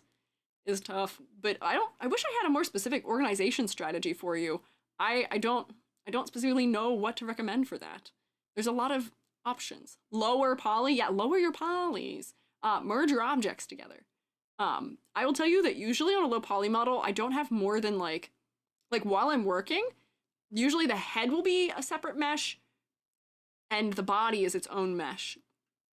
And the clothing is usually on, directly on the body for low poly. If it's not, those things tend to be on one other mesh. But I usually keep the number of meshes I have really low when I'm working, and maybe that is part of the strategy. I also will make vertex groups for different objects so I can toggle them on and off within just the editing window. So that way I don't have to have them all as separate meshes. That way I can go through and just, select one vertex group and hide it. And that vertex group is, say, the whole eyelash or something, right? I guess that works, but I don't know.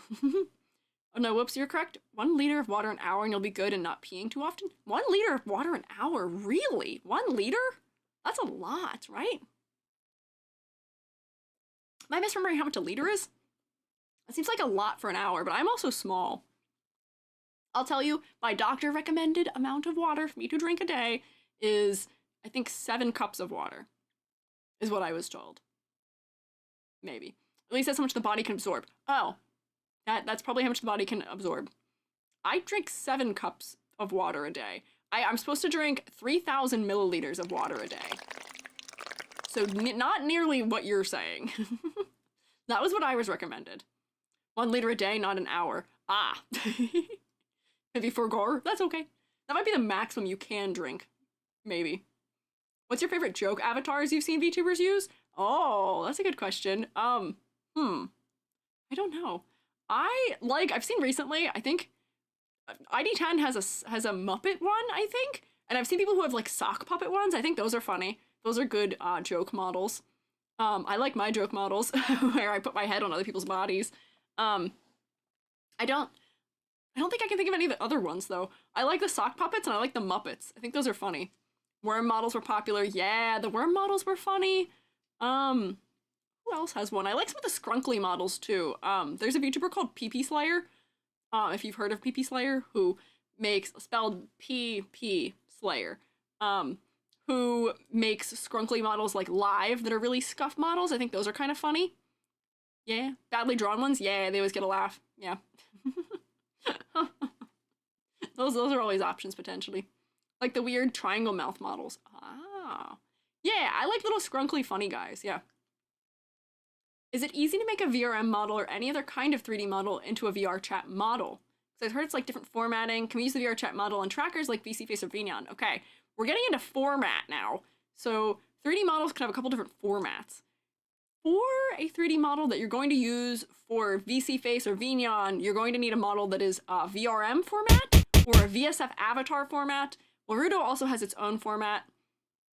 Those are the formats you need. You cannot natively put those formats into VR chat, and you cannot put a VR chat model natively just directly into those. It requires converting. So if you're going the direction of converting a model from a VR chat model into a VRM, usually you just have to import it into Blender, and you gotta make sure the bones are named correctly and that you have all the face rigging you need. Then you export it into Unity and then package it into a VRM. Yeah, you use Unity's VRM plugin for it. For making a VR chat model, however, you can take the same model that's going to be a VRM model and just package it into a VR chat model. That's what I do for commission work usually. There's good tutorials on how to do both ends of that spectrum. It's possible, you just have to convert it. Yeah. E.g., you let us get ads? I'm so sorry. I don't have a choice. I'm not letting, I don't have choice. There is, to be on Twitch and to be on YouTube is to, there is no option to not, unfortunately. But welcome back. You could choose one person to fuse with, who would it be? I don't know, I like being alone. I don't want to fuse with somebody. Why would I fuse with someone? Do you mean in like a Steven Universe sense? I could fuse with Jubby, maybe? I don't know. What do you mean, fuse with someone? Gotta help EG pay the bills? Yeah, if you so wish. You can. I don't know who I'd want to fuse with. Do I have to fuse with somebody? I could fuse with Jubby if we're doing like Steven Universe style fusion. Like Garnet? Yeah. But honestly, I don't know if I want to fuse with anyone else. I kind of like being me, and I like having my thoughts to myself. I don't feel the need to merge with other people. Despite being a mushroom. As you've already seen, though, why would I need to, you know, if I could choose one person? I've already chose Kalis and Svarog to fuse with to some degree. I don't know. Options are open. I'm a mushroom. Yeah. Yeah, because Garnet's a romantic relationship. I don't really know. Merge with my dog so I could have endless energy. Would you want the other dog traits that come with that? I don't know if I would. And that's not a person. I don't know. Yeah, I guess I could merge with Jubby because Jubby's my partner. I don't know. I haven't really put much thought to that. Oh, hi Squalgy? Why have you spelled my name this way, Blackest Octi? Why have you done this? I've reached your question. Quick question, did you make your model through the vertex, poly, box, or sculpting method? Thanks for answering my question. Ah, so I am a plane modeler, which I guess is close to your vertex or poly option. I'm a plane modeler, which is the super outdated way of doing things. I'm not a box modeler. I do evil to make face. Evil. I just extrude a vertex to make like wireframes, and then I do that, and then I use subdivision. Like a jump scare to me? Sorry, what? Don't really know the difference. It's just based on what you do. So when you start working, I start with a single vertex when I'm making models. Some people start with a box and they subdivide the box and move those vertexes around to make it into a model. Some people start with sculpting and then retopologize after also. So like for me, I will sometimes just model willy-nilly and go crazy for faces and just not care about topology and then retopologize after also. But usually I am a plane modeler, and then I use subdivision. Yeah, I don't speak EG yet, or speak 3D yet, EG. Sorry. Get a vertex and trace the loops on your reference. Yeah, that's kind of what I'm doing, yeah. Something like that, yes.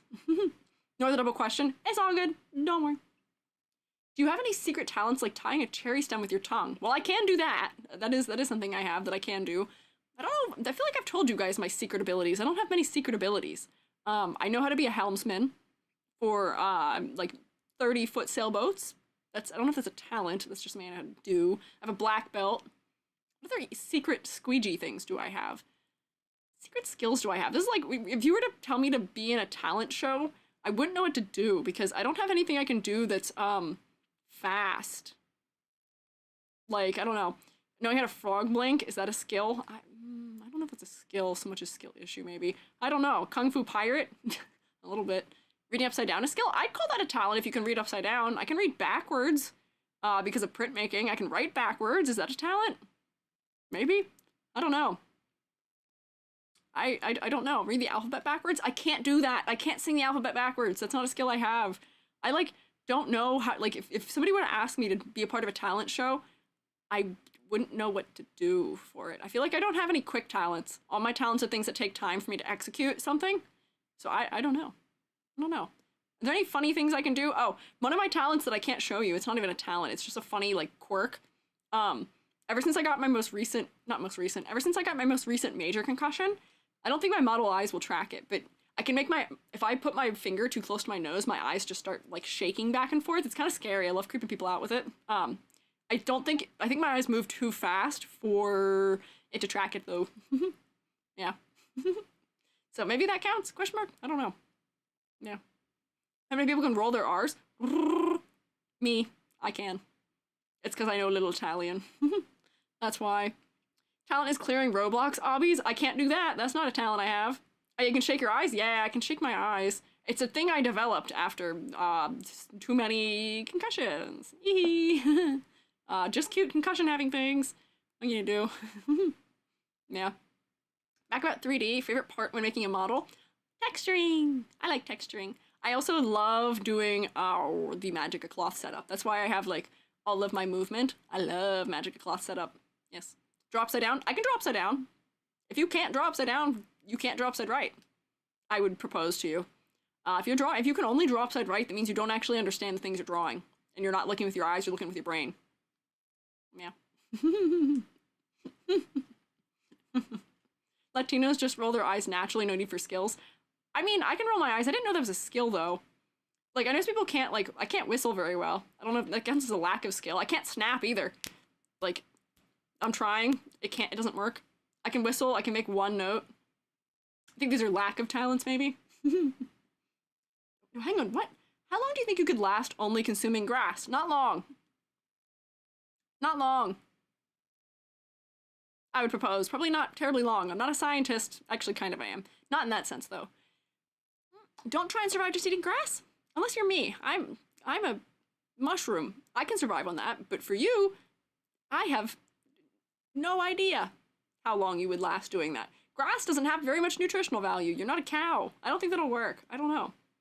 How do you look at your old art and not cringe? You have to persevere over cringe. To be cringe is to be free. You have to accept cringe. We're gonna look at my cringe old art on stream one of these days. It's reward. I have it all here. I have a tub. I wish I could show you how big this tub is. I have like a 4-foot long, 2-foot wide tub full of sketchbooks from my whole life that is here, so I can show you guys them. And I won't cringe looking at it. I'm gonna jokingly call it cringe, that way people will come watch, because that's a little bit of clickbait. Gotta participate in it a little bit sometimes. To be cringe is to be free. You gotta accept that those are the building blocks that got you to where you are now. You should be thankful to your younger self for doing that. Because since you did that, that's why you are where you are now. You can't get to being good at something by not being silly about it first, by not having, you know, those first steps. To be cringe is to be free. You just gotta accept it. Be grateful to your younger self for trying and for caring and for loving making that work. That's what I'd say about that. I think you're trying to be silly with the question maybe, but you get a real EG answer from me here. Yeah. Threw my old art away because I accidentally recoiled every time I saw it. No, Hoshi, don't do that. You're gonna regret that someday. When you are older, you're going to want to look back on it. Like, that's how I am now. At one point in my life, I was like, oh, I don't want to look at these things. Ooh, gross, weird. But now I'm like, oh, I'm so glad they're still here. Because I can go back and see, like, you know, when I was younger and more naive and more, you know, easily amused by things, I can look back and say, oh, wow, the way I did XYZ thing, that's funny. Or this idea I had, I should revisit that. Or something like that. You should. You gotta still love your old work. There's still something in it. You were still doing something right, even if not all of it right. I promise. Yeah. What is the average level of realism you apply in mechanical artwork? Is it like basic cartoonism with basic things, or do you go full on IRL? This needs to be accurate, like geared teeth need to be perfect, everything needs to align. So my work that I did for my master's degree for my screen printing work was, as far as anatomy goes, was very accurate to anatomy. Like, it is to the degree that, like, a lot of it was done in reference to my own body. And if you knew what I looked like, you would know that it was me very clearly. I didn't include my face, but you could tell it was me based on, like, my shoulders and my hips and my legs and my arms, because I'm very specific with proportions. However, when it comes to detail, I did stylize a lot. I like spot blacks. So I would do a lot of, you know, stylized and angular renderings of, you know, depth and darkness and value and all those kinds of things. But at one point in my life, I might be able to show you this at some point, as a high schooler, as a senior in high school, was doing photorealistic pointillism, almost, digital painting, and I was doing portraits. I joked that that was where I peaked, but it's not. It's just, I thought realism was the best thing there was. And at that point in time, it was all about getting everything exactly, and the values exactly where they go, and just making sure everything lines up perfectly. Nowadays, I'm looser. There's more enjoyment to be had by getting a little bit into stylization. It's more fun. But I do like some accuracy in anatomy, which is why I struggle with cartoony styles, is because my brain's like, accuracy, anatomy, you have to do it that way. No, e.g., I learned that. I learn it. Cartoon, exaggerate. Yeah. Level of realism, I would say, is semi-realism, I guess, at this point. Yeah. So we're at a point of 3 hours ago in the stream, which means we are partially into my stream, because it's been like a 4-hour stream. I'll answer a couple more, but I may have to cap this for now. Because it is past 6. We may have to come back to this and do, you guys do some magma drawing while I do some Q&A-ing, maybe. If that would be alright. Almost done making the paper doll head. Oh, paper doll. Interesting. I'll try and do like 1 or 2 more. And then maybe we will come back another day to finish. For some reason, I always underestimate these things. I got through a lot of questions. But I never seem to fully estimate how, gauge level of interest for stuff like this. I don't know. I was like, there'll be a couple questions. We'll get through it.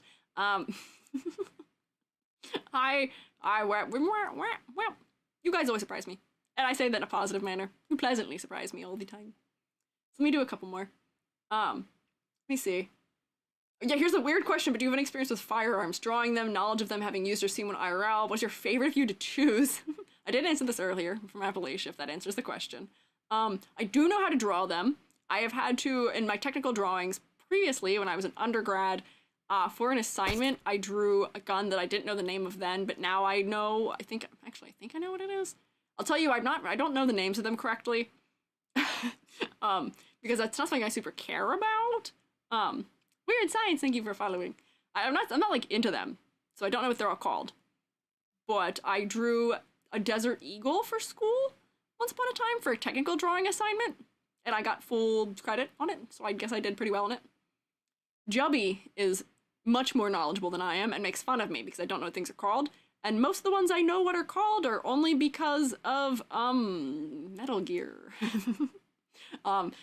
Very heartbroken to learn that a SOCOM pistol is not real. It's not a real thing. And then my classic Vash the Stampede gun, that's my favorite. If there's one that exists, that is my favorite. Jubby told me this is based on a real gun and told me what it's called, the one it's based on. I don't remember off the top of my head, but this one. I like my funny Vash the Stampede upside down barrel gun. That's it. I'm not super knowledgeable on them, I'll say that. Metal Gear.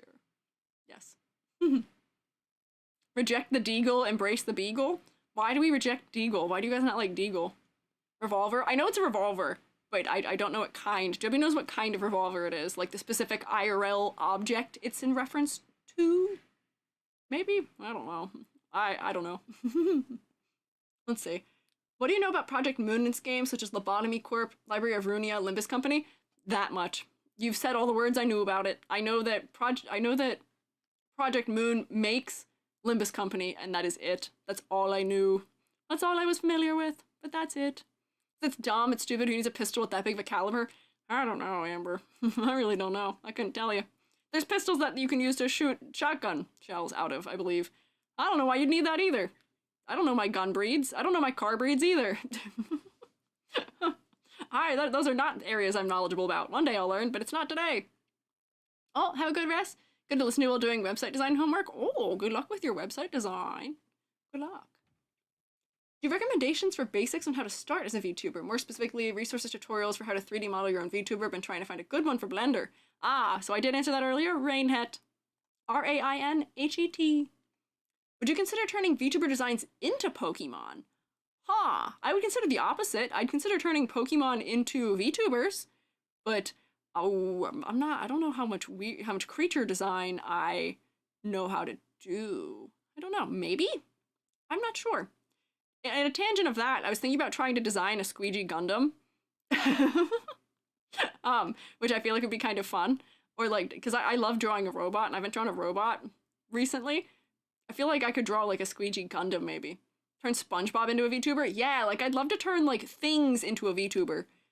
But I don't know if, I don't know how I'd turn a VTuber design into a Pokemon, because to some degree that's just turning them into a mascot. I don't know. Maybe? Maybe? I'm not sure. Maybe. Sounds fun. Maybe.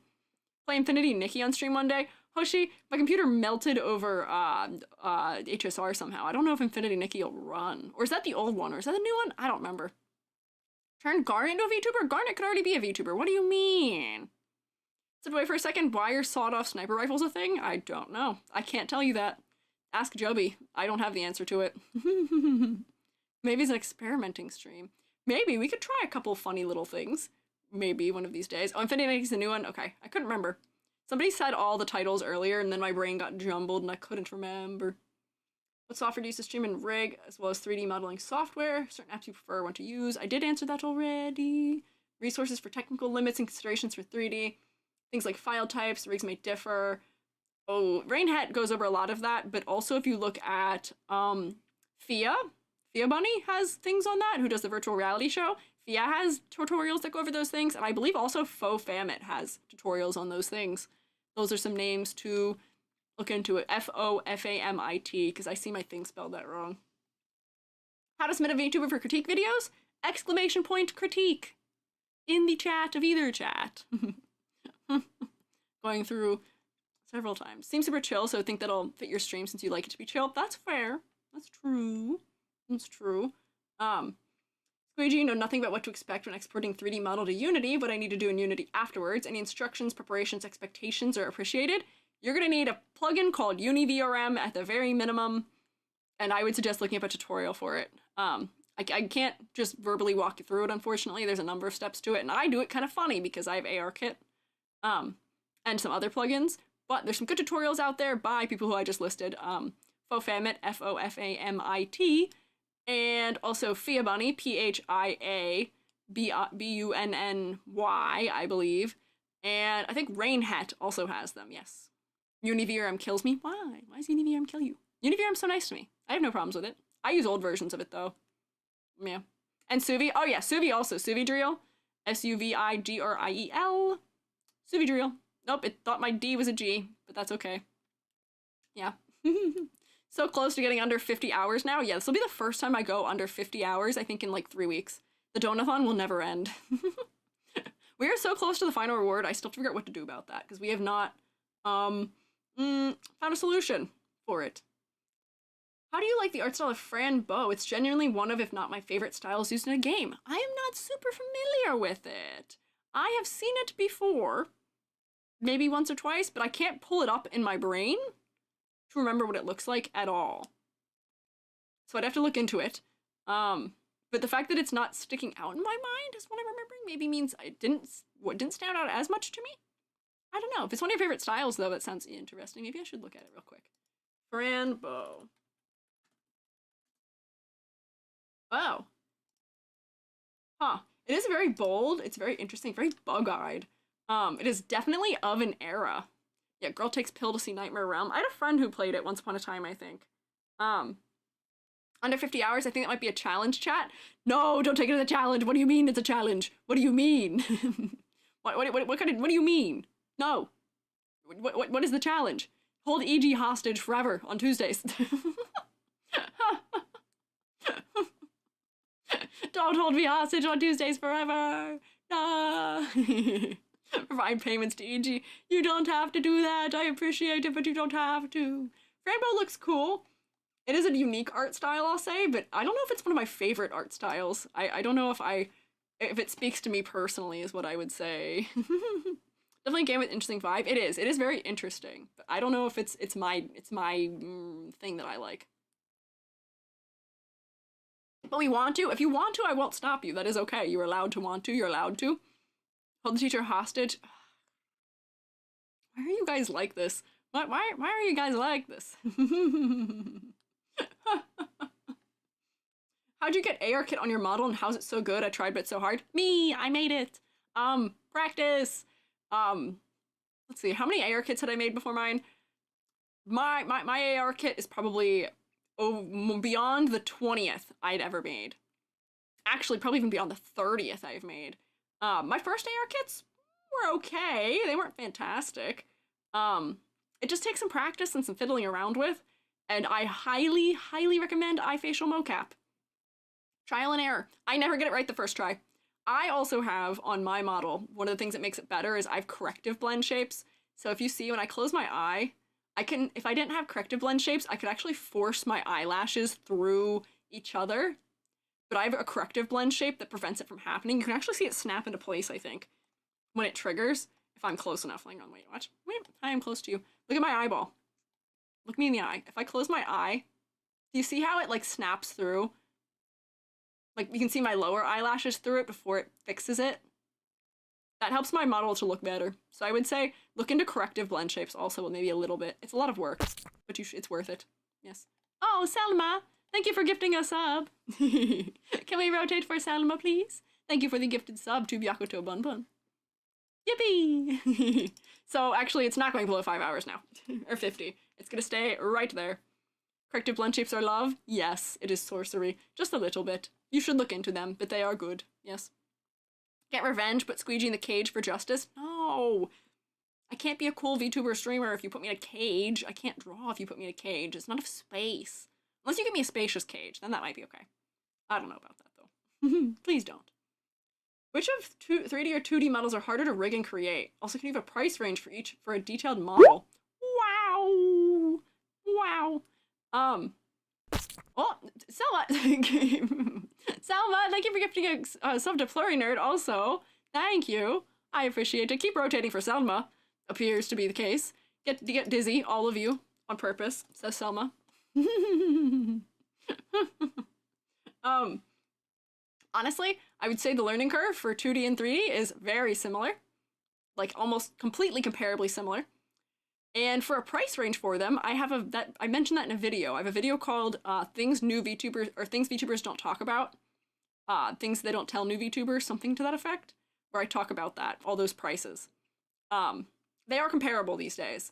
I will say the upper end of 2D models is actually much higher than the upper end of 3D models in prices if you're going to US artists, because for 3D, unfortunately, the price of them hasn't risen to equate to the amount of work it takes to make them, which for you as a buyer might be helpful, because it's affordable. You get a super good, high quality, very detailed model. However, the artists aren't always making a good living on it. But prices are usually kind of comparable for quality. And if you're learning to do it yourself, you just gotta pick one. The learning curve, I would say, is pretty much exactly the same. If you're comfortable with 2D drawing, Live 2D might be better for you. But those skills also translate to texturing in 3D, so I don't know. Either. Whatever you want. They both work. High poly models that want more money than I'm willing to charge. Yeah. The other reason I don't do high poly is because the number of hours I work on it, for me to not make minimum wage would be charging a lot. More than I think people might be willing to pay. So that's also why. Have you ever played Miitopia? Very, very briefly. I played a little bit of Miitopia with Billy, literally just the intro of it, and we made a bunch of our professors in it, which was very silly. Very silly, but that's my total experience with it. I watched Vinny play it, though. I watched Vinesauce play it once upon a time, that man's iconic Miitopia playthroughs, but that's really all I know, and I watched those many years ago. Yeah. They cost the same. Why would you choose 2D? Industry standard. I actually have a video scripted talking about why Live 2D is still persevering in the industry. It's because it's the industry standard, mostly. And they start with it because for anime, it's more directly one-to-one anime look sometimes, but I don't know, look at me, I'm pretty anime, I'm pretty one-to-one with an anime look. It's just, it took a while for 3D to catch up with 2D in terms of look, and it's just what the industry standard is these days. That's most of what it is. That's most of the answer. Droid is a great starting place. That's true also. If you're looking for 3D and looking for a interesting like start to it, where you can get good results pretty quick, Vroid Studio is great. EG 1.0 has a Vroid body because I was too lazy to model my own body for that model. EG 2.0 from scratch, custom. This thing's custom. But it's a good start. Vroid Studio is a good way to get your fingers wet in there. or not fingers, get your toes wet. What does that saying go? That sounds weird. Yeah, dip your toe into 3D. Try or try Vroid. I'm getting tongue-tied. I may have to put a pin in this. Now though, my voice is getting a little tired, but I love Vroid. Vroid is good. Vroid also just released an update that lets you put outfits and put objects in that are not Vroid native, I think. Also, like, you can put outfits on non-Vroid models in Vroid, and you can put non-Vroid outfits on Vroid models in Vroid and add accessories to models in Vroid. So I think that's what it is. What is this Vroid stuff I keep hearing about? It's a, like, intro-level 3D program for VTubing. It spits out a ready-to-use VRM model, and it's fantastic. It's really cool and easy to use. I may try that function out for one of my outfits in the future, just to see how it works as a basis. Because, you know, I like my outfits being a little more sculpted than how theirs generally are, but what they have is fantastic for beginners, especially, and it's very time-saving if I can just yoink a mesh that is already rigged to a body and just tweak it a little bit for what I need. Be very convenient, save me some time, because there's no, why do things from scratch when I don't have to? There's no merit to it, it's fine. You're allowed to use the tools that exist. Yeah. Save me some time. I already use so much time for other things. But yeah, I'm going to put a pin in this. I'm gonna mark, hang on, wait, I clicked something and I didn't like it. I'm gonna have to, like, mark where I read to. Hang on. Are your pronouns they, them? Just curious so I know. Yes. Easy question to answer real quick. I gotta figure out a way to mark where I am, but I will have to put a pin in this for later. But thank you all for oh wait, hang on. Ad breaked. I may have to put a pin in this, but thank you all for hanging out and asking questions. It was nice to answer the questions. I hope we learned something. And I sure yapped a lot there. Took me a moment to actually get into answering questions, but I hope this was helpful and knowledgeable in some way. Maybe positive, something. When will it continue? Ooh, I don't know. Good question. I don't know. See ya. Is stream ending? Potentially. Just because I need to eat and I need to drink and I need to take care of myself. Oh, Alive to Thrive. Thank you for donating. I can't see it. Hang on, it's too small. I can't read it. That's not it. Hang on, where is it? Is it this? Nope, it's not that. Hang on. I'm resizing everything, so I want to see, but rotate for Alive to Thrive already in advance, please. Where do I have it? Hey, don't bonk me. Why are you bonking me? I'm being good. There we go. Okay, hang on. Make this big so I can see it. $22! Thank you, Alive to Thrive. We are back over 50. I will never escape, is what we've learned here. But thank you. Thank you guys for hanging out today. Thank you for asking good questions, and thank you for being nice, as always. And thank you, Alive to Thrive, for donating. We are so close to the VRChat art gallery. We are so close. We are so close to the final reward. We gotta figure out what to do after that. But I know what I got to do now, which is go eat and drink and hang out with Joby. But thank you all for hanging out. We'll go find somewhere to go, but YouTube, I can't drop you off anywhere, so bye, YouTube. Bye, YouTube. Bye-bye. There we go. Hey, why'd you take my hair? We're rating.